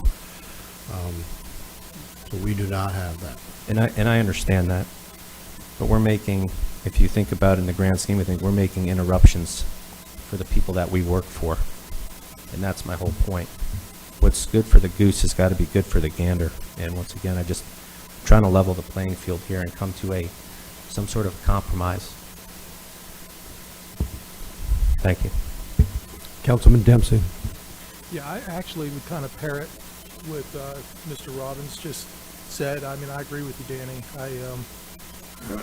I think I've mentioned this before. My stepdad and I have built several houses, and I know when you pour concrete, you want that concrete truck there as early as possible, especially in Florida, because you do not want that concrete to set up before it gets hot out. And if you're doing roofing, you don't want to be up on the roof when the afternoon thunderstorms come in.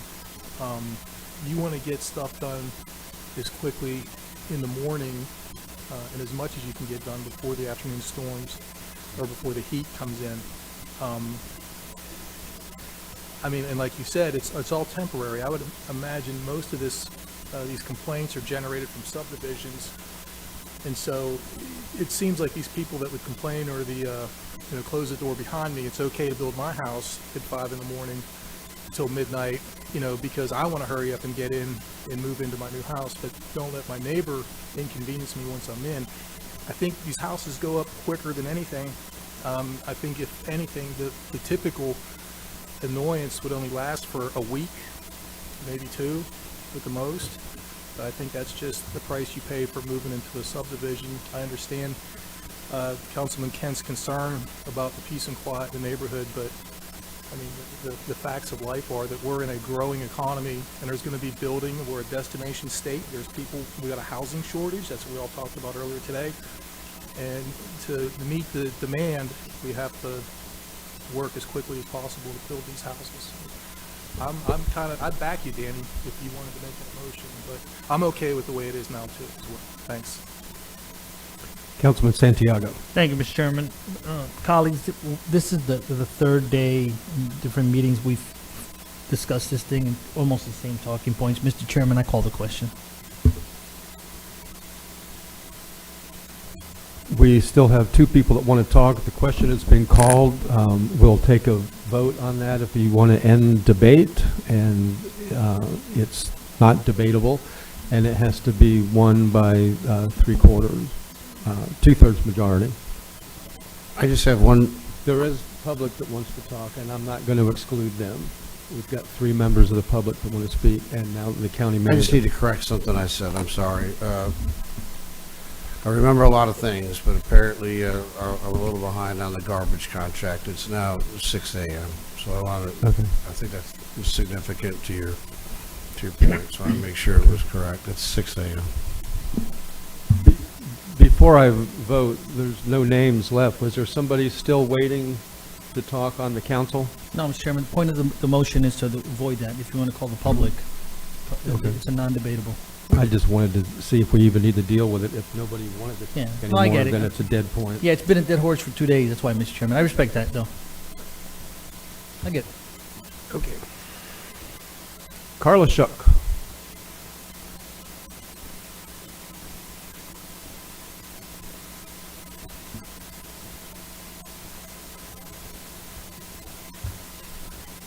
My My name is Carla Shook, and I live in Ormond Beach. I spoke at the November County Council meeting, and I'm back to state more thoughts on your proposed code hours of 6 a.m. to 9 p.m. 7 days a week. As mentioned last time, that would be 15 hours a day, 365 days a year. One of you questioned a local resident who emailed you a letter. In your response to him, you wondered how the change of hours could possibly affect any resident's quality of life. Visualize the following so you'll better understand my perspective.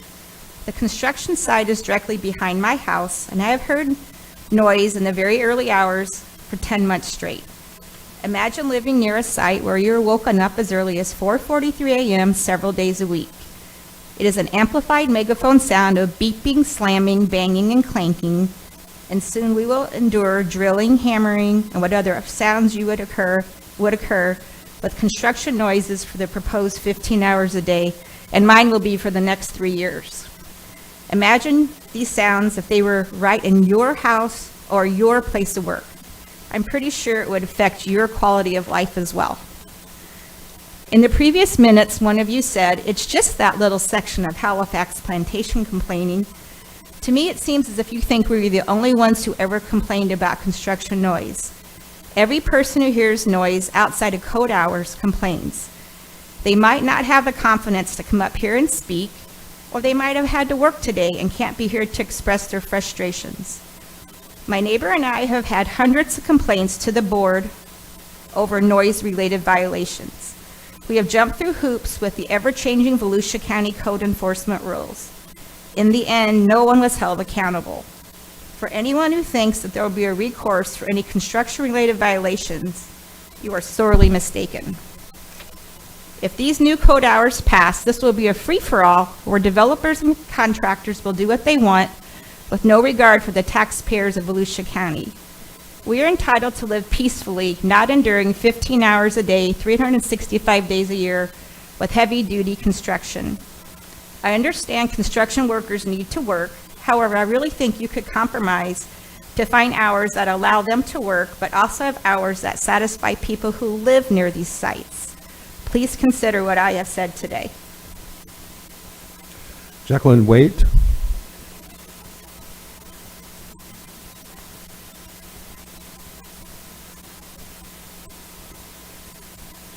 Commissioners, thank you very much for listening to what I have to say. Carla gave you the background. You have all the information she's accumulated and sent to you over the months. I want to give you the heart of the issue. We retired here from somewhere else. We've been here now for a year and a half, bought our property, and in a year and a half we have had construction noise. We live on a let me back up. When we bought our property, our house was on a street where there were 5 houses. That's what we were told we were having on the street, was 5 houses. We were thrilled. We were thrilled. We knew there was going to be construction around. That's okay, and people have a right to live. We endured, and we endured. Well, now we find out that they're building another 160 houses beyond our street. They're extending our street. So and there's no egress except by our house. Ingress, egress by our house. There's no, for this whole new development, there's only one way in, one way out, except if you're in an emergency vehicle. So I live on a street with 5 houses with construction vehicles going by all the time. Not right now. They have been since, right now they're in the transition stage of building. They've done all the land development. But now they're going to start the building. And we have endured the construction, the development stage now for month after month after month. And keep thinking, well, you know, we didn't know this was even going to happen. We didn't even know they were going to build it when we bought our house. But we endured. And now we're finding out we have to endure not only longer, but even longer hours. And I think of my neighbor who has a little baby, was a year and a half old, and she's going to have another baby. And I agree with you, Mr. Kent. Exactly. What about us? We retired here to have a peaceful community. And you're saying it's only lasts a short time? It's been a year and a half already, and they haven't even started this new development. So while Carla gave you the statistics. I want you to know the heart of the people that you serve. It's not just for a minute. It's not just for 2 months or 3 months. It can extend a very long time. And we're talking about one development. And I don't know if you've noticed or not, but just driving around Volusia County, even just in the Daytona Beach area, there are construction going on everywhere. So you may be hearing from me, but you also have constituents in all these other areas where buildings are taking place. Someone else is going to be speaking too. You know, when you run for election, I've done it myself. Very few of the people who vote for you will show up and talk to you face to face, but there's thousands behind them. And I'm one of the thousands, and you're going to have more of the thousands as these developments continue. Thank you for listening to me today. Thank you, John Nicholson.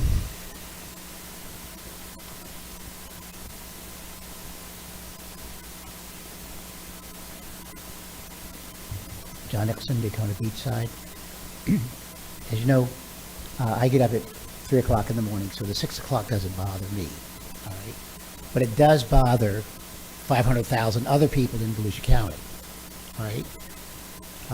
Those people that have already purchased and have already had their homes built in unincorporated Volusia County is a small number to the number that will be in Volusia County eventually. So those 100,000 people that are not here now will be here and will have to go through all of this. Most people are up by 7. In the past, those with children obviously were up by 7. Had to get them up, out, into school. So 7 o'clock wasn't a problem.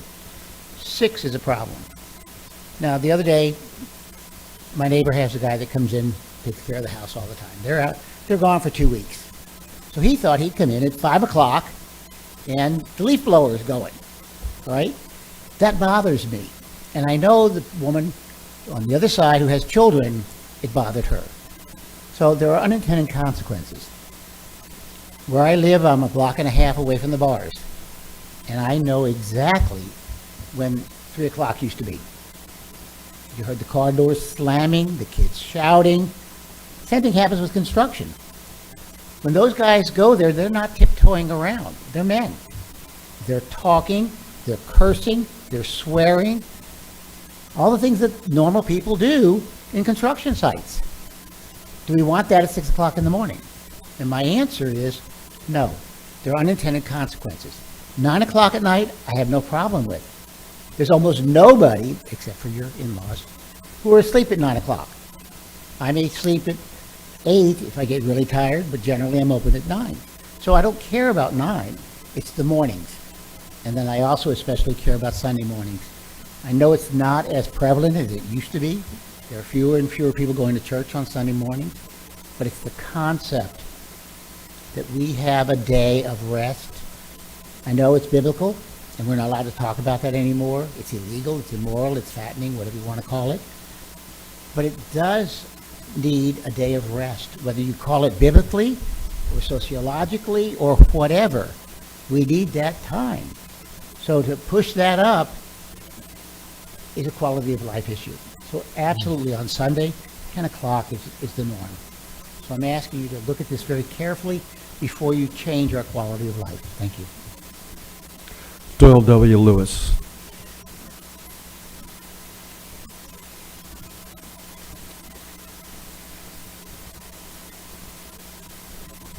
Hello again, Council. Doyle Lewis, Daytona Beach, Florida, United States.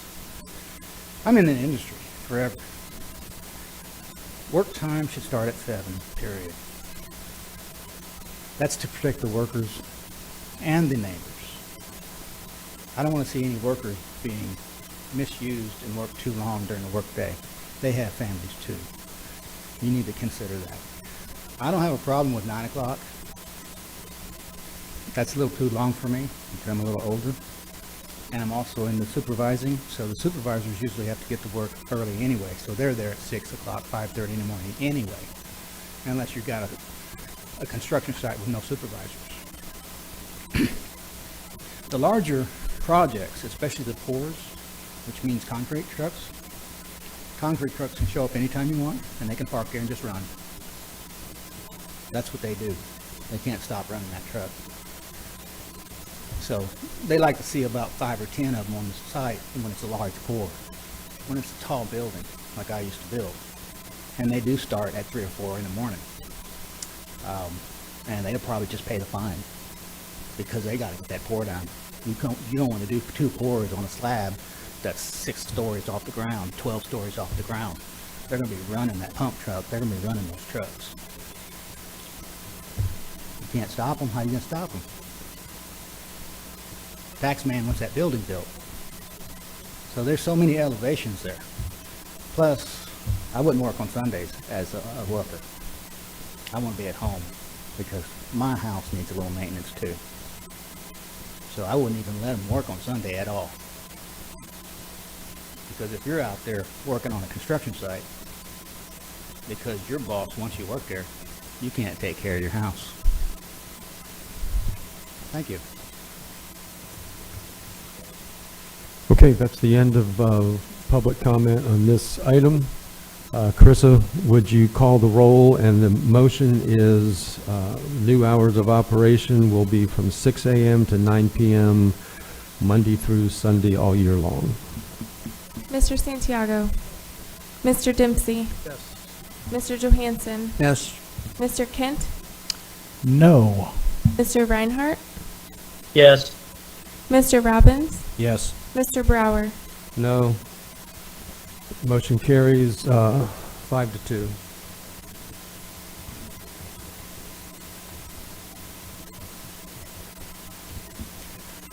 Item 12, resolution finding public purpose and approval issuance of Housing Finance Authority of Volusia County Housing Revenue Bonds. Heather Wallace. Good afternoon. Heather Wallace, Assistant County Attorney. Before you, you have a request from the Housing Finance Authority of Volusia County to approve the issuance of bonds for 2 multifamily projects, the Riverbend Landings Apartments and the Howland Station Senior Living Apartments. These bonds do not constitute a debt or liability of the county. We do have counsel from the Housing Finance Authority here, as well as one of the developers of the projects, if you all have any questions. Questions from council? Is there a motion? Motion approved, Johansson. Second, Reinhardt. Motion to approve by Jake Johansson and second by Matt Reinhardt. Any discussion?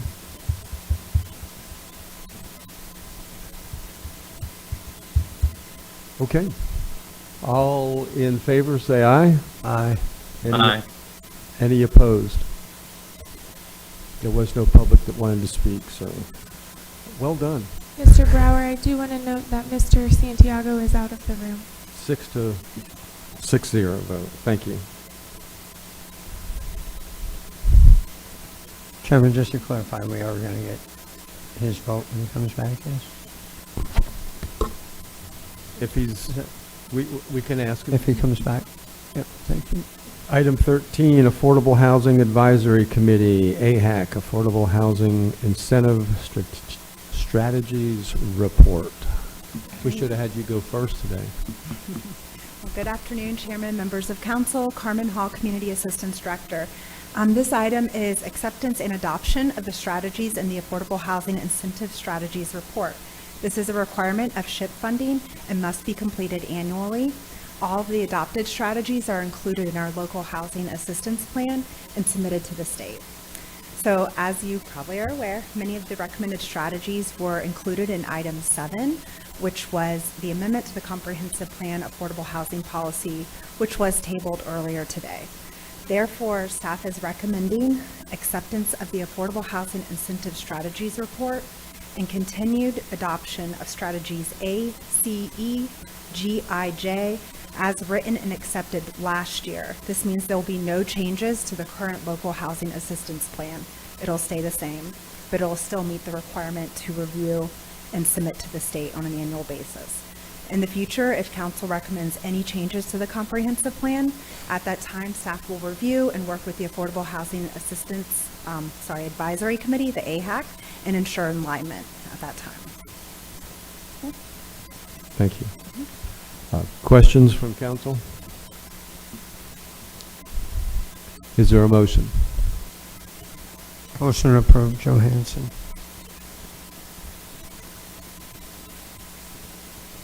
Have a motion- Second, Reinhardt. We have a motion to approve acceptance of ACEGIJ from Jake Johansson and a second by Matt Reinhardt. Any discussion? Then all in favor say aye. Aye. Aye. Any opposed? That motion carries 7-0. And did you, Mr. Santiago, you heard all the discussion on the previous motion? Jake wanted to know what your vote would have been. Item 12. My vote would have been yes. Okay. 12, 13, 14. Contract with Ajax Building Company, LLC for professional construction management and general contracting services for the Branch Jail Mental Health Dormitory, Part B. Oh, that's the...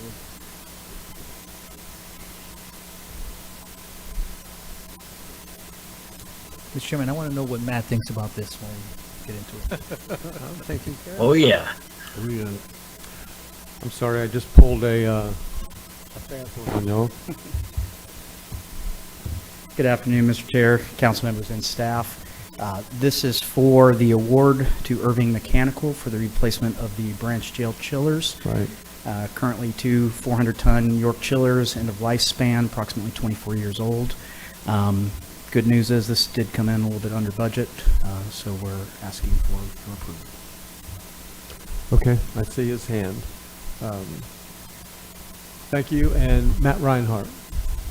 Oh, motion to approve, Chair. Second, Johansson. To approve by Councilman Reinhardt, second by Councilman Johansson. Questions?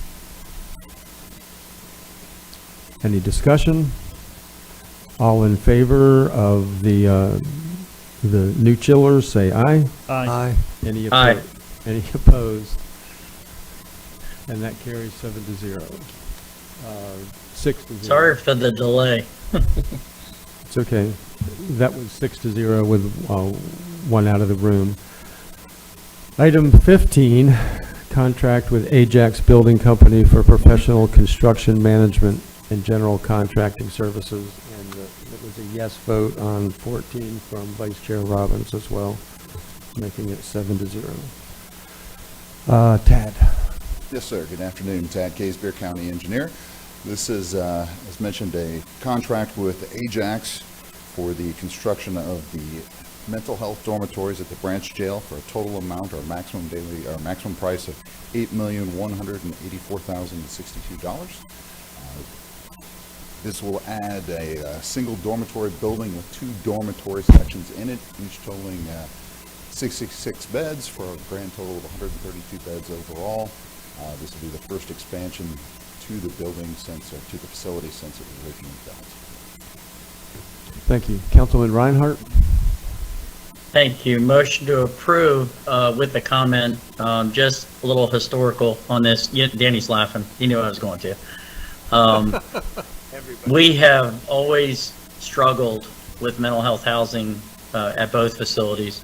Over the years, we've placed mental health inmates at various different locations. Sometimes we've always wanted to do this step-down process for years.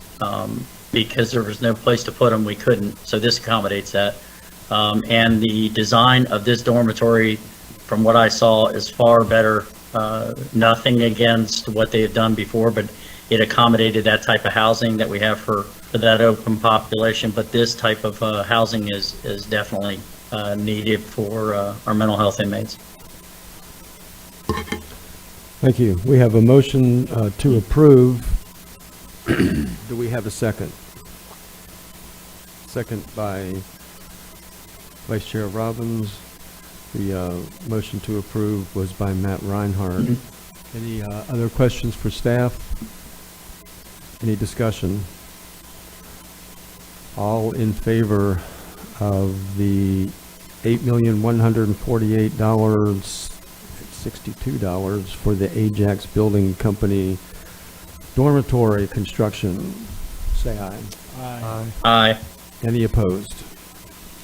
And the motion carries unanimous. 7-0.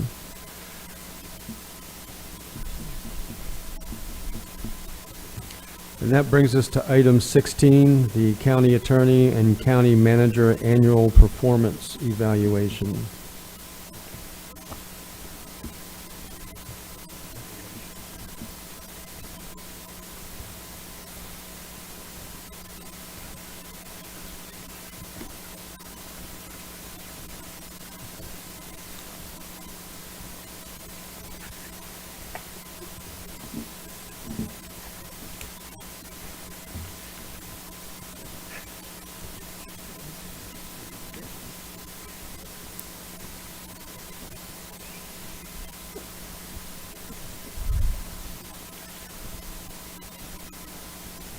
Mr. Brown. Mr. Chair, so what I handed was the written evals that were submitted by 3 of the council members. I gave you each your own packet, so for the manager and the county attorney that you provided. So if you wanted to hand those out to your fellow council members of what you submitted, I think that was asked of us to prepare. So I gave them to you if you wanted to hand them out. Okay.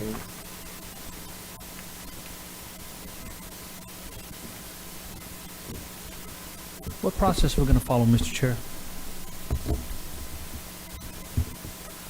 We will go by the lineup today for anybody that wants to speak publicly about the county attorney, county manager, and make your comments then. So that puts you first if you want to start. It'll be very simple. Thank you, Mr. Chair.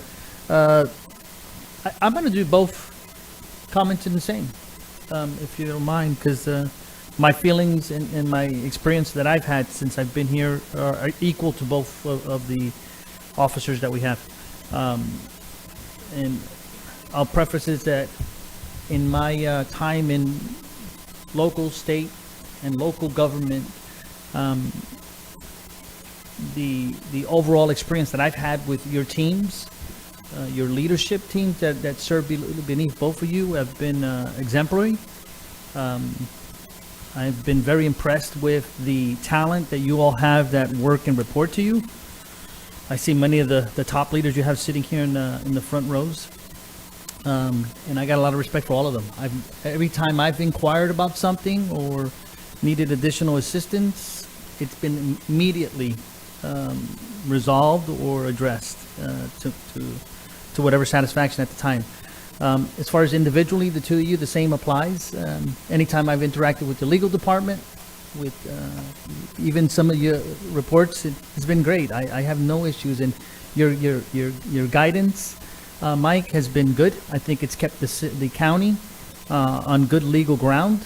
You've had a lot of successes and wins, and I think that the residents of Volusia are in good hands legally under your leadership. That being said, Mike, I'll just add the thing. I did like it a few weeks ago when you came out a little bit. I'd probably maybe request a little bit more intervals of that if you feel. I certainly will never be offended if you chimed in and gave us your legal expertise. At least for me as an individual council member, I'll hear from my colleagues that for you to chime in, even if we're doing wrong, I have no offense to that, and we can certainly all discuss that. I will never take that as to you're not doing your job. To the contrary, I think you would be doing it more. So that's my only thoughts there. But I think residents of Volusia are well served by you and your leadership. George, same thing. You certainly chime in more frequently, and anytime I've asked you for anything, it's been good. I think you defend the county on good professional basis when it comes to policy issues and interacting with other local governments.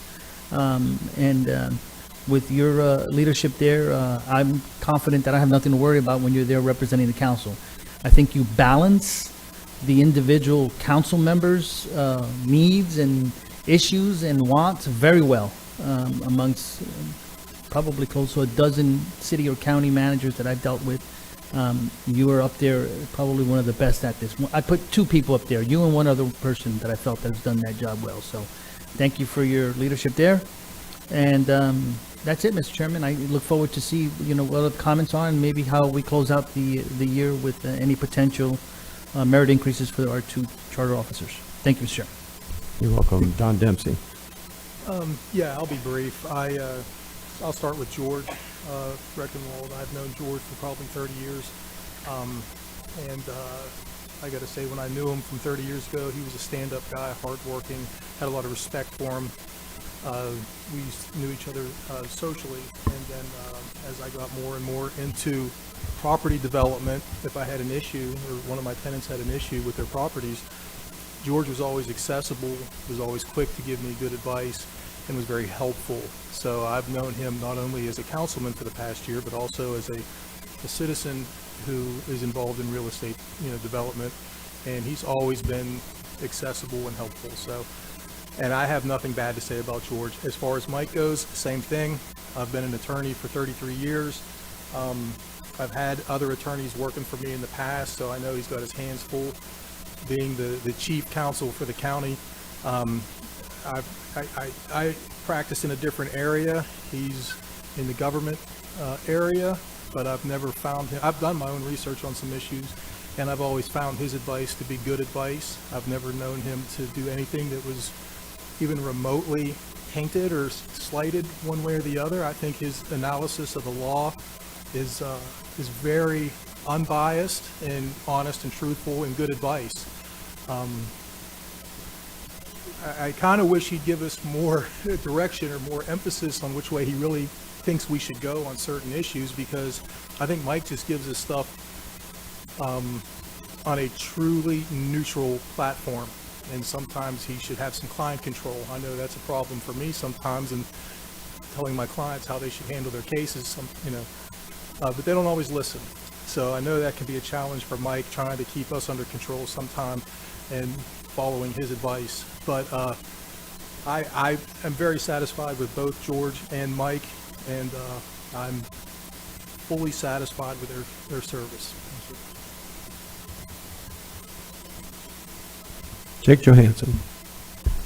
Thank you, Chairman. I wanted to do them together, but I'll probably screw that up. So,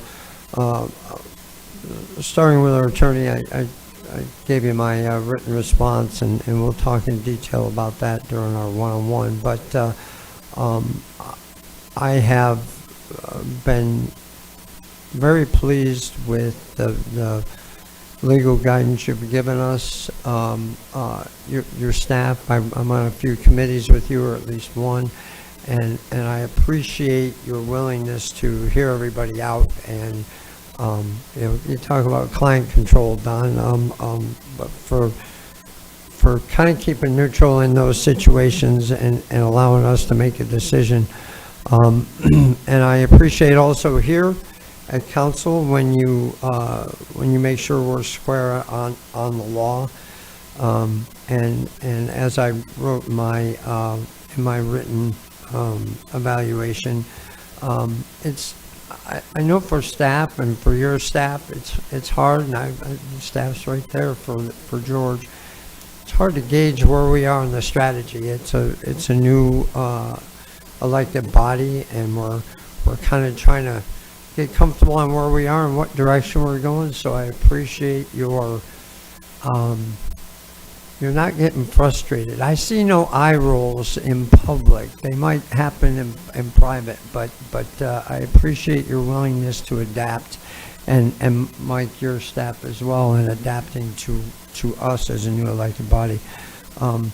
So same with George, your staff, and I think I wrote on yours that you have some traits I wish I had. I'm learning from you every day as well. And to keep striving toward, one thing kind of being in shoes similar to yours is you never know what's going to come up and be the big issue until it is, right? It could be something like garbage cans at 6 o'clock in the morning. It could be some of the issues that have come to the forefront. You're like, never in a million years would I have thought that would have got us. So, so I appreciate your ability to be proactive when you can and try to gauge what of that is going to come to the forefront. And when you kind of miss it, when it kind of creeps up and bites you, you're quick to get on top of it.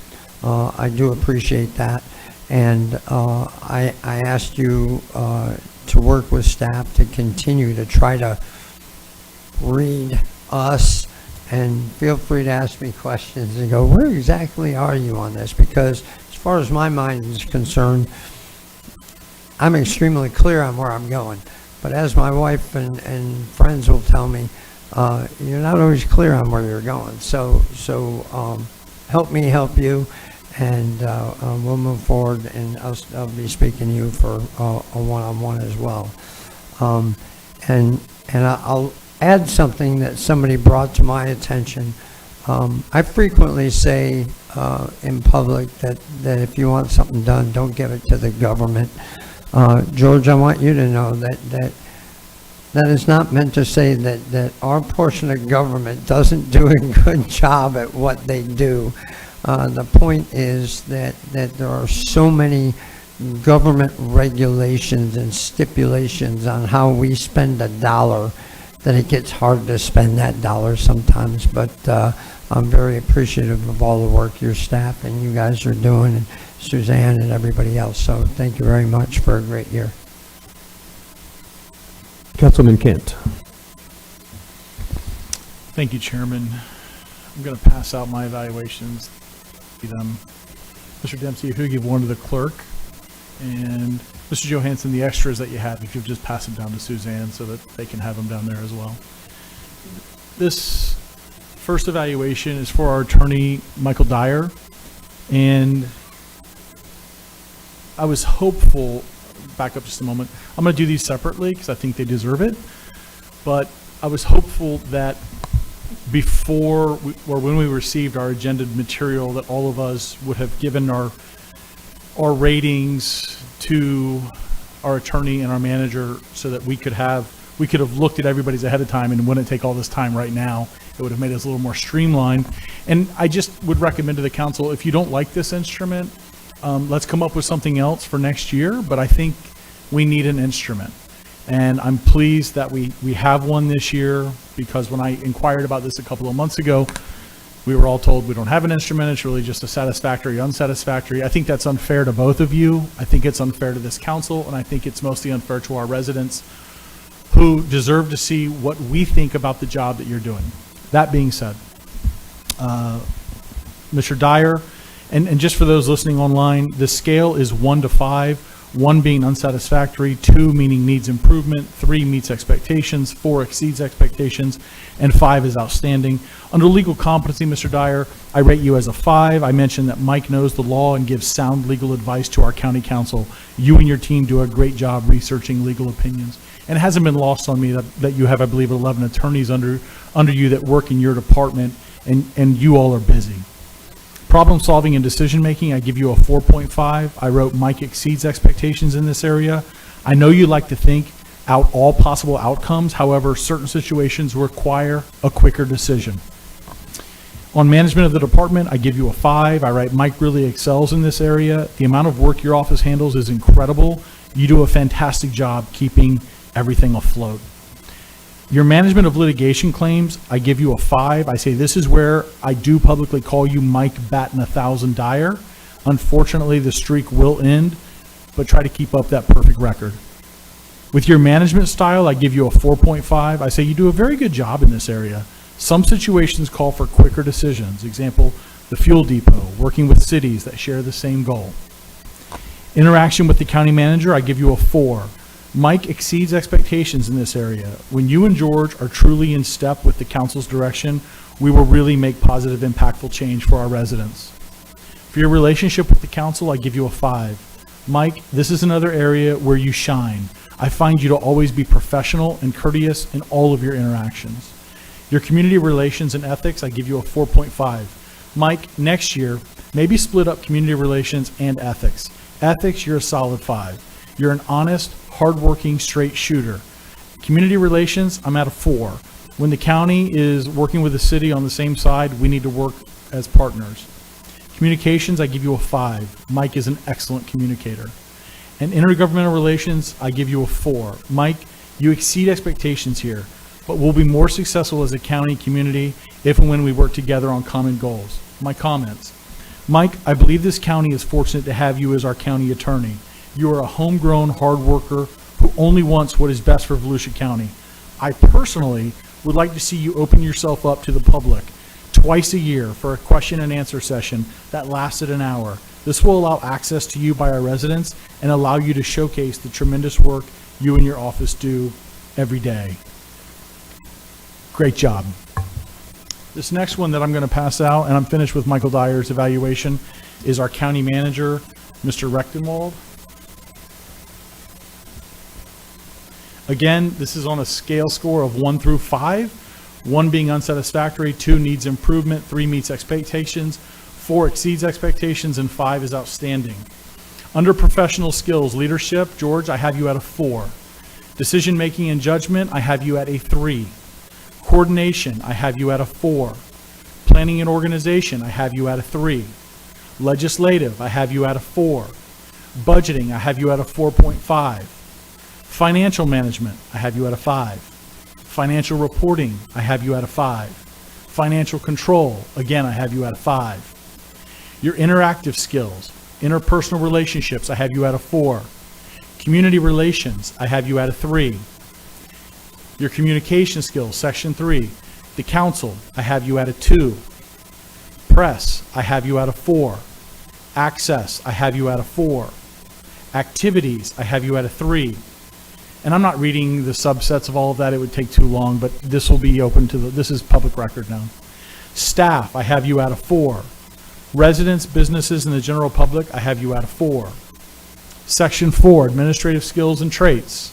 Job knowledge, I have you at a 5. Coordination, I have you at a 4. Creativity, a 4.5. Planning and organization, I have you at a 5. Personnel management, I have you at a 5. Motivation and leadership, I have you at a 4. Operational efficiency, a 4. Honesty, integrity, and ethical standards, I have you at a 3. Adaptability, I have you at a 4. Last section, administrative skills and traits.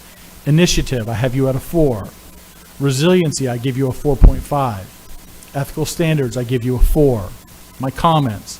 George, I think you have done a good job as our county manager our first year working together. Council goals need to be a priority every January and updates given often on our progress towards those goals. As a council member, I should not be learning about events that look negatively towards our county from the media. I should receive a call so I'm not caught off guard with what is taking place in our county. Any other comments? I would like for you to be more open to meeting with residents and community groups, holding quarterly or biannual meetings open to the public so they can have more access to you would benefit Volusia County. Overall comments, I know you have a tough, demanding job. Your background in all departments is very beneficial to you and this county. If my math is right, and I didn't go back and check it, but my rating for Michael Dyer was an average of 4.64, and my average for Mr. Rechtenwald, I believe, was a 4.04. I think it's pretty close right in there. Thank you very much. Matt Reinhardt. Thank you, Chair. I won't be, mine'll be rather brief. I wrote down some notes and I'll kind of capture a little bit of what I said. I want to first start with our county manager, Mr. Rechtenwald. When I first came on council, there were, as did everybody, have certain projects that they wanted to complete. Mine obviously was with the inmate farm.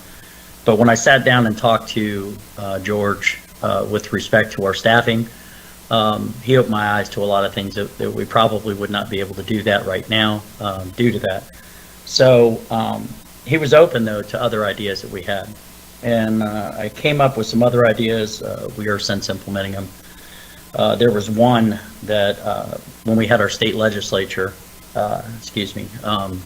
come to town, I thought maybe asking for those allocations for this specific project with respect to mangroves to assist with cleaning up our water and the waterways, as well as growing sea oats for the purpose of the dune restoration. George thought outside the box, and knowing that we could obviously seek those allocations, but could be approved by the state legislature, but the governor can always veto it. So he always looks outside that to me.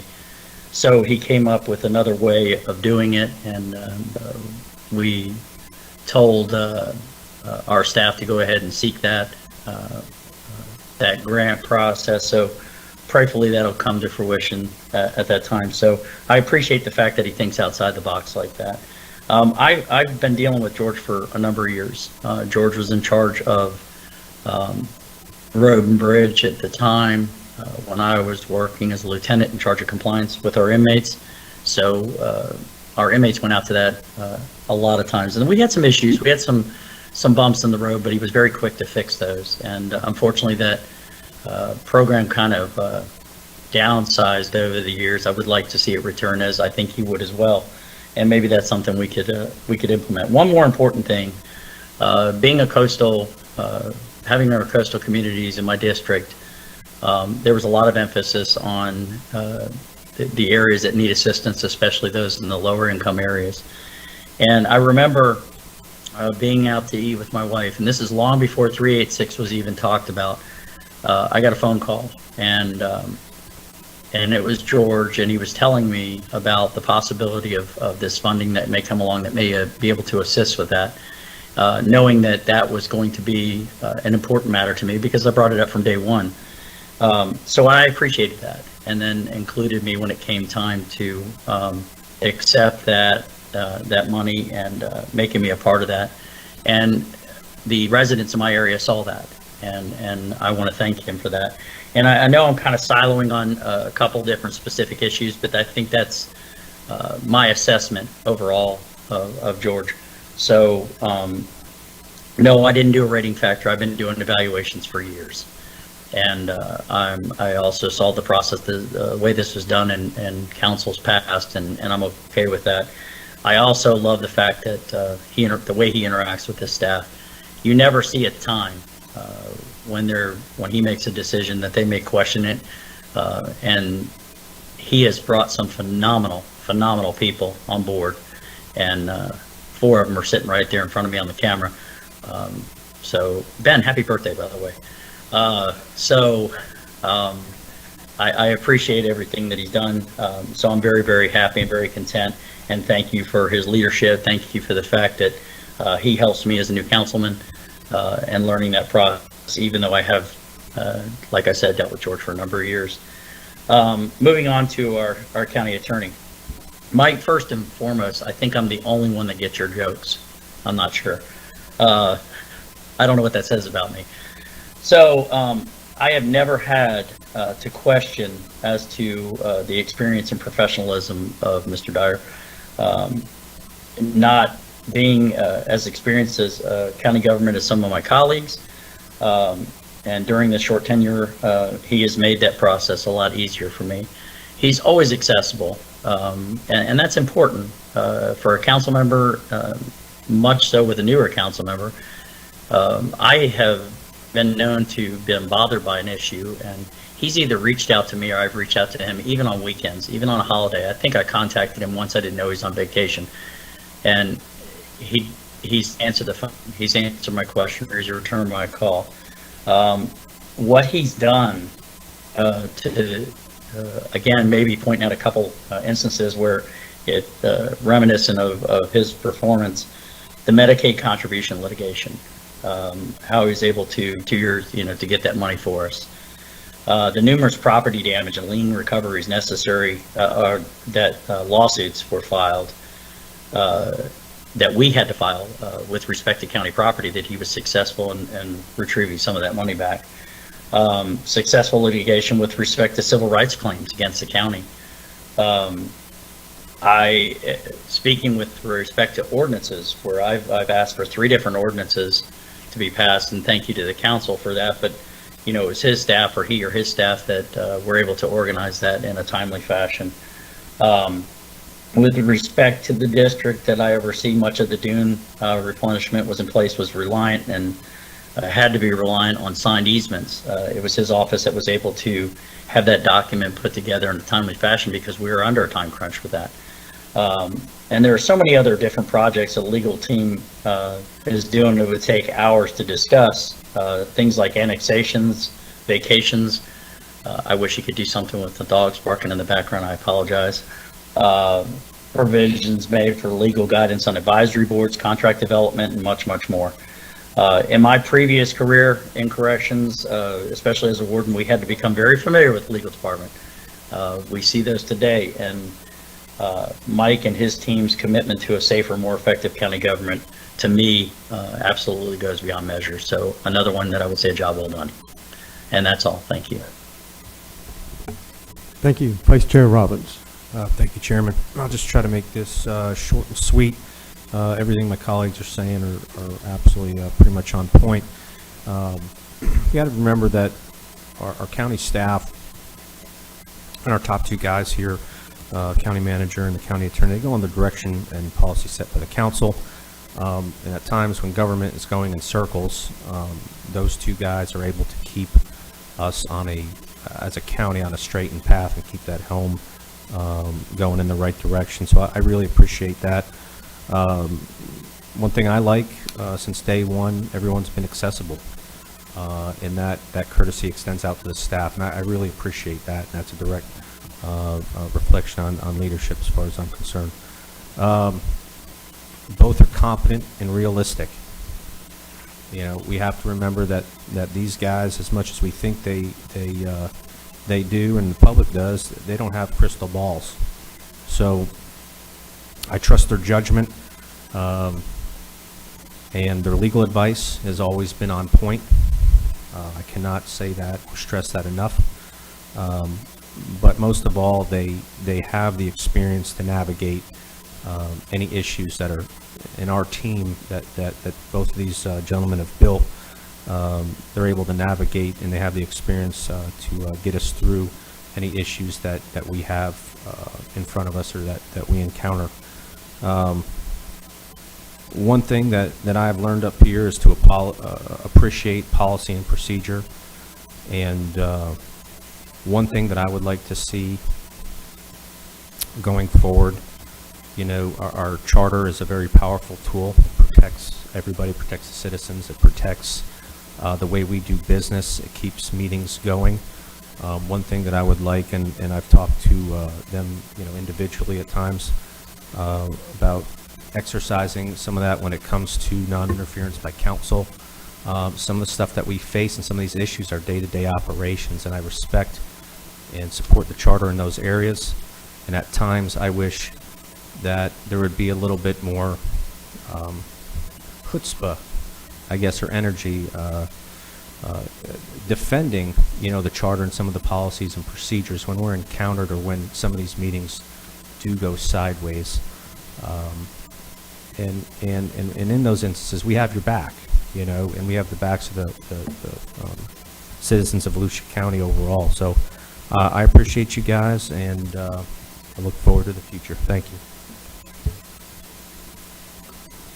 Thank you, and that brings it to me. I'm going to do this a little bit differently. I have for 3 years now used a written format, and because I'm used to it, I've spent 6 years as an executive recruiter helping companies find people and then helping companies keep good people. And one of the things I learned from that is that you praise in public and you criticize in private. And I think that's good advice.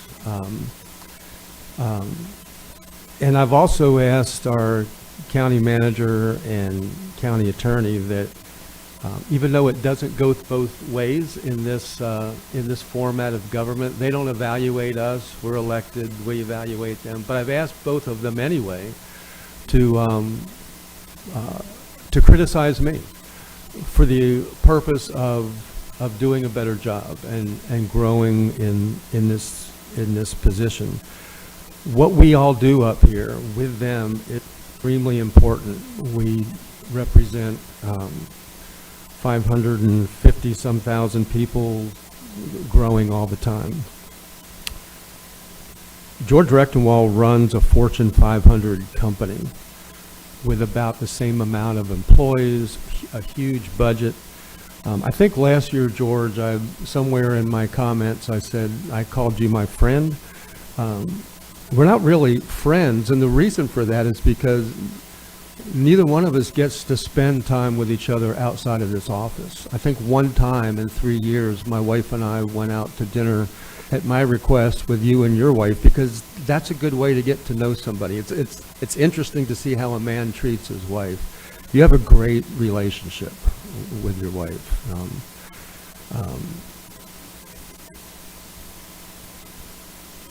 And in those 3 years, though, even though we don't socialize, I don't even know if you have. Somebody told me, well, you run in different circles. I said, I don't think George has a circle, because he doesn't have time to form one.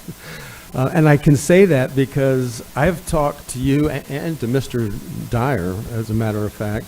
I'll email at midnight, and I'll put on it, this is for Monday, or this is for tomorrow, and I get a call back or an email back. You keep long hours. I gave you a really good evaluation. I didn't say you were perfect in everything, because I want you to keep growing and striving.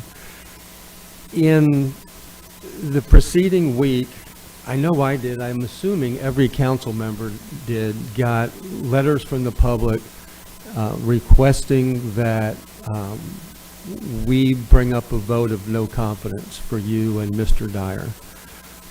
As I read a few of those, most of those were just, we don't like them, call for their heads. A couple of them went into detail, and I really appreciated that, because as I read the detail about you, Mr. Dyer, or George Rechtenwald, was that almost everything that they were concerned about, and they were good concerns, had to come from the council, and we would have had to give you direction to do that. And it's really the same for Mike Dyer, and he has pointed out to me with things that I've said to him was, you can make a motion to that effect at any time. He can't. So while it was encouraging to me to see that the public is paying attention and wants to see things changed, I think sometimes the blame is misplaced. And that blame should have rested on the 7 people here.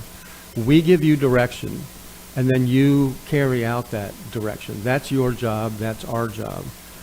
My evaluation of you was based on that, and there are things that I haven't agreed with. There are issues that you and I have had, but what we do is I go to your office. Sometimes you walk down to my office and say, there's something we need to discuss.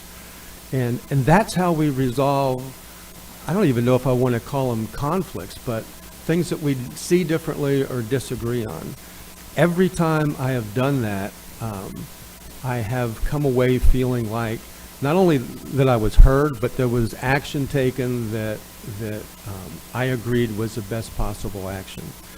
So I'm not going to ask for a vote of no confidence from you, but I will tell you in public, I have a lot of confidence in what you do and the way that you go about doing it, especially as I see you dealing with these people on the first 2 rows here, that the way that you treat them and the confidence that you put in them helps them to do their job really well. And you have hired, well, mostly really good people. Ben, you're getting a little old, because every 2 weeks you have another birthday, it seems like. But no, the people that you have surrounded yourself with, including the woman that sits next to you, they're pretty, they make me glad to be here. When I look at these faces, it gives me confidence that you can conduct your job. Do we get everything right? No. And when we don't, we go back and evaluate and see how we can do it better. Like I said, I do a written evaluation. The reason I do that is because I'll use it to come and talk with you more. I have notes on it that let's discuss this, and the same with Mr. Dyer. I think that's the best way to use it. It's public information now, but I don't make it public at this point because there's still things that we need to discuss. Michael Dyer, I could repeat this. I think I see you more in the office than I see George even. You almost on a daily basis walk down to tell me something because there's so much going on legally in the county. And I think that you are a brilliant attorney. You know my criticism because we're different people. We have different roles.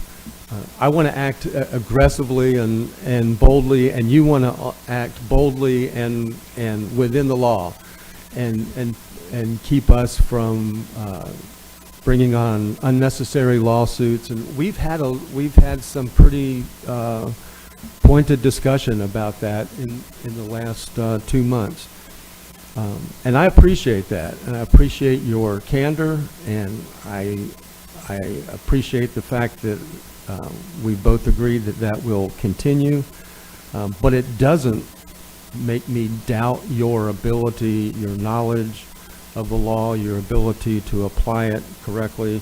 As a matter of fact, you have changed my mind on some things and the way to approach something, and I appreciate that. So I can read the social media reports tomorrow because I read them today, and they said, stand by for 5 o'clock. We're way ahead of time for the Love Fest for the county manager and the county attorney.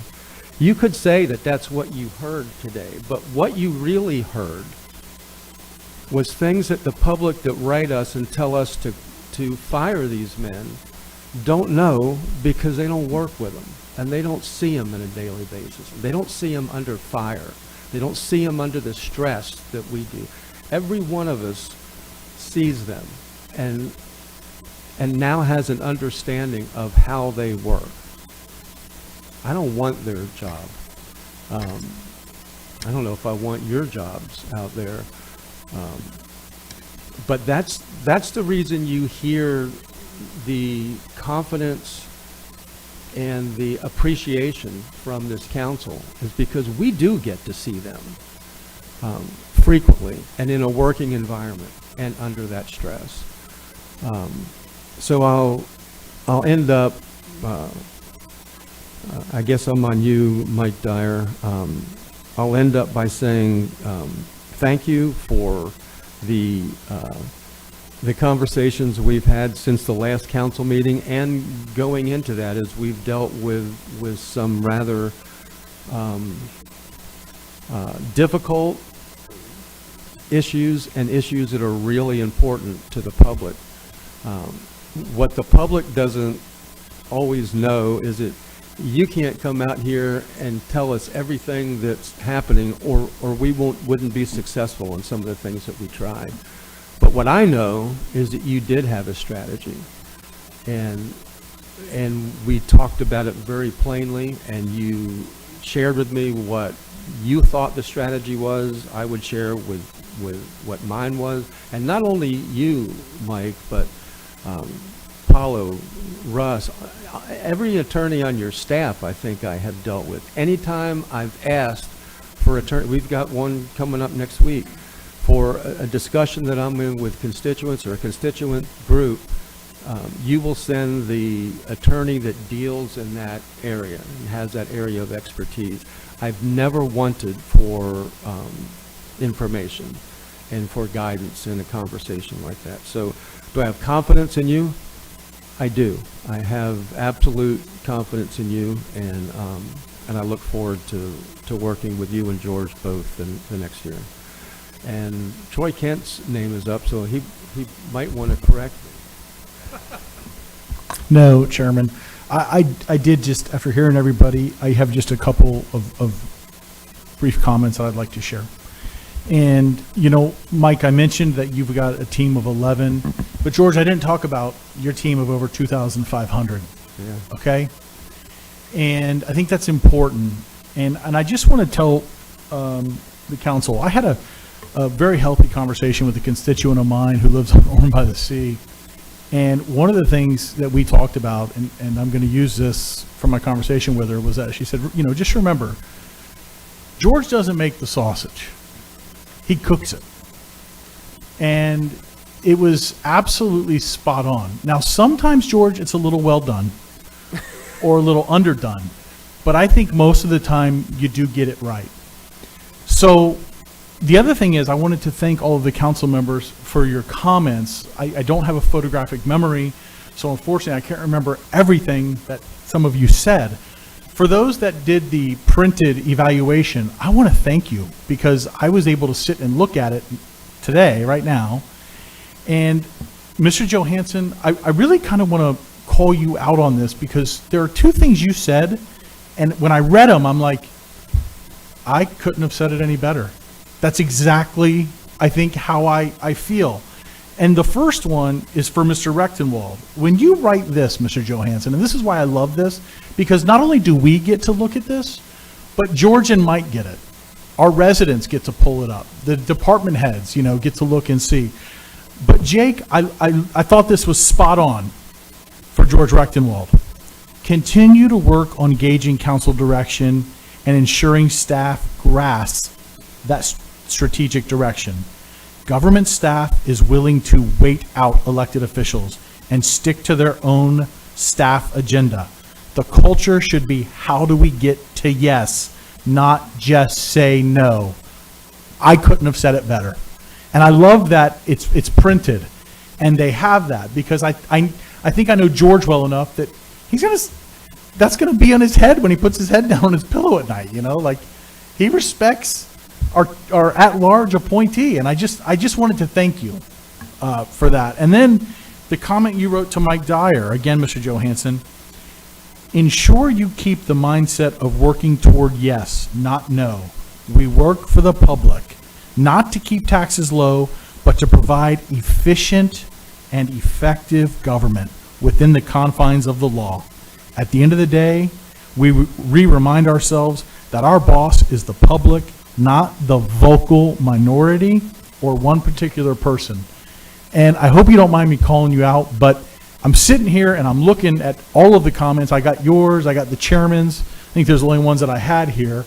And those comments they jumped out at me, Mr. Johansson, as I could have written that exact same thing because George and Mike, I feel that sentiment. And I think we're better whenever we change that mindset. Because I felt like that. I truly felt like a couple of ideas that I had, and I agree with you, Chairman.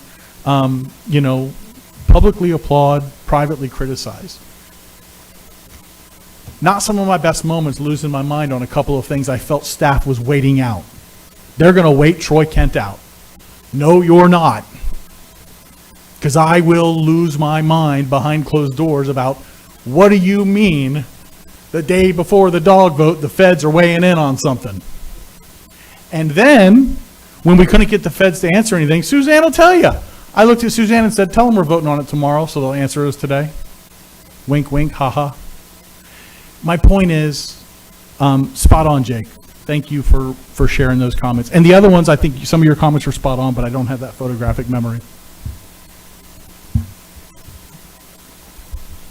Thank you, and that brings up David Santiago. Yeah. Thank you, Mr. Chairman. I was waiting him out to stop so I can speak. Mr. Chairman, Mr. Chairman, I moved. I learned that what we did in our budget process for our employees as a whole on the merit increase. I think we should treat our two constitutional officers. That's what they're titled, chartered officers. the same, and I move that we give them the same raise we give the employees, 5% each on their salaries. Motion on the floor for a 5% pay increase for county manager and the county attorney. Motion by David Santiago, second by Vice Chair Robbins. And for discussion, Troy Kent. Yeah, just a quick question, just for clarification, and George or Mike or both of you can respond to this. Is that the amount we gave our general employees was 5%? You're shaking your head yes, for those of you online listening. Thank you. And I'll tell you, I can go along with that because that's what we gave our general employees. I couldn't give them any more, and I think that there's a compression issue. Make no mistake, I think they have very decent salaries. It's a lot of money, and it's a lot of work they do. It's a lot of work. So because of that, Mr. Santiago, I can go ahead and go along with that today. I forgot to add the birthday cake for Ben. Mr. Chair, may I make a comment? Russ Brown. So I just wanted to clarify for the council, in years past, traditionally, it's been made retroactive to when it was effective for all other staff members, or you could do it effective today. I just want to make sure that that is part of the motion as to how you want to do it. Retroactive from when? It would be October 1st, September 30th, I'm sorry, or you could make it effective today.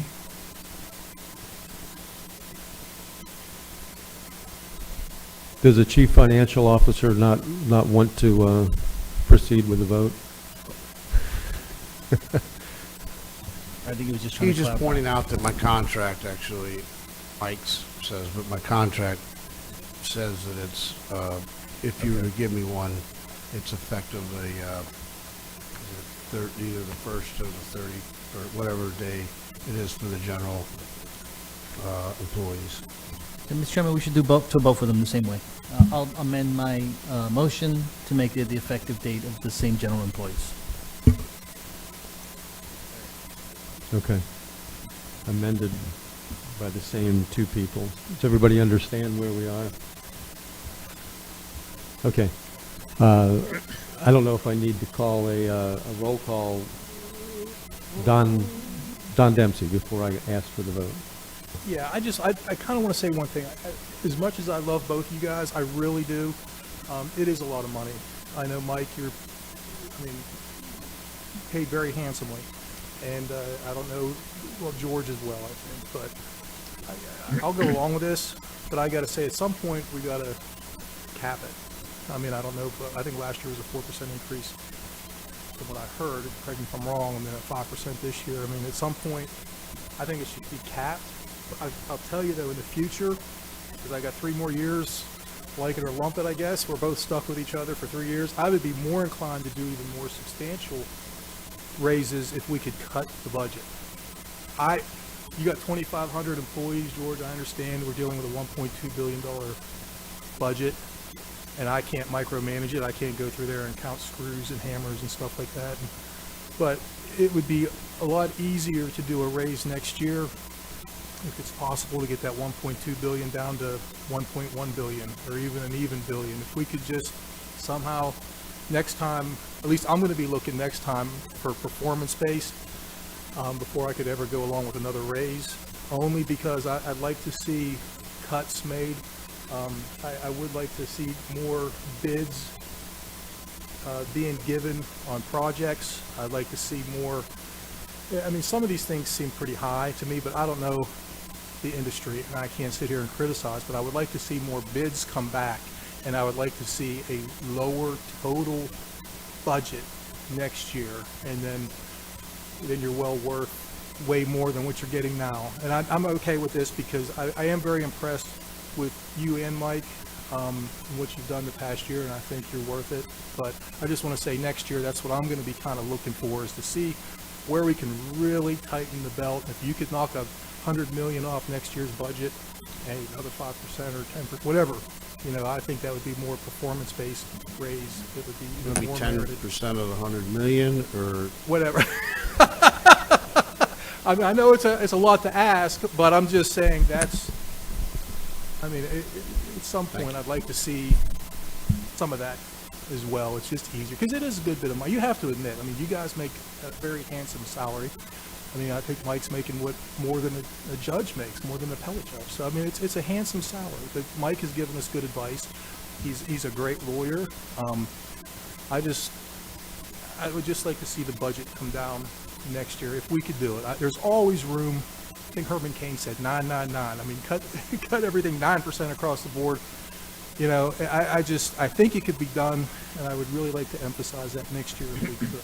But again, all praises to you and your staff and Mike for this year's performance. Thanks. Councilman Johansson. I want to comment on that, but this is probably not the right time when we're talking about his evaluation, so I'm going to wait till our ending comments to comment on the comment. Okay. Since you brought that up, I'll make a comment about it. I actually brought that up with the, I don't know if y'all have interviewed with Herb, who's going to do the January goal-setting meeting for us. And one of the things I told him that I wanted to do was that we had to reduce the amount of spending and look at creative ways to do that. And I think I gave him the figure of 5%. I like where you're going with that. And I think I'm going to join you in it and change the way I was going to vote. And the vote to give them a raise or not to give them a raise, in my mind, is not really a reflection of what I think of them and the job they're doing, because we've already said what the job is they're doing. But as I look around the county, and you see so many people struggling right now and hurting, and they're going into Christmas and wondering how they're going to buy Christmas presents. And then they look at not only their salary, but other people in this room's salary. So a lot of them think we get paid too much.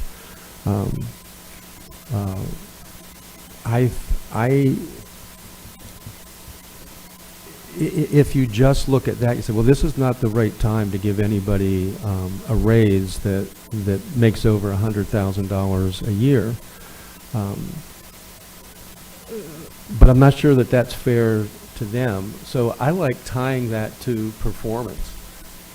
And for me, performance, one of the biggest things that we have to look at in order to save our residents some money is how much money that we spend here. In January, we'll start a whole new budget season, and we'll spend a year going through that, and Ryan will lose more of his hair. And so I concur with what you're saying, and that would be a good way to approach it. Jake, did you change your mind? I sure did. Okay. So here we are at the end of the year. This is our last budget decision before 2024. We've spent $100,000 on this project. We've spent $300,000, $400,000 on that project. We've decided as a council to spend money for the entire year, and I know a couple of us have been keeping track of that for next year. And then we're going to put the onus on the shoulders of the county manager to tell us how to save money after we've been spending it all year long getting the things that we want. I want this, $100,000. I'd like that for my district, $200,000. George, you got to figure out a way to save money. We're the ones that tell them how to save money. Don't fund that. Don't fund that. I don't want this. I don't want that. Don't fund that park. Don't mow that lawn. We can't, I've been there. You can't look at the county manager and tell him to cut the budget by 10%, because he will. And you'll go, oh, well, but not that, not that. No, we approve that. So between that and the majority of the budget, or a ton of it, Ryan, going to personnel, we can cut that too. Next thing you know, you're going to be on social media for defunding the police, defunding the fire department. We try to save money here and there, and I wrote it on George's thing there. That you want to be efficient? I'll get you efficient government. It will be efficient. I can get this budget down to a couple mil. But there's a lot of things that won't happen in this county that people will come out of the woodwork to try to support. So I think we can help George and staff by telling them what we're not going to fund when we start getting our budget briefs. When? February? March? February. Instead of saying, oh, good brief. Yeah, thanks a lot, Mark, for your brief. Just say, hey, buddy, there's a few things on that list that I'm not jiggy with this year. We have to get down to brass tacks. You got to look at the budget, and you got to help him, because at the end of the year next year, he's not going to be able to say, I saved you this much, because a county manager can only trim so much fat, and it's going to be negligible. So in a bureaucracy this big. So I caution that we don't lay that whole onus on his shoulders or staff shoulders to come up with that money, because they'll start cutting corners, and next thing you know, you're going to have problems that you didn't expect, because they're aiming to save you money, not to run an effective government. So we just have to be careful on that. That's all I'm going to say. Vice Chair Robbins. That's a lot.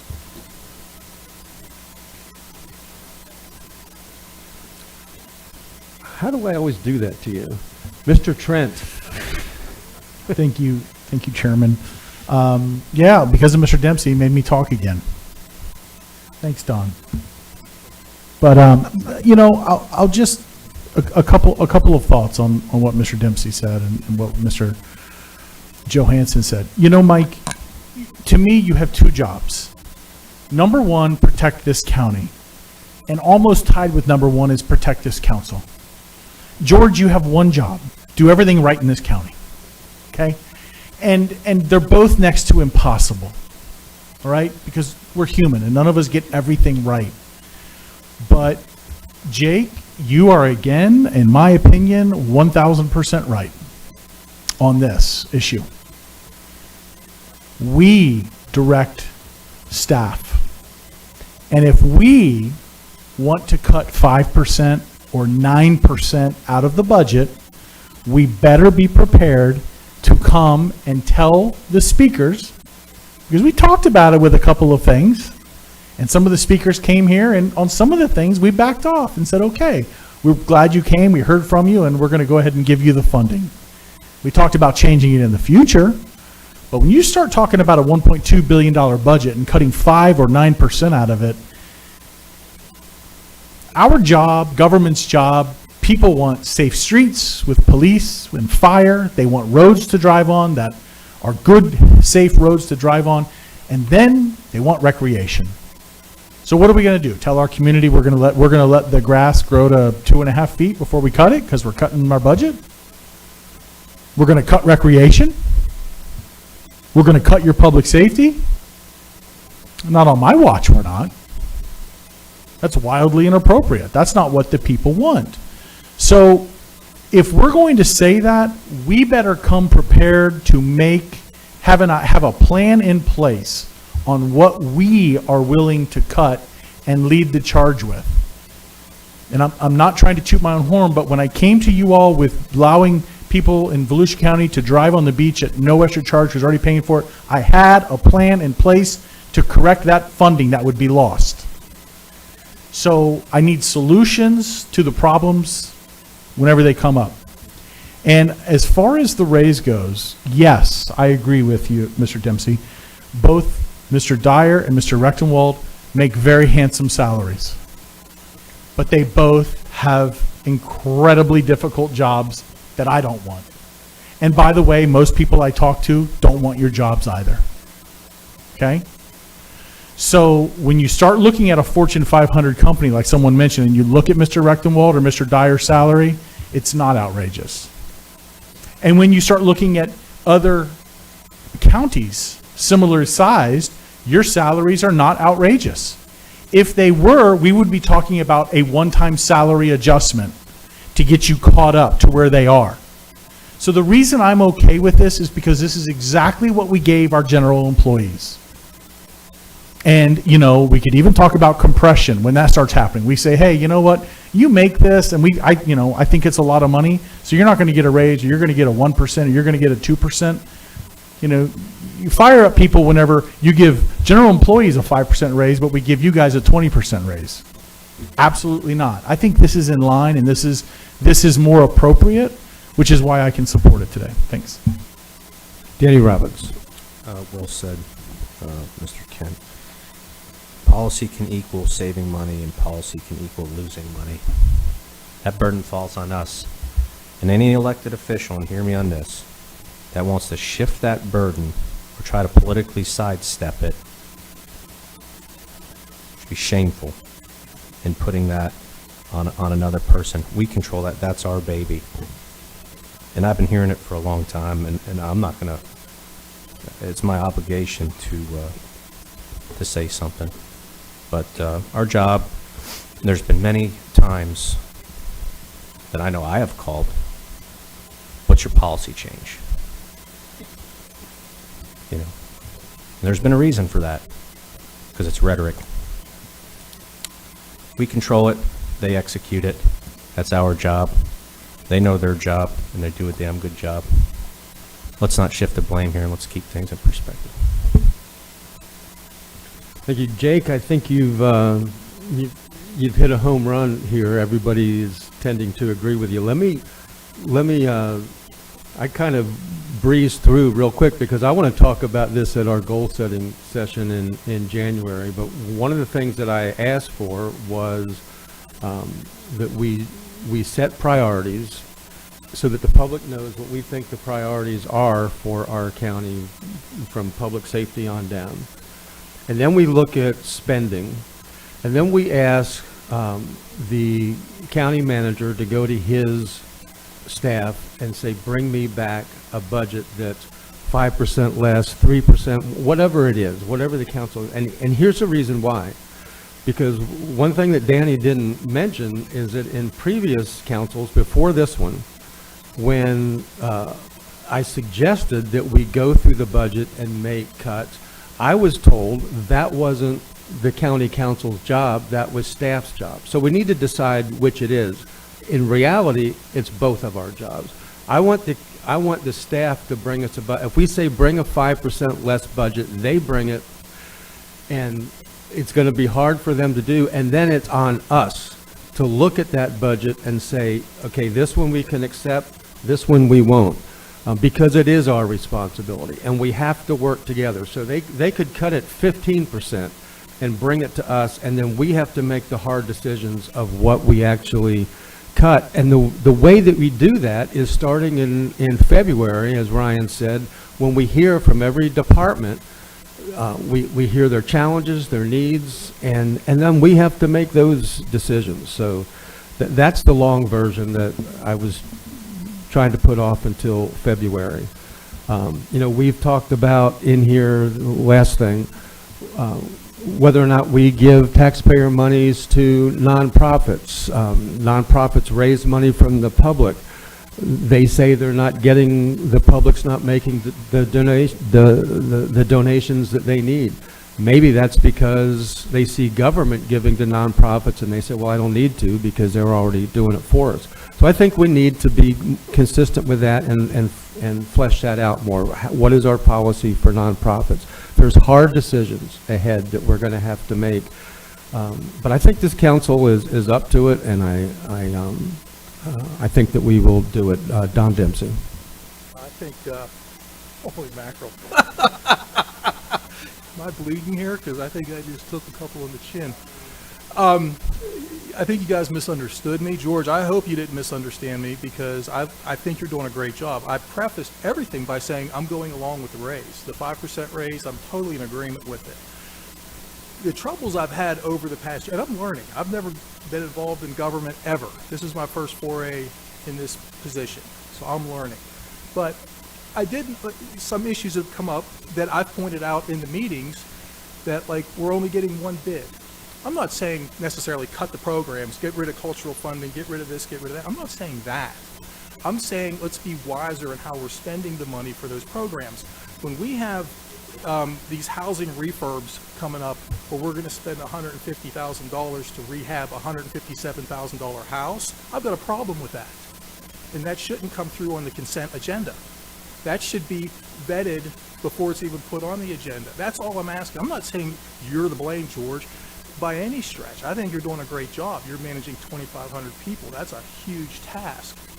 And I would just like to see more bidding going on some of these proposals. I think we just did the one with the parks and recreation, the lawn maintenance for those. I thought that was a very reasonable bid because we had so many bidders. But some of these projects we're getting what I think are some high bids, and I think it's a product of not getting enough bidders. And I don't know it's because of if it's frustrations in dealing with the county or it's just not that many people interested in doing business with the county. I don't know what it is. But that's all I'm asking. I'm not, hey, if you're running this budget as lean as you possibly can, then kudos and you deserve a raise again next year. I'm just saying I would like to see some streamlining if it's at all possible. And I think one of the major ways of getting that accomplished, I mean, we're doling out contracts today, $8 million for this, $2 million for that. I mean, are we doing the best we can to make sure that we are doing a competitive bidding process before we're doing, would somebody be out there maybe doing it for $7 million instead of $8? I don't know. And and we can't micromanage to that extent. So I'm just asking, that's just a dream request. It's not like a directive. I'm not trying to shame you and saying you haven't been doing that. And so please don't take offense to that. If you can't get it any leaner than 1.2, then great. I mean, it is what it is. And as far as Mike goes, I mean, I'm saying that, you know, Mike, you make more than a fifth DCA judge. I mean, judges don't make what you're making. So I think you're doing a wonderful job. I think it's a shame that maybe council doesn't always follow your advice because you give good advice and they don't always take it, which is frustrating to me to sit and watch sometimes. So, but I think you're doing a good job, but performance and payment, I mean, we got 5 DCA judges, 6 DCA now, who aren't making what you're making. And it's just, I mean, at some point, there's got to be a cap to government work. And you're paid handsomely, and you're worth it. And please don't take anything that I'm saying as a slight against either one of you guys, because I have utmost respect for both of you. But I'm just saying the nature of government work, at some point, government workers should not be making the same as a CEO of a Fortune 500 company. That's what the private sector is all about. Government work is not supposed to pay as much as the private sector. It's nothing personal. I think that's just the way it's intended. I mean, I think that's why our president only makes, what, $400,000 a year? But it's just there's caps. And I just think at some point we need to be cognizant of that. That's all I'm saying. Thanks. Yeah, I'm not sure anybody misunderstood you, but David Santiago. I took your comments well. I had no issues with them. And before we fall off the rails again, Mr. Chairman, I want to call the question. Okay, we do have this, and this is unusual. We have a few members of the public that want to speak to this before we vote. Chris, I thought there was 3 of them. I'm finding 2, Bob Williams and John Nicholson. Was there somebody else that had signed up to speak on this issue? I believe there was only 2 on this. Okay, Bob Williams. Thank you, Mr. Chair. Yes, sir. And council. I appreciate the opportunity to appear before you again. Not only am I speaking as a private citizen, but I'm also speaking as current chairman of the Advocacy and Economic Development Committee of the Southeast Volusia Chamber of Commerce. I'll remind you that recently council passed a resolution accepting the Southeast Volusia Regional Economic Development Strategic Plan that we've been working on for over 3 years. The plan has also been accepted by all 3 cities in Southeast Volusia. I want to be clear that the success of this critical initial stage of building consensus and establishing this plan would not have been possible without the outstanding collaboration and leadership of our county manager, George Rechtenwald, and the team he has brought together. He has been instrumental in the establishment of a framework for us to ensure value-added, higher-paying jobs in our community, expanding our commercial property tax base to reduce the burdens on local citizens, ensuring the continued growth of our wealth and resilient economic future, and improving the overall quality of life for all our citizens. The professionalism and high level of competence he consistently exhibits has been a driving force to everyone working on this initiative. This is just one of many examples of his excellent leadership. I will also share with you from my perspective as lay leader and chairman of the Leadership Council at my local church, that his honesty, sincerity, and passion for serving our community is inspiring. More than anything else, George has proven he is someone who can be trusted. Even in difficult situations, if he has to tell us something we would prefer not to hear due to the necessities of balancing all the realities and priorities of the county, he consistently takes time to explain the situation and continue to work in a collaborative fashion to see if we can find other solutions. Furthermore, he models this leadership with the impressive team he's put together so that these values can be seen throughout the county staff. Please accept my heartfelt appreciation to this council for giving us this outstanding county manager. And thank you, Mr. Reckenwald, for your leadership and commitment to helping make Volusia County the best we can be. Thank you. John Nicholson.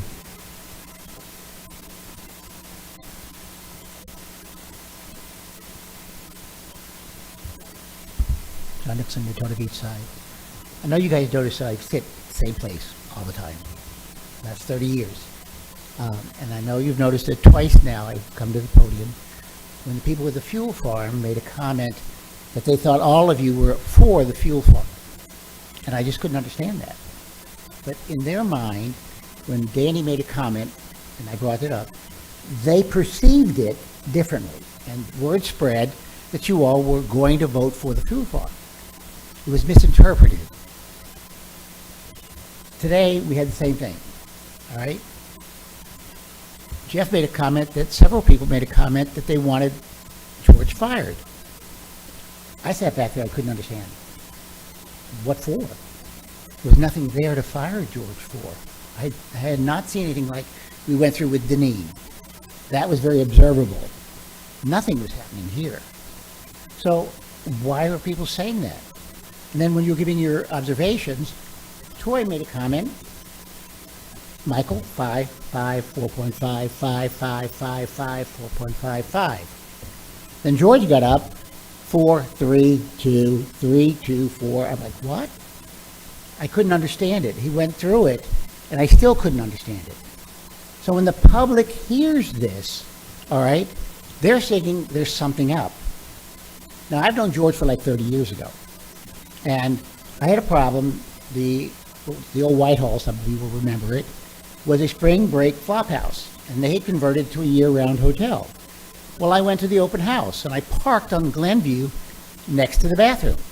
When I stepped out of the car, the weeds were up to my waist. There was a mattress, some grocery carts, garbage all over the place. It had been neglected. So I called, and I got George, and he explained why. They had gone out for an RFP and split the beach from the seawall to the water and from the inside of the building only. There was no request for any care outside of the building. So that's why it was overgrown. And sure enough, the next day, all cleaned up. About 2 years ago, I made another comment about the parking garage. It was late at night. Next morning, who walks up to my door but Danny? I want to go see it. He's got stuff in the back of his car. He wants to take care of it. George had already taken care of it. So I'm saying my perception is 5.0, 5.0. But the public is hearing a lot of the stuff, and they're not hearing 5.0. So I'm asking you to understand, when you talk, the public is not hearing what you're saying. The public hears only what it wants to hear. And to me, I sit here often enough to know what's going on, and I think both of them 5.0 from the public. Not all 500,000, 527,000, but for most of us, it's 5 and 5. Thank you. Thank you. We've talked about this a long time. Carissa, I didn't write down who made the motion. Did you? David Santiago made the motion for what percentage raise? 5% and retro to the same effective date the employees got theirs. Mr. Robbins was the person that seconded that motion. And Vice Chair Robbins did the second. Okay. All in favor, say aye. Aye. Any opposed? And motion carries 7-0.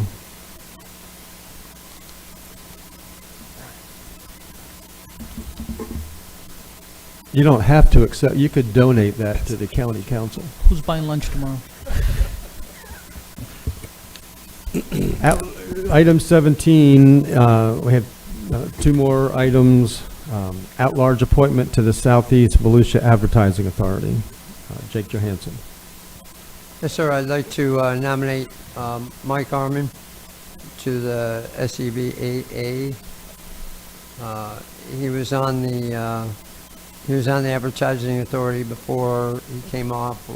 Sad to see Tom Clapsaddle go, but he can't do it anymore, so Mike's our new nominee. Second. Okay, we have a nomination of Mike Arman, and second by Jake Johansson, second by David Santiago. Any discussion? All in favor say aye. Aye. Aye. Motion carries 7-0. And then we have chair's appointment to the ENRAC committee, which I made last time. You went through her the Clean Hands report. Everything's finished. Correct. So I'll nominate again Suzanne Schreiber. Mr. Chairman, question before a second. Councilman Santiago. I question, kind of semi-question and comment. You know, council members, as I read this agenda item, not particular to the person, but more of the committee. I wonder if this committee is worthy of continued existence. If you recall, we voted on this issue, I think about a month and a half, 2 months ago, and what the direction was to staff. I don't know if there's any need for this to continue the staff time and other costs associated with keeping a committee open that may not be necessary, which I'm of the opinion that is not necessary anymore. I would be considering to see what the consensus is to eliminate the committee. I think we have too many, and if it's not necessary, then certainly I'd like to hear what you all think. In my opinion, this is a very important committee that actually does a lot of hard work. We have, I don't know if we have their staff advisor here. I don't know if you'd like to speak to it, or Clay.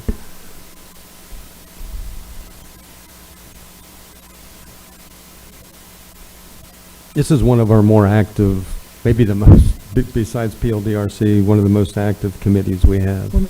I think the question should be more pointed from the perspective of what was the intent of the committee, and did we execute some of the things that they had asked us to, and then maybe us decide whether it's worthy to continue it.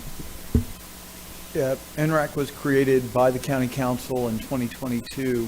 The Growth and Resource Management Division, or Department, provided a presentation on our functions, operations, because there was a question by one of the former council members as to how our standards ranked in regards to strictness and ability to address some of the concerns being voiced by the public with environmental impacts. And as such, the committee was created such that there's 14 members. Each member of the council gets two appointments. And we were given a very set level of topics to discuss, ranging from the tree preservation standards, wetland standards. The number one priority was obviously the low impact development, because that was something we had just received a grant for. And so we are still proceeding through based on the direction that we received from the council in 2022. That's really what we're doing. So as a follow-up to that, Mr. Chair? Go ahead. I think you said a council member it was created based on a council member's comments saying how our standards ranked. Was that accomplished? Did we do that? How our standards rank, and And I think you also put the topics to discuss. Have those topics been discussed? We have not touched all of them, no, and we've really just gotten through a couple items so far. Primarily, we touched on tree preservations. We're almost completed with wetlands. We did complete the low-impact development, but there's still a litany of other things that are required. And those things that are required, that list was made by the committee itself? It was part of our presentation to the council that identified from a staff perspective, the different elements that the council asked us to focus on. And so we brought it forward to them as part of the discussion so that the council could make the determination at that point. And I'll just leave with this, Mr. Chair, and look to see how my colleagues feel, but I'm of the opinion that we have what we need. I think we fulfilled what a specific county council, and I don't know who it was, may have asked for. That person's not here, that body's not here anymore, I'm assuming, and somebody can correct me. But I think this council has long discussed, since we've been in existence as a group here, is how do we find ways to eliminate red tape and reduce the size of government and bureaucracy. I would like to see a focus more on citizen advocacy and working with our staff to give us ideas to eliminate waste and red tape. So, and I'll leave it there, Mr. Chair. And that's exactly what this committee is. It's citizens advocacy who deal with some of the most important issues that face our county, the way that we develop, flooding, can a homeowner cut down a tree or not, how developers have to interact with the various and numerous requirements that we have. They're going through each one of those to make recommendations to us. Those recommendations could be and have been, in some cases, ways to eliminate requirements. But I haven't seen that, Mr. Chair. The report that, I'm sorry to interrupt you, because I am looking for that. The reports that I've seen so far that have come through this committee is more government.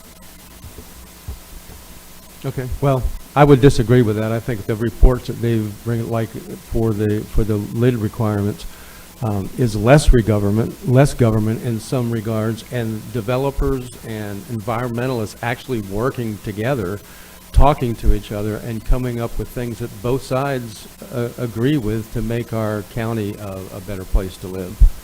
So, I don't, Ginger, are you the advisor, the staff member on that committee? Can you tell us what you have left?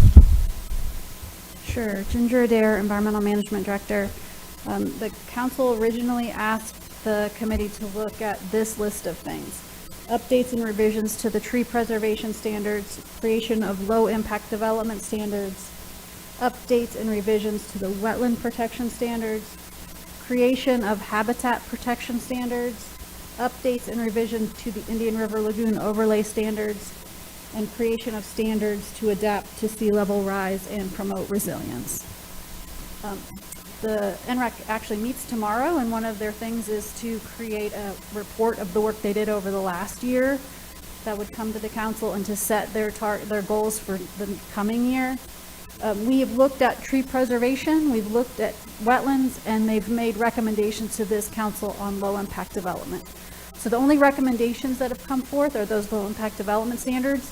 We cut off some of the other discussion to be really timely on that low impact development stuff to mesh with the grant that we had. And they're still in the process of looking at the wetland standards. And so basically we're looking at the environmental minimum standards in Chapter 50, authorized by the charter. And then if the committee thinks those standards are protective enough, and then looking at the implementing ordinance in Chapter 72. So some of the things they've talked about may be more protective. Some of the things they talk about are how to be more streamlined and efficient. And any recommendations they make would then come to this council for discussion. Thank you. Vice Chair Robbins. Thank you, Chair. David, you're hitting the nail on the head, and your gut is completely right. You know, I was here when it was created, and you know, since inception, this has been a citizen advocacy to make more regulations and impose them on our citizens. Let's just be honest. That's what it is. Mr. Adair, Ms. Adair, I'm sorry, said it all. Nothing in it. Creation of, creation of, creation of, creation of. All of us up here, or the agenda of this council as a whole, most of the time, Chairman, this is nothing but more. Voted to keep low impact development down. That's the only thing we've addressed here at the council, and we voted to pretty much leave it the way it is. There's not been one suggestion to eliminate anything, and you can take that to the bank. That's the truth. Anything other than that is just false. Well, that's actually not true. Just in the, I didn't see your name, Mr. Santiago, but in the lid requirements, there have been compromises and things that that give a developer more leeway in how they can develop a property. There was a give and take. This is a really bad idea to get rid of this. This is one thing that that our voting public looks at and has their greatest level of concern about.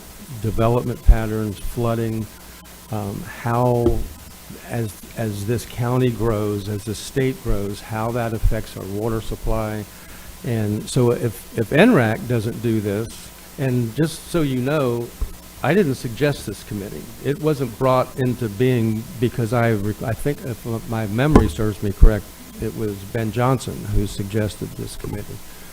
And I had some of your misgivings at the time, but I actually go to this meeting, not every time, but to listen in, and it amazes me. It's one of the things that Volusia County needs the most, is for people to sit down, look at each other in the eyes, people that come from different perspectives, and actually come to conclusions by compromise and hashing things out from the developers to the engineers to the attorneys, environmentalists, people from Stetson University. It's a committee that works really well together for the benefit of Volusia County. I think it's a horrible idea if we get rid of it now. Troy Kent. Thank you, Chairman. And I appreciate that, you know, this is brought up. You know, you may say, if not now, when would you? But you know, today we were just supposed to appoint someone for the chair's appointment to this. I think we as a council probably should have a healthy discussion on all of our advisory boards. It's something we should maybe look at, because I for one, I was shocked when I saw how many we have. And then what do we spend? It's been a year and we're still. So I think that's a discussion we need to have. And the is, you know, we're going to get to this appointment in just a moment, but as far as this one, the Environmental and Natural Resource Advisory Committee, I can tell you that a large percentage of my constituent base, some of their top concerns are our environment and how we take care of our natural resources. With the springs, the intercoastal waterways, the Atlantic Ocean, our beaches, our parks. This is something that is very near and dear. So, you know, I'm not saying let's not have a discussion about it. I just, on the fly today, I don't think is the right time. I think we need to look at all of them, and it needs to be an agenda item. And I think that needs to happen sooner rather than later. And then we can make that decision on each of them and go through them and do our homework ahead of time. Have staff have them laid out for us. How successful are they? And then we can make that decision.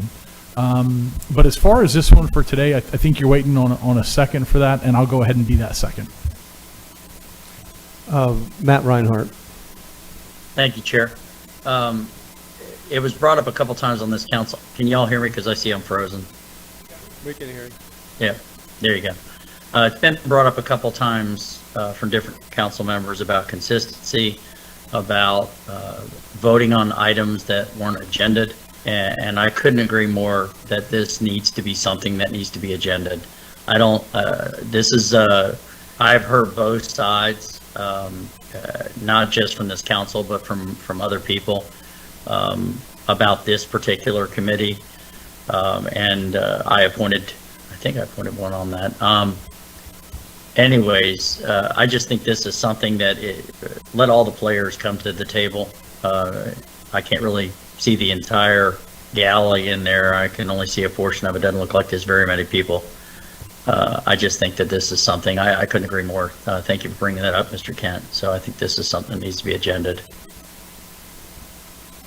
Vice Chair Robbins. Thank you, Chair, and Councilman Reinhardt, you hit the nail on the head. Regardless of our opinions, there's a policy and procedure to do it.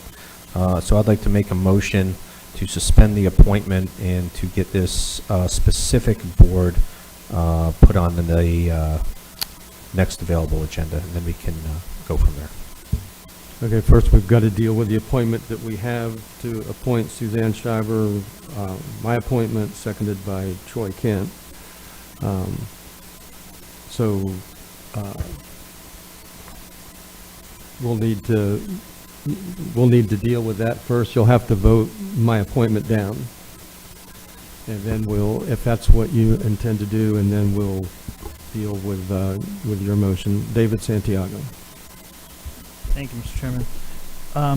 You know, I get it that, about having an agenda. I didn't suggest, I don't think I put a motion in play to eliminate ENRAC. It was more discussion, and maybe I should have waited till after the vote that we had. But, and Troy, I get where you're going. It's also, what is that? I think I may quote this wrong, but it's that's why it's always dangerous creating a government program, right? Because then you can never get rid of it, and one that sound environment, which is contrary, because we have a bunch of professionals, even one that sits in front of us, that work with us, that are dedicated to that. So, and that's why we get paid the big bucks, right, to make these tough decisions.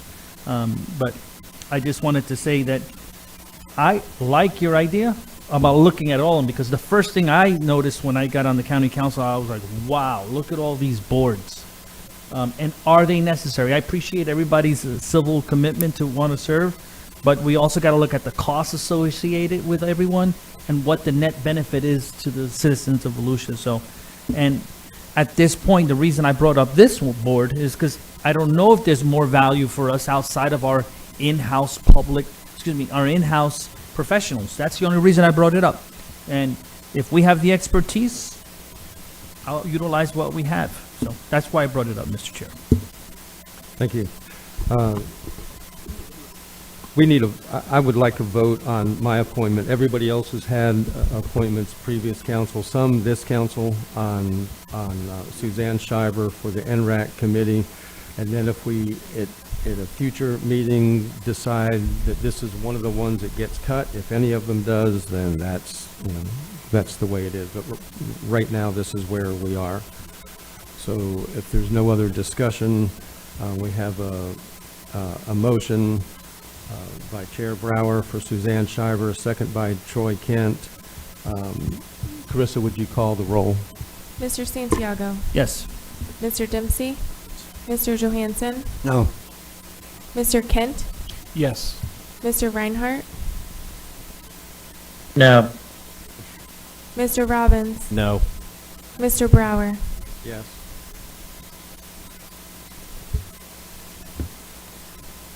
So the motion passes 5 to 4 to 3. Okay. With that said, Mr. Chair, I'd like to make a motion that we put on the agenda first quarter of next year for staff to prepare something for us to review all committee boards. Second. Motion by David Santiago is the first quarter of 2024 that we review every board. Seconded by Troy Kent. Jake Johansson. Yes, sir. George, if you could ask Curtis or somebody, I know all the information on each board's readily available because we had it when we got here and we had to make our nominations. The list is in every application, so I know which ones they are. Can we have that for casual Christmas reading? If they can just bulk it together and send it out, and then maybe I'll make a recommendation that we do. Maybe we look at all boards at once, but let's do a deep dive on one per or two per, so we're not looking at all 30 boards. That's a good point. In one, Yeah, I agree. in one section, or have a special meeting, one or the other. But there's probably upwards of 20 here. So, but I know that should be easy to just boom out to us. If you can do that, that'd be great. Good suggestion. Thank you. Michael Dyer. Yes, and just as a follow-up, based on council recent direction, we're going to be returning to you on the possibility of replacing your code enforcement board with a special magistrate. Okay. So the vote on this is for the first quarter to begin the process of reviewing committees, and staff will recommend to us which are the first, how many boards are there? Did you just count it? You just said 30, Jake. Did you count them? There's a bunch. Approximately 29, but that also includes boards such as the advertising authorities, which were Yeah, there's some we can't get rid of. Right. But probably 20 that are ours to choose from. Okay. So will you recommend to us, I don't want to spend the whole year doing it, but let's divide them up over 3 or 4 meetings. Jake, would you concur with that? You're Sure, yeah. You made the suggestion. I would, sure. Some of them we just took 20 minutes on the ENRAC and we're not voting on it. So there's some that will cause some churn. There are some that won't. So, right. Leave it to George to put an easy one and a hard one together. And a couple of them we've already discussed. I think we discussed the library board already, and some other boards. So maybe we can exclude those two unless you want to revisit them. Okay. I would put ENRAC on one of the early ones, though. Me too. Okay. Got it? All right. All in favor, say aye. Aye. Aye. Any opposed?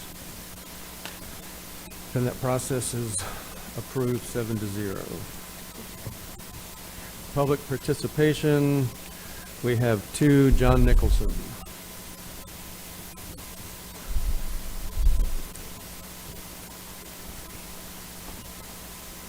John Nicholson from the beach side.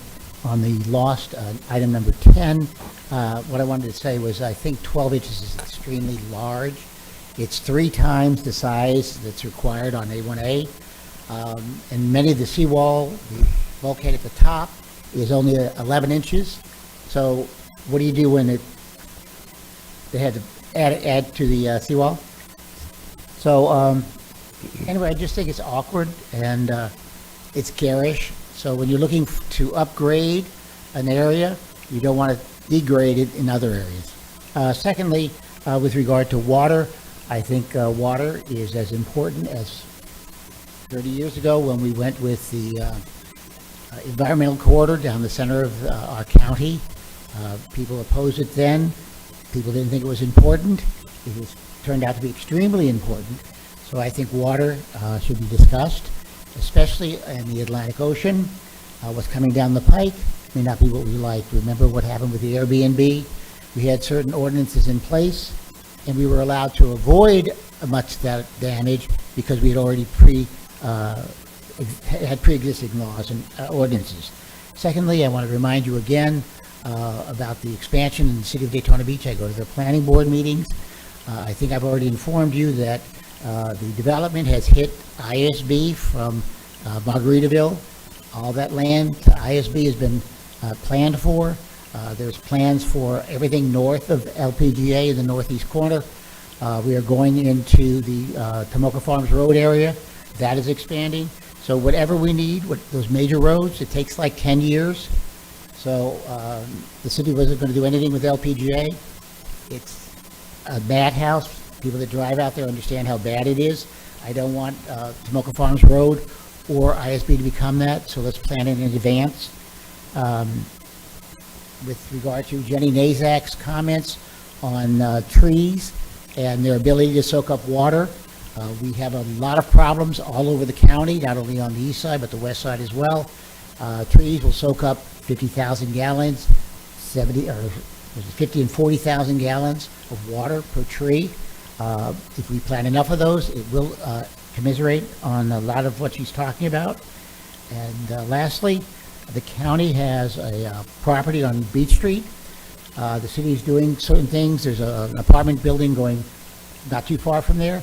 I ask you to look at moving the courthouse there, rebuilding the county building that was there, adding 2 condos facing the river, using that property, sell it to help build the other parts, and then put a garage right in the center. So if we put 7 buildings on that property, it would be a great boon to the area, and I think all of Daytona and the county will benefit. Thank you. Pamela Walker.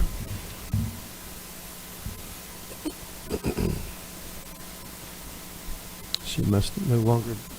Okay.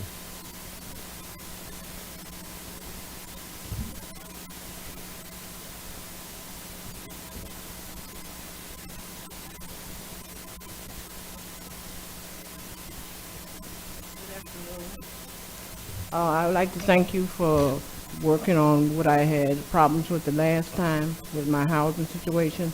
Since then, I have been displaced to Daytona. So I have been renting from this man that has been abusive to me. Multiple times I've called the police, Daytona police. They tell me you call all the time. I've been abused by this man. So I've gone to the state attorney office, and he said the police are going to have to make a report to them. So I'm asking that you all make a report to them so something can be done, because something needs to be done. I'm a former nurse, have worked with law enforcement all the time, correctional nurse in Atlanta, Georgia, and I've never seen such a disrespect of officers. They always tell me it's civil. When somebody gets killed, it's not going to be civil. Thank you. Thank you.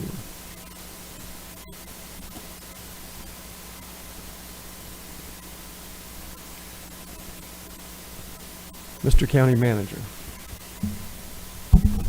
Yes, sir.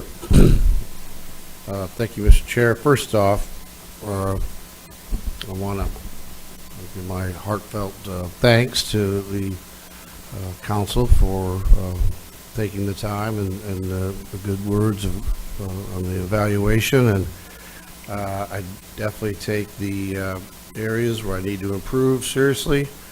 And I will make sure that I get with all of you and we will talk one-on-one so I can better understand exactly those areas and put things in place that will definitely show improvement. But I'd also be remiss if I didn't also thank the team. Unfortunately, they got out of here. I know they're not far. But I have, as you said, a great team, and it's probably my proudest accomplishment, really is the people that I have here in my leadership positions, and actually all the way down through the organization. And I'm just proud to be able to play quarterback on what I feel is the best team out there. So I do appreciate that and look forward to working with you in the future. I got some good news. You know, things that you're talking about are already in motion. Today, for instance, there was a decision made when you guys went with the step-down dorm. You know, that was $8 million, but really that bid had been for 2 dorms and would have been $16 million. And we pulled back and we figured out how to work with one of the dorms, because we're hearing you on what you're saying. We're hearing you on construction pricing and things. So if things are not a deal right now, or I think out of line, we will be pulling back on that. And I appreciate that, again, your leadership. I need that. It makes, because we are a team as well. When I talk about the implementation team, I just get to be members of two teams, you know, and then we're a team up here, and I do appreciate your leadership, and that really helps keep the ball moving in the right direction.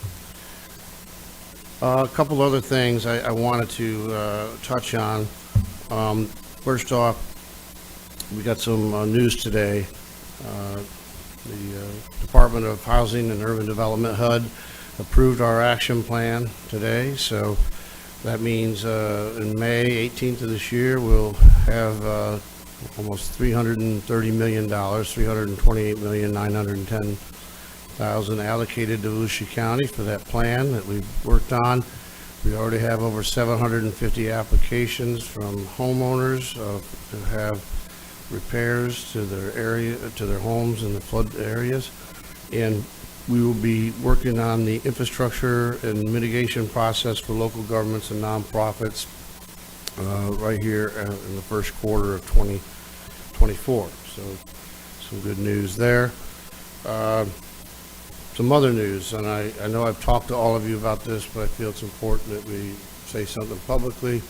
I put out to everybody that we did receive an application for a conceptual site plan for the proposed, and actually I think they're calling it a truck terminal at 874 Hall Road. That we received that late yesterday. So they were notified immediately that the county cannot accept and process a conceptual site plan due to the pending ordinance doctrine that's in place based on your direction in previous meeting. So just want to let everyone know that will be also out on our website, where we are putting all the information regarding this. So I just again wanted to make sure that everyone knew that was there. We are still working. We also were contacted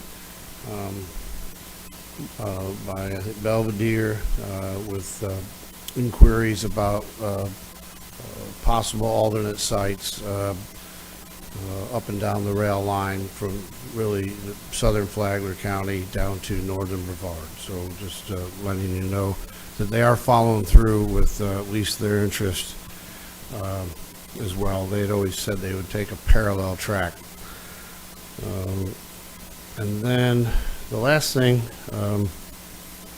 I just wanted to say is this is our last meeting before Christmas. So normally we're a little closer to Christmas, it's a little farther away, but I want to thank everybody for all their hard work, and especially just ask everyone to remember, yes, I have 2,500 people out there, and literally a huge portion of that will be working on Christmas and New Year's, because a lot of them are safety employees. So everything from utility plant workers that make sure you still have water and your sewer operates on Christmas Day, all the way through, of course, EMS, fire, corrections, beach safety. That's a tremendous amount of people that will also be working right through those holidays. So we're out there all the time, and just I always like to remember that while I'm drinking an eggnog on Christmas Day. So that's all I have. Michael Dyer. Yes, sir. Thank you, and thank you for the evaluation and your feedback. And I'm open to talk to any of you one-on-one to talk about that further. I appreciate your role as elected officials, and also respect that I'm not one. So I'm not a policymaker, but take direction. And I think that's a theme that it's been very important to our team because we realize we have a job to do, and trust is a big part of that. And as well as talent and getting a good team together, and I think we have a good team. So thank you for that and for your time. one of the things that I had shared with you recently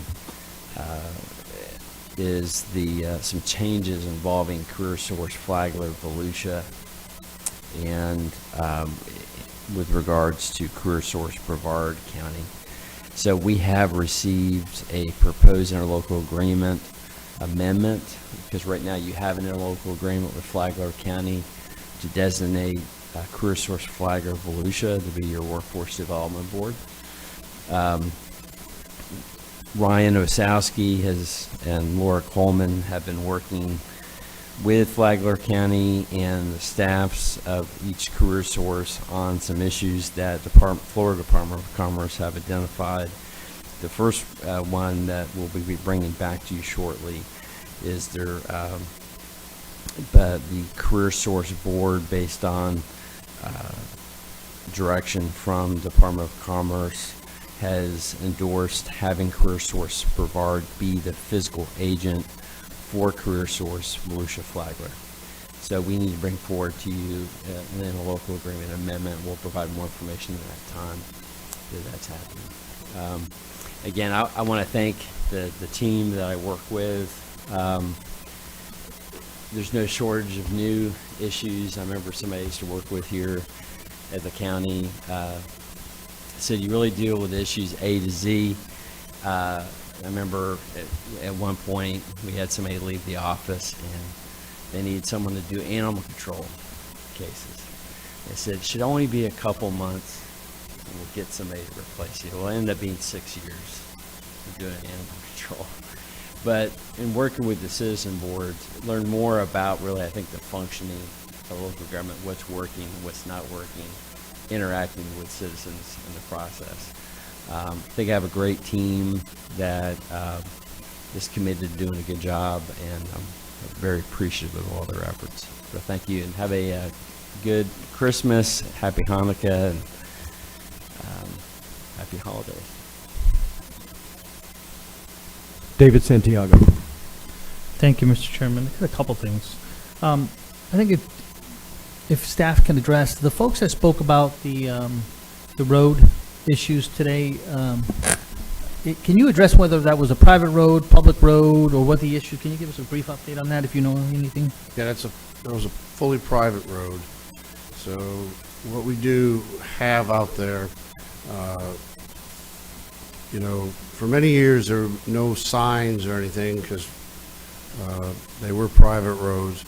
Through the years, we have had a program to have signs for our 911 responses. So that's what they have. If you'll notice, where most of our street signs are green with the white letters, the 911 roads like that are white with green letters and a circle with the 911 on there. So that's what they're referring to. It gives them still the ability for our people when they're looking, they can find those streets. Of course, that program I think predates large use of GPS. There's a lot of all of our vehicles have today. Now that being said, the other part of it is, and I think it was mentioned, we do, when there is a hurricane or there's a real problem, maybe a storm or something that creates a big hole and a washout, people cannot get out on one of those roads, we will do the one-time fix or repair to a level that satisfies both our fire department and our road and bridge. They work together so that it doesn't get out of control. I've asked that it be at a battalion chief level that works with the road and bridge people to say, this is what I need to actually get down that road. So there's already been communication with the fire chief and public works director today, and we'll make sure where we're at with this project or this particular road or any others. But again, those are private. There's also public, non-maintained. They're in a similar situation. So yeah, and I want to make sure I'm not advocating for you to spend tax dollars to maintain private roads, because they can't have their cake and eat it too, because the moment general public starts going down there, they start saying, this is a private road, you can't come down here. It belongs to us. So I feel for them, and if there's anything that's on our, in my opinion, in our normal process of doing for almost anyone, then I would expect that to happen. But outside of that, they can't have the cake and eat it too. Just a fact. That's my thoughts. Anybody can comment on that afterwards. The other thing I want to bring up, I forgot who spoke about it today, and I don't know if we have any development standards about it, but I think we should if we don't. As developments come in, commercial, or I guess mostly probably commercial or public spaces, that we do have, we may or we should have bike parking spaces. Someone mentioned that earlier today. I don't remember who it was, but they mentioned bikes at a bus stop, bike racks. Gotcha. Which I took note of that. Now, I will say also that our buses, you can bring your bike on and put it on the front of the bus as well. So there is an option to take the bike with you. But I did make note that maybe in certain areas it would be proper to have some racks put in. So we'll take a look at that. I just want to be a bike-friendly county, No, you know, whether it's in makes some public sense. projects or commercial projects. That's not that big expense. I want Danny to be able to park his bike when he's out there. Believe it or not, no, I don't really ride anything without a motor. Well, two-stroke. But they have a bike share program down south and then in Broward to get the vehicles off these congested areas like our downtowns and like New Smyrna and stuff. I don't know if you get the bikes back, but, you know, worth a shot. That's a good point. The other thing, beach. You brought up the beach stuff again. And I'll just say for me, as we get ready for this budget cycle, bring it back. Let's have the discussion. I'm open to it, right? I think you mentioned it 3 times since that vote, but bring it back. I don't know if I can. I was on the losing end of that. I think you've got to bring it back, and then you just tell me when. Well, I think during budget time, I mean, I'm willing to hear it out again. And you know, I'll tell you, Troy, sorry. The reason I mentioned that is because we've all talked about, you know, budget cycle, if we're going to cut, what programs we're going to do. We're going to have to get very creative. That's the only way this is going to work. And I was sitting here listening to the conversation, you know, where we're dealing with our charter officers about budget stuff. We got to start now. I mean, if there's areas that I think that we all may want to look into, but we got to start now and figure out how do we, in some cases, plug some of the holes, right? And that might be a mechanism to plug holes. So I'm open to it, just so you know. Yeah, $10 million Yeah, according to him.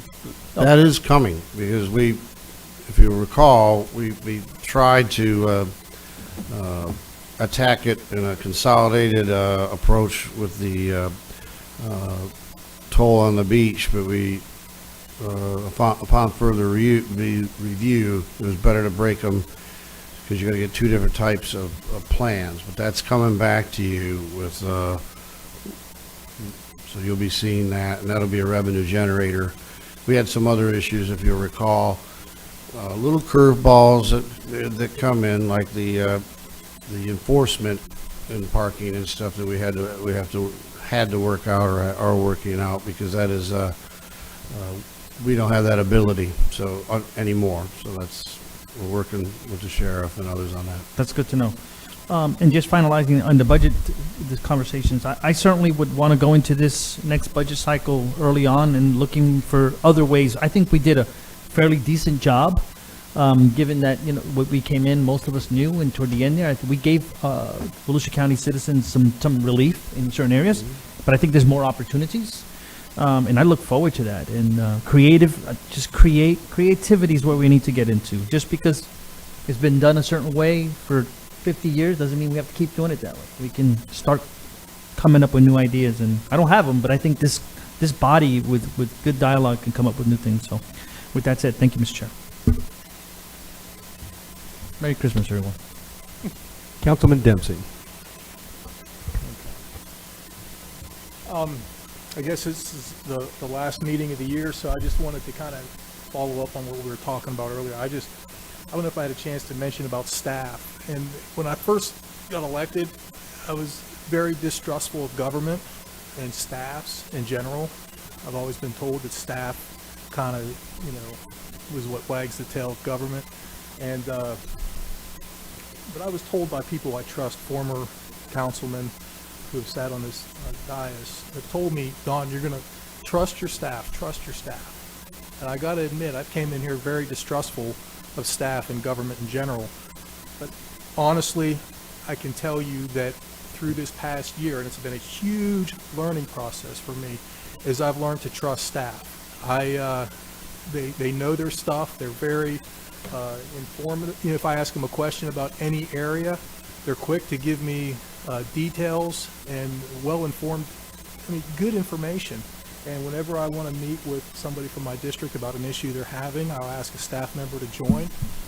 And man, it's so impressive, the knowledge they have about the subject matter that we're dealing with. And so I've grown to really respect staff. I understand why these former councilmen have told me to trust staff, because I really do. I can tell maybe which side of the fence they're coming from or where but they're really good. And as a whole, they're awesome. And so I just wanted to make sure I was clear on that coming in. That George, you've done a great job with staff, and Mike, as far as your legal staff, you've done a good job with everybody. They're all very impressive. I don't know if I knowingly or subjective or subconsciously are critiquing their advice sometimes, but I've always found it to be really good. I guess my hope would be that with all these issues coming up, that the council might be more amenable to taking counsel's advice, because legal counsel's advice, because I think what you tell us is very good legal advice, and my hope would be that next year we could learn to be more better clients of yours.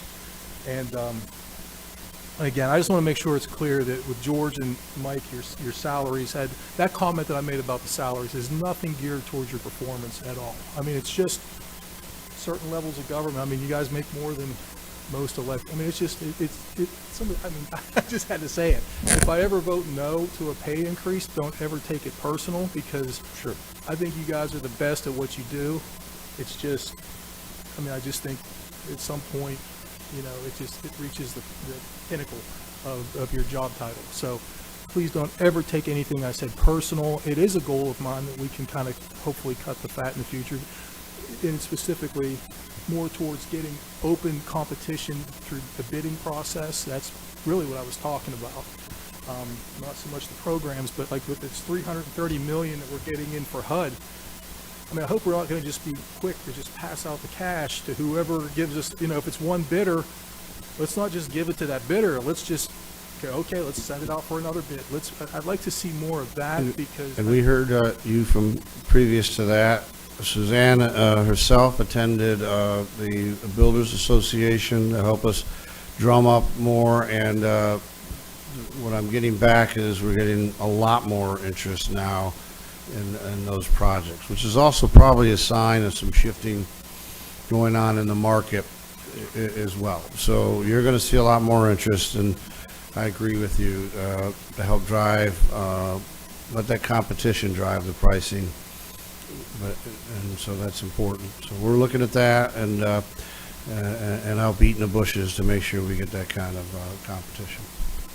Other than that, I think that's it, and Merry Christmas to everybody. Councilman Johansson.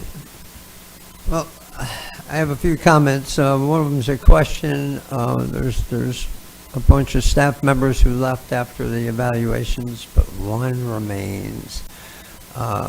George, with your permission, I'd like to invite somebody up here to maybe give us a brief on what's going on with Avello and sure, what we've given them and what we haven't, and where we are and where we're going. Any other great tidbits, Cyrus?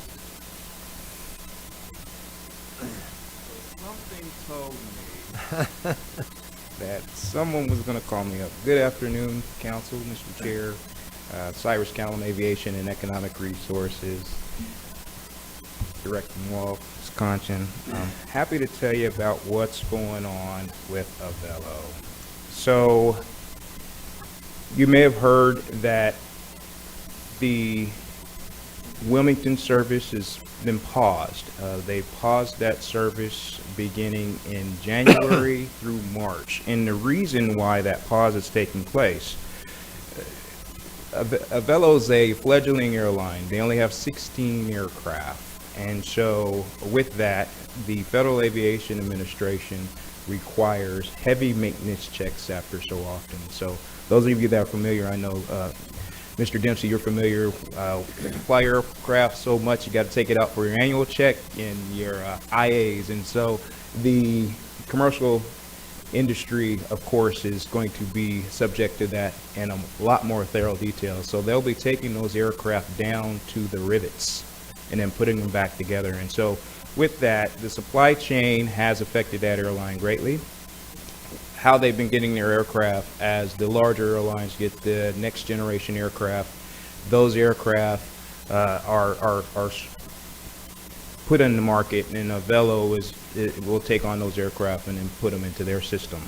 And so as the manufacturers are having some supply chain issues, the larger airlines aren't giving up their airplanes. And so Velo had a plan to have a lot more aircraft in their fleet. And so there was never an intention on reducing any of our market, because I am happy to report to you today that, you know, our market is actually doing extremely well in terms of loads. And so as soon as those aircraft are back in line, we're going to see a return to service here up to Wilmington. But I wanted to give you guys an overview on some of the numbers. And I like to say, in this case, this is one of those situations where the rising tide lifts all boats. You look at the gross sales for our concessions, and this is how you can generate whether or not an airline is doing a good job in terms of startup service. And this is for the first quarter that they operated. So you're looking at what we did in gross sales for concessions. That's news and gift, food and beverage, rental cars, and parking revenues in 22. And you look at the comparison in 23. And then you look at the net to airport, what we are actually receiving from our concessionaires. And so our concessionaires grossed almost $1 million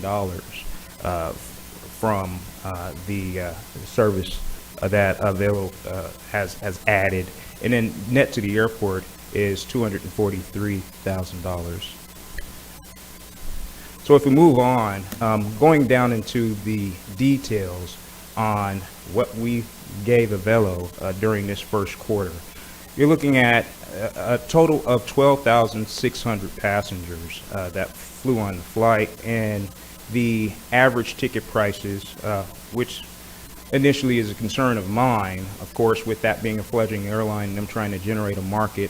Of course, they have introductory fares, and those introductory fares allow the community and the consumer to get familiar with the airline. And unfortunately, what happens is when you get into an agreement such as us, they need support with that particular fare. But conversely, we need support in terms of proving that we're a household name as well, because Velo is not a household name, and in the eyes of the airlines, Daytona Beach International Airport is not a household name. So we need each other in order to thrive.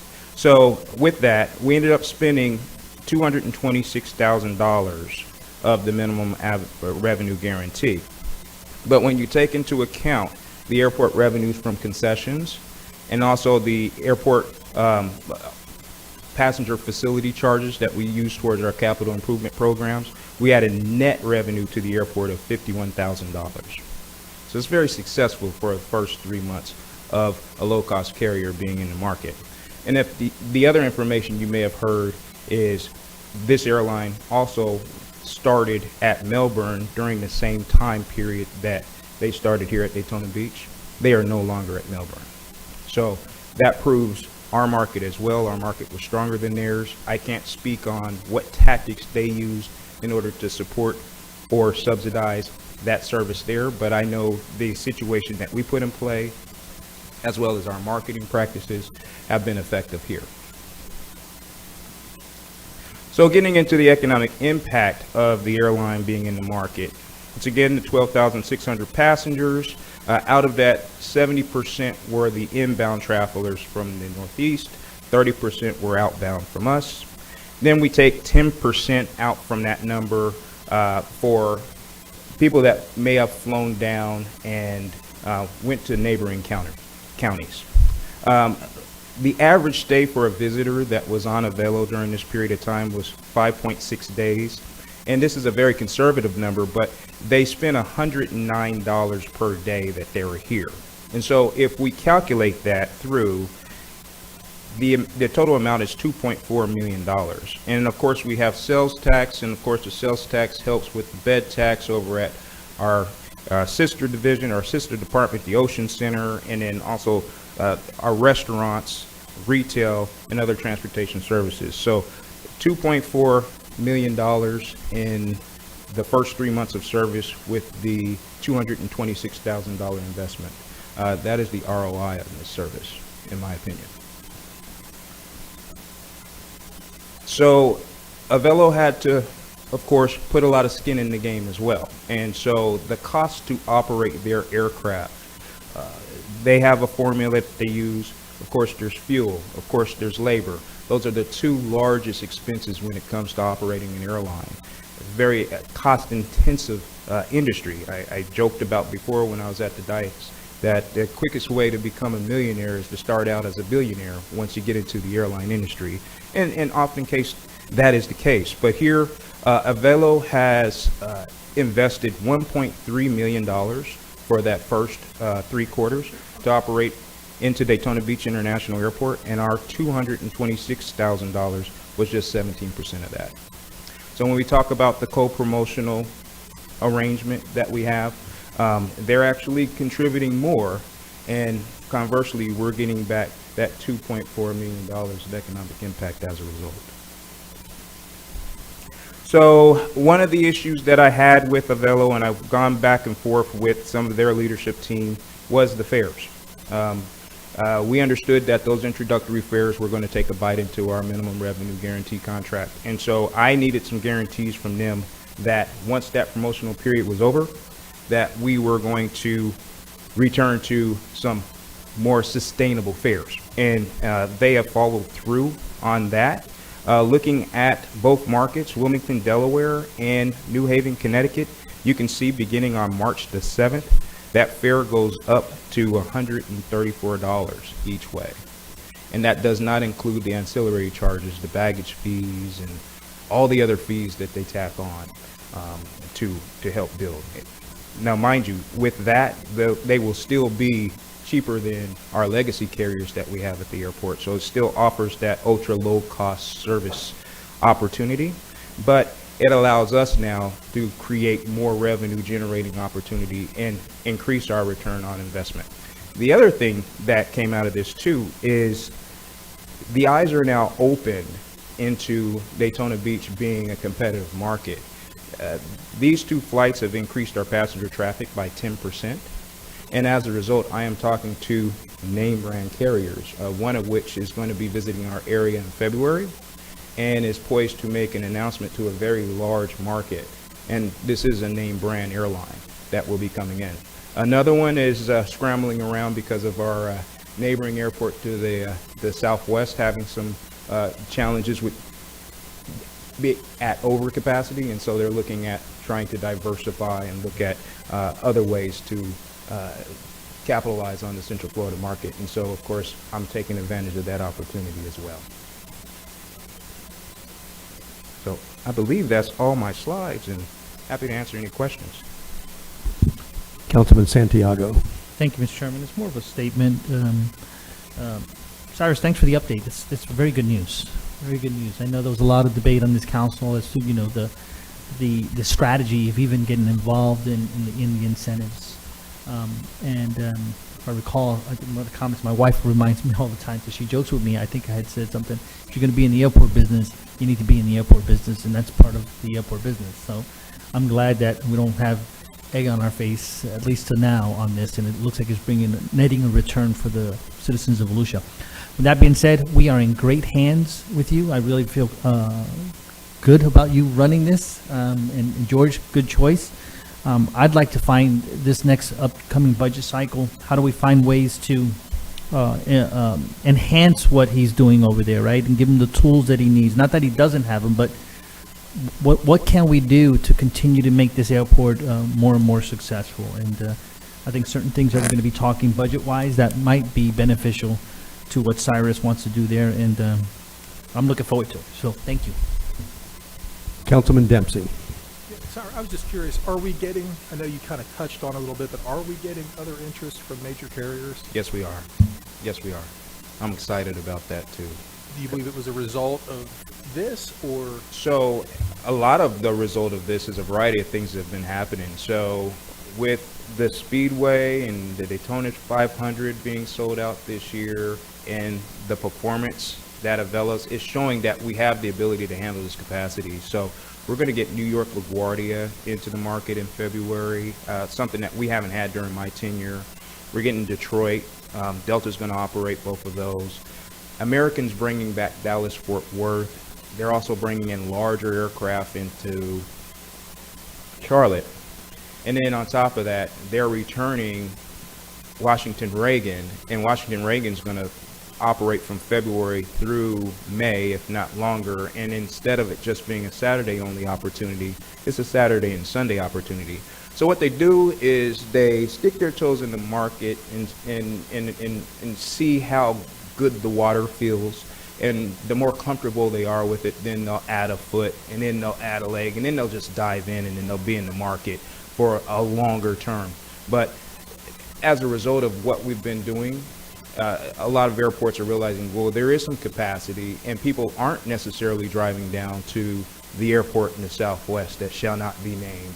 And maybe there's an opportunity that we can actually make up our revenue that we normally would have had those passengers driven down. Okay, thank you. You're welcome. I book all my flights to you. Sorry, Mr. Chair. I got 2 flights coming up next month. I'm a Daytona guy. That's the only way we're going to be able to sustain all of this. I just want to say thank you for going through that. You know, you and I have talked a lot about this. I've posted some of those numbers, and the feedback I've got from the public is that they want it. Most people want it to work. A few of them want it to fail just so they can say I told you so. But most people are just, you know, concerned. There's always risk with a brand new airline. Air travel's a risky business. It is.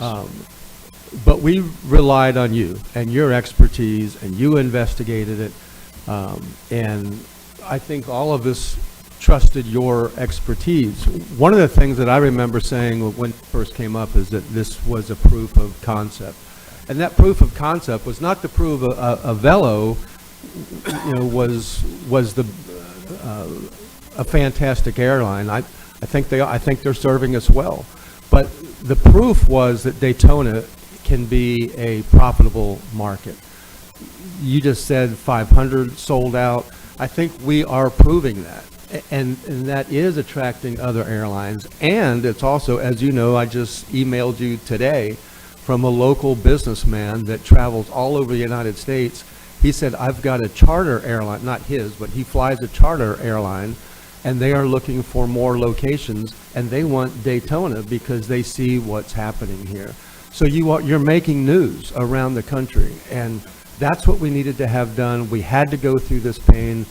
I think thank you for putting meat on this, on the statistics, on the money, because most people, they look at those big numbers and they say, well, this is, you know, it's pie in the sky. So now you've explained where that came from. I really appreciate it. I think the public will appreciate it. Keep doing a good job. Thank you very much. Thank you so much, sir. And real quick, before I go, this just actually came into my email inbox. I got a letter of affirmation from Avelo, once again, stating their commitment to our airport and reinforcing the fact that they are already selling tickets for their return from Wilmington, March 7th.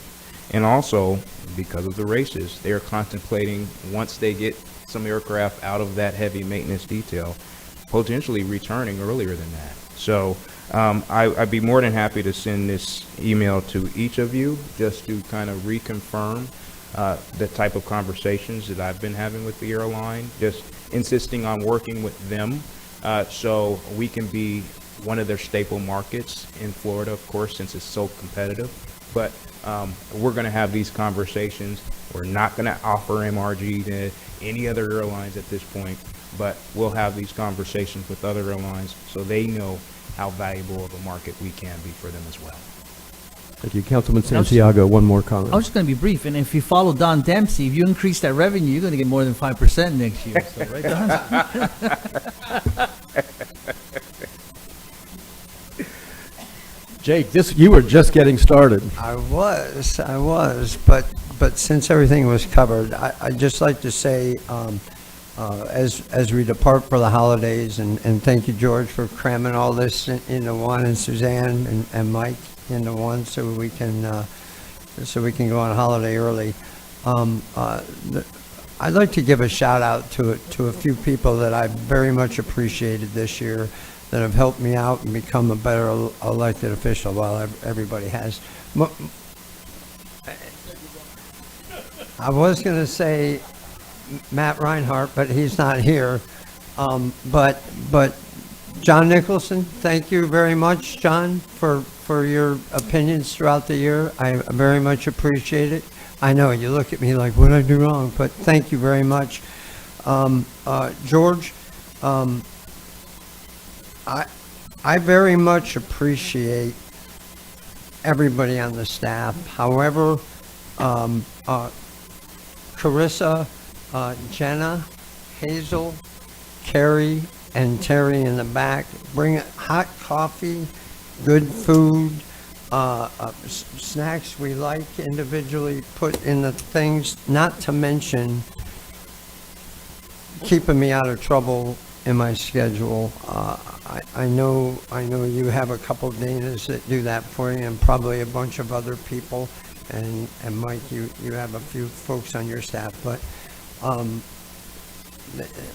smiles all the time. So I very much appreciate what they do for all of us, I think, because they juggle 7 people, 7 personalities, and 7 schedules, and I know I'm changing mine all the time. So I very much appreciate them, and I know they're in the back probably cleaning up our lunch mess. So my hat's off to them, and you telling or asking them to do whatever it takes to make us happy. And if that's not what you tell them, that's even better, because I've been thoroughly impressed. And for everybody here left on council and staff, very have a great holiday, whichever holiday you celebrate, Festivus, Hanukkah, Christmas, and come back safe next year so we can buckle down, buckle up, and do the right thing for our county. Thank you. Troy Kent. Thank you, Chairman. Just a couple of comments. First one to Councilman Reinhardt. I hope you feel better soon. You were missed in person today. And council and yeah, I'm speaking for myself on that one. Council and constituents. The next quarterly meeting for District Dialogue for residents will be on Monday, January 22nd from 5 to 6 p.m. at Michael Crotty Bicentennial Park. And Terry, if you're listening, I'll get that scheduled with you in the near future. To continue with Michael Crotty Bicentennial Park, we just recently opened up 3 brand new pickleball courts there. So there's a lot to offer up in Ormond by the Sea at Bicentennial Park, and now you can play pickleball as well. So come enjoy. My next comment is actually to John Nicholson, and I just wanted to publicly thank you for coming before us this morning and sharing your comments about the News Journal story and your thoughts about the school board, where I believe they were completely unprepared when they came before us on November 7th. Thank you for that. And listen, we're not gonna meet again until the new year. So I'll just simply say, Merry Christmas, Happy Kwanzaa, Happy Hanukkah, and Happy New Year. Thank you. Matt Reinhardt. Thank you, Chair. Now we're in the mood to thanking everybody. It looks like I froze again. Oh, there I go. First of all, John Bailey and his crew, the IT folks, we tried to work out all the kinks last night. They were here later than I really wanted them to be, trying to fix this, and we started first thing this morning. So my thanks to all those guys. I very much appreciate it. So I appreciate the fact that you guys were patient with me with this. I usually don't get quite this sick.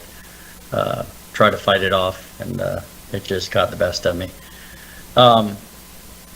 The first thing, and also in the line of thanking people, Hazel, Carissa, Carrie, Melissa, all the ladies back there that helped us, thank you so much.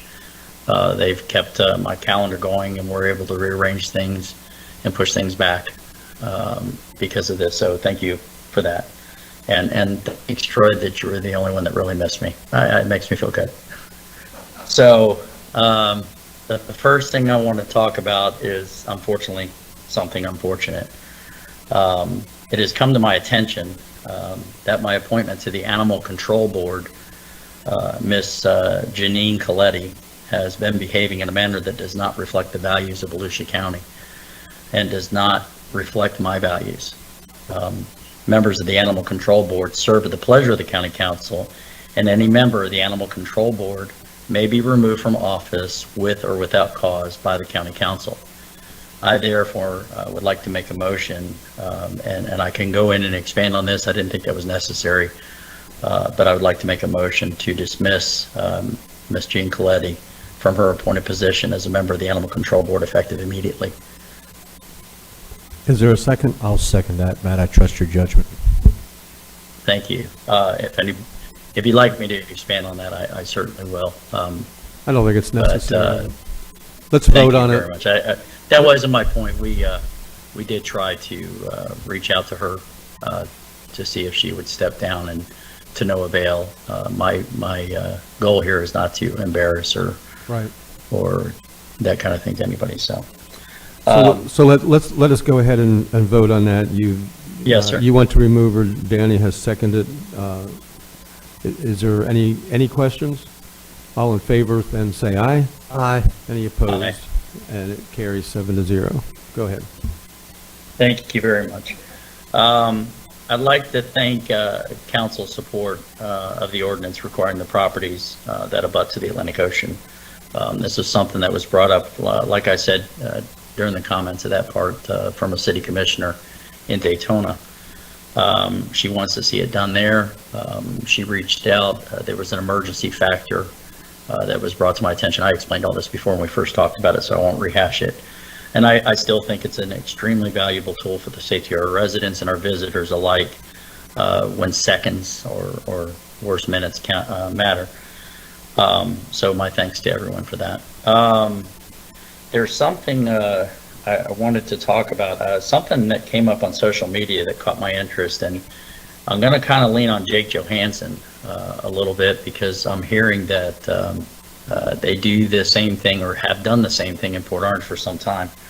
The city of South Daytona has started something called a do not knock registry.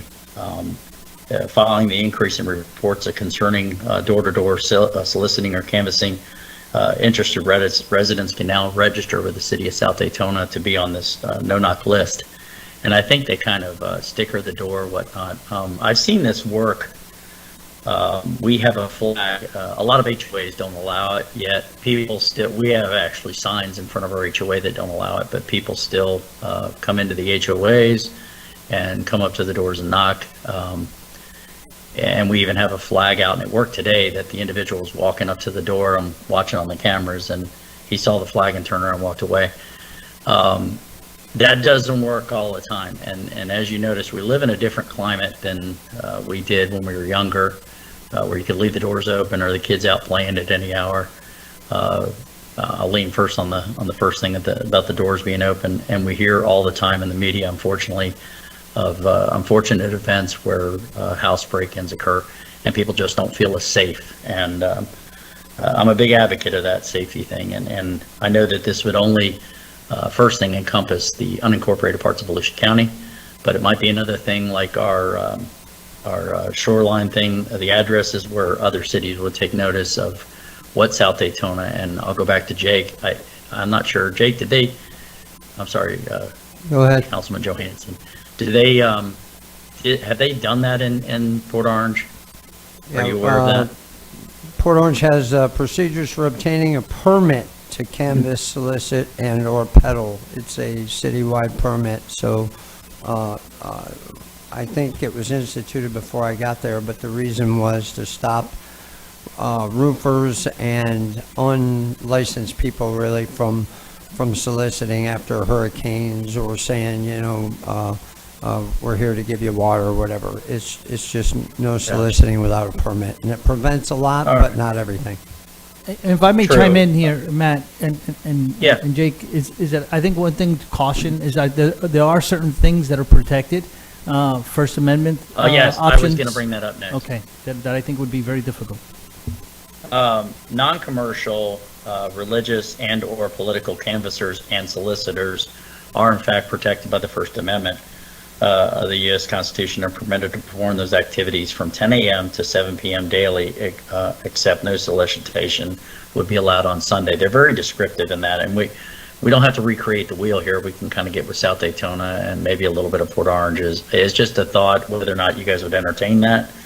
A lot of HOAs prohibit even the soliciting by political canvassers, which actually they can't. My opinion, that would be a question probably for legal, but if you have to explain that to somebody, you probably wouldn't get their vote anyways. But that being said, it's just something I would like to make a motion for just staff to bring back some more information on it. Again, we have a procedure. This is something we could go into further discussion later. Second. Motion by Matt Reinhardt, second by Vice Chair Robbins. Question? Question by David Santiago. That's just to bring back information, not to bring back an ordinance, Yes, sir. correct? Yes, sir. Thank you. Any other questions? All in favor, say aye. Aye. Any Aye. opposed? Your motion carries 7-0. Thank you very much. And I only have one other thing on the good news. Lastly, I'd like to do a special shout out for a high school in District 2, Mainland High School. They will travel this week to the campus of Florida A&M University to participate in the 2023 Florida State Class 3S Championships against St. Augustine. Mainland played, if you remember, in the championship last year, but unfortunately fell short to Lake Wales when it was played down in Fort Lauderdale. However, this year, with the skill set possessed by defensive lineman L.J. McCray, who we hear a lot about, Christian Hudson, not to mention extraordinary expertise of their safety, a lot of their defense, I think they'll have a much more positive outcome. But I commend Coach Rowland and his coaching staff, as well as a very talented team, not to mention the phenomenal fan base this team has. And on a lighter note, I'll tell LJ, those of you who know what team I support, you're up there in Tallahassee, just saying. But I did want to make mention of that we're very proud of those group of young men, and we wish them the very best. So, and other than that, I'd like to wish everybody a very Merry Christmas. Stay healthy, stay safe, and thank you. That's all I have. Thank you. Vice Chair Robbins. Thank you, Chair. Just a couple quick updates. So beginning October 14th of this year, and extending for a few months now, the expiration date is going to be January 13th of 24. DEP is offering Florida State Park annual passes for families and individuals at a 50% discount, something to capture if you're an outdoor person. And FWC, and this is big, I did it for my kids, FWC is discounting its annual resident gold sportsman. It includes your hunting and fishing licenses. As an adult, I think I pay $110, $120 a year. Right now, until the 13th, it's 50% off, and you can buy these for your kids for life. So it'd be like $200 if the kid is like 0 to 3, but they have age brackets. You can go down to the tax collector, tax and tag title offices and get that, but you can also get some more information online. Very good program. You're going to save money. There's nothing bad that could be said about that. Now, since it's the holiday season, I'd like to talk about a couple things for two of my favorite councilmen, Don and Troy. These will both help you and supplement you. Don, I'll get to yours in a second. But Mr. Kent, you had brought forward, I don't know the exact date, but Chris, I had just sent you an email, a picture of the Orlando Sentinel article. Long story short, I think Mr. Kent had made a motion, or we directed staff for like some ADA beach, vehicles, or a couple different things. But I believe there's a state grant now that I found. It's called the Track Chair Program. So they're doing them now at Blue Springs and DeLeon Springs. They've launched a track chair program. The program enables individuals with mobility impairments to explore the park's rugged trails, and it's a electric motorized wheelchair, and actually has tracks like a skid steer. It's kind of neat. Can we zoom in on that by chance? So they got this program, and it's getting tremendous support across the state, and I believe they're through grants, but I think we can expand this, or maybe look at it to see how that would work on the beach. Or in some of our parks, some of our Echo and Forever initiatives that we do. I could put that in the form of a motion. Mr. Ken, is that something you'd be willing to explore? Absolutely, and thank you for paying attention and looking for things like this. And I think the motion will just bring it back for us to look at and just talk about and see if it's feasible. Sure, I'll second that. We have a motion to investigate the track chairs. Question. And by Danny Robbins, a second by Troy Kent, and a question by David Santiago. You come up with a lot of things. Is this stuff that you come up with when you're on the tree stand? You're just doing research, waiting for the deer? That's it. Oh, there's more. It's like a commercial, like a ShamWow commercial. But wait, there's more. No other discussion. All in favor say aye. Aye. Aye. Any opposed? Motion carries 7-0. Thank you, Councilman Robbins. Don, I had made you a promise, and I didn't get paid the attorney's rates, but I have you a folder with a lot of information for your four-wheelers, ATVs, OHVs, and there was something I did a lot of research on, and there's an obvious need in the community, but I think the board, from what I can see, I know me, I'd much rather look at lands that we possibly already have and explore that first before we take a deep dive into expanding in other areas. But in the state of Florida, there's currently 3 state forests within the state. They provide trails for off-highway vehicles as a form of recreation to the local community and visitors. What I'm looking to do, because there was support for this in the past, is I'd like to make a motion to bring back or have staff draft a possible letter to the Commission of Agriculture and Consumer Services, Wilton Simpson, expressing our support for the establishment of an area that allows for off-highway vehicles riding within the close to 30,000 acres of Tiger Bay Forest in Volusia County. Within that letter, I'd also request, and on the research that they bring back, that the Florida Forest Service facilitate a public process, that way we can hear from everybody, where the interests of all users can be taken in consideration before a decision is made to establish the first state forest OHV area in Central Florida. It should also offer the county's assistance with the process. And a lot of this has been done, I believe it's when Mr. Santiago was in the House on HB 419. All the language is done.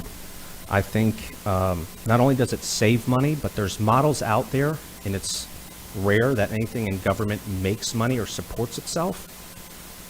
But there's models out there throughout the state, Crooms being one of them, that actually makes money.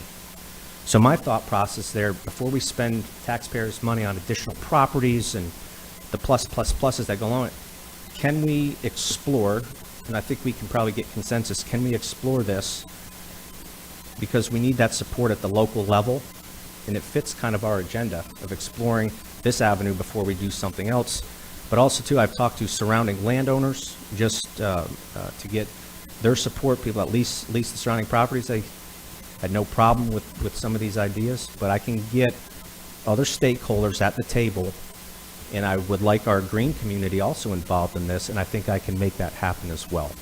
So I'd like to make a motion, or I'd like to put that long idea into action and have a motion for staff to bring this back, maybe at the first or second meeting in January, but also prepare that letter that we're in support of establishing or utilizing Tiger Bay for outdoor recreation, or expanded outdoor recreation, I'm sorry. I'll second that. However, I know you didn't put it in your motion. I think the two could still run concurrently. The research that's being done for some of the things that you've been advocating for, and then we'll make a decision. I don't want to table your idea while we're pursuing this one. We've progressed pretty far in the motocross facility. I didn't know that. I think we've got a site kind of narrowed in, which is only a couple hundred acres. Not what you're proposing, Danny, is awesome. Thank you so much for doing that. I know, George, and correct me if I'm wrong or if you recollect, there used to be during Bike Week the Alligator Enduro, which was one of the top 5 national enduro races in the country, and it was professionals and amateurs, and that was through Tiger Bay, and that went on for decades, and I think it was suspended in the mid-teens, like 2012, 2015. It's never been resurrected, so it's been tried before and run. So, that'd be awesome if you could do that. I know in the past there's been some pushback with this, but in terms of environmental activities and especially echo and the support that has, we do so much in that area. But the beauty about this initiative is that a lot of the roads, the fire lanes, and the trails, they already exist. So it would supplement our conservation with our hunters, our handicapped hunters that have some mobility issues that are normally they're only able to hunt a certain section or off a road. Our bird watchers, our other eco-naturalists, and all that stuff. So there's a lot of different pluses to this, but it's going on in other places. And something I left out, it's going on in the Big Cypress National Forest, in the most environmentally sensitive area, probably in the United States, in South Florida. They have a program like this, but they're running buggies. That's not what I'm looking for. I think we can do this responsibly, in respect with everybody, but I think we can have and develop a great two-way relationship that we didn't have in some areas of the community. I think we can do it if we do this correctly together. I seconded it. If I could just supplement that, we have Croom, which I've been going to Croom for over 30 years, and it is very profitable. The whole area leading into Croom has grown tremendously with hotels. I mean, it's such a draw to the local economy. But also we have the Ocala National Forest, where people can ride off-road vehicles back in there, and that's been going on for 30, 40 years at least. And so this does happen throughout the state. We just need it here in Volusia County, closer to home. And there is, and ever since COVID, if you look, and I talk to a lot of the motorsports people around town, those businesses, government kind of forced people to get their butts back outside. But that outdoor recreation, that is what we want. We have Get Healthy programs that Jeff and I helped push through early on when we first got elected. The educational partnerships that we do with this, it's promoting family unit, the family activities outside. I mean, I can go on, but the economic impacts that can have. But just so the listeners to know, I'm going to catch hell for this over the break. Just so this is not for the entire forest. There's a way we can do this that I think could be amicable for everybody. Thank you. So just a question from me. We have a motion and a second. Is this site specific to only Tiger Bay? Yes, sir. The state forest that we already own. Okay. All right. I think my preference would be to go to continue along the track that we're on and look at private lands. And, I think what Don said is absolutely correct. And when this goes, there's a lot of money in this sport. It's kind of like horseback riding and all the things that go with that. There's people that spend a lot of money. And so you do see businesses pop up around wherever this is. I have great misgivings about Tiger Bay. I like some other locations, and I still like the location up on 40 and 17 that has trails through it now. And but it's not well used by hikers or anybody else. I just think it would be a safer area. But this is it's not a vote for the location, it's a vote to bring back in on the location. Bring back information, and I have the motion here that I can pass on to staff that I'd like to propose in the language to send a letter to the Commissioner of Agriculture and Consumer Services, Wilton Simpson, expressing our support, if that's the direction this council wishes to go, to the establishment of that area that allows OHV use in the Tiger Bay Forest. Jake Johansson. Yeah, I guess I have a question that you probably can answer, Chairman. You said wherever we go, businesses will pop up. Why wouldn't businesses pop up in the vicinity of Tiger Bay if we went there? They might. But a lot of that land is government land. I don't know if a business can pop up there, both east and west side. In the vicinity, right? You're saying if it was private, the businesses would be close to that private land or on that private land? Could be. Got it. Well, like a 40 and 17, there's a lot of private land right there, right next door, across the street, where it could happen.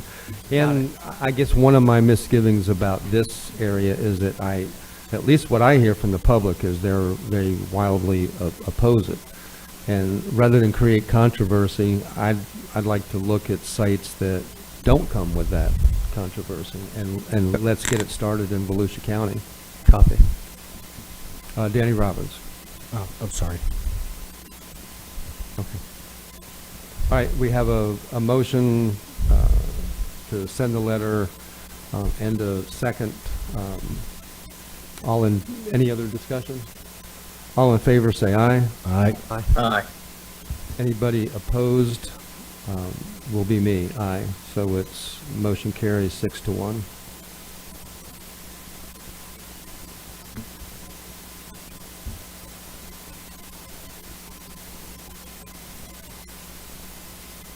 Do you have other? Just want to tell everybody to keep up the good work. Especially you, Jake. You're doing a hell of a job. Really appreciate you. George, Mike, Russ, the whole team, thank you. Beach safety, all of our first responders, we love you guys.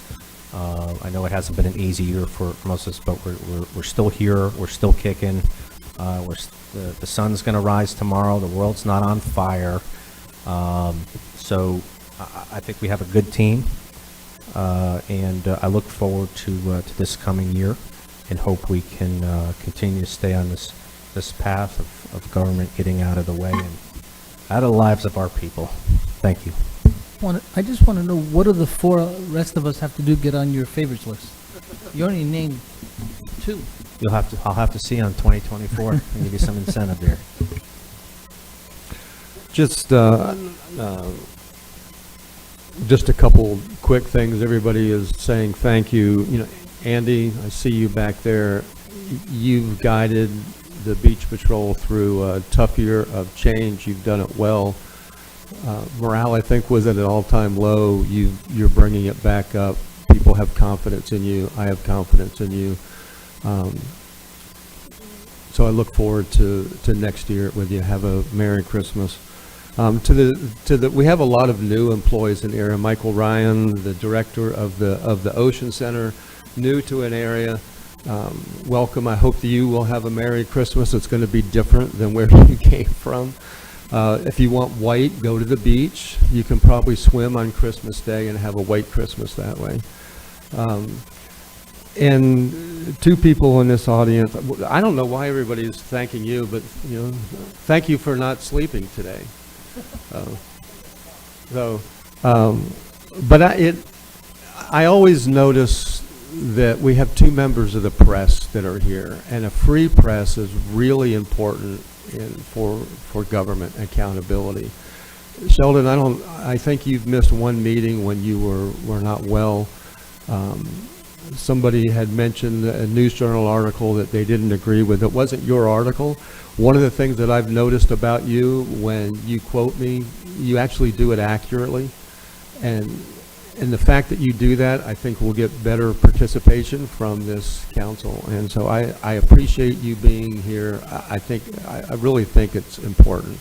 And I know you're new to this area, and I hope you have a wonderful Christmas. I don't know if you're going home with family or not.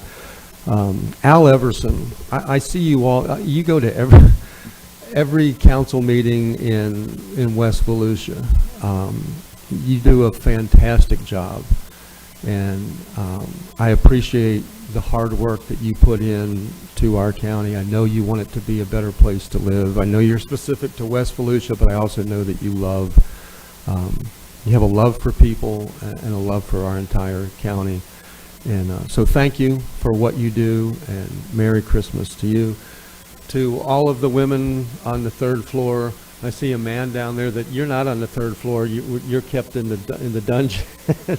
But thank you all that make this work, that serve all of us, council members on the third floor.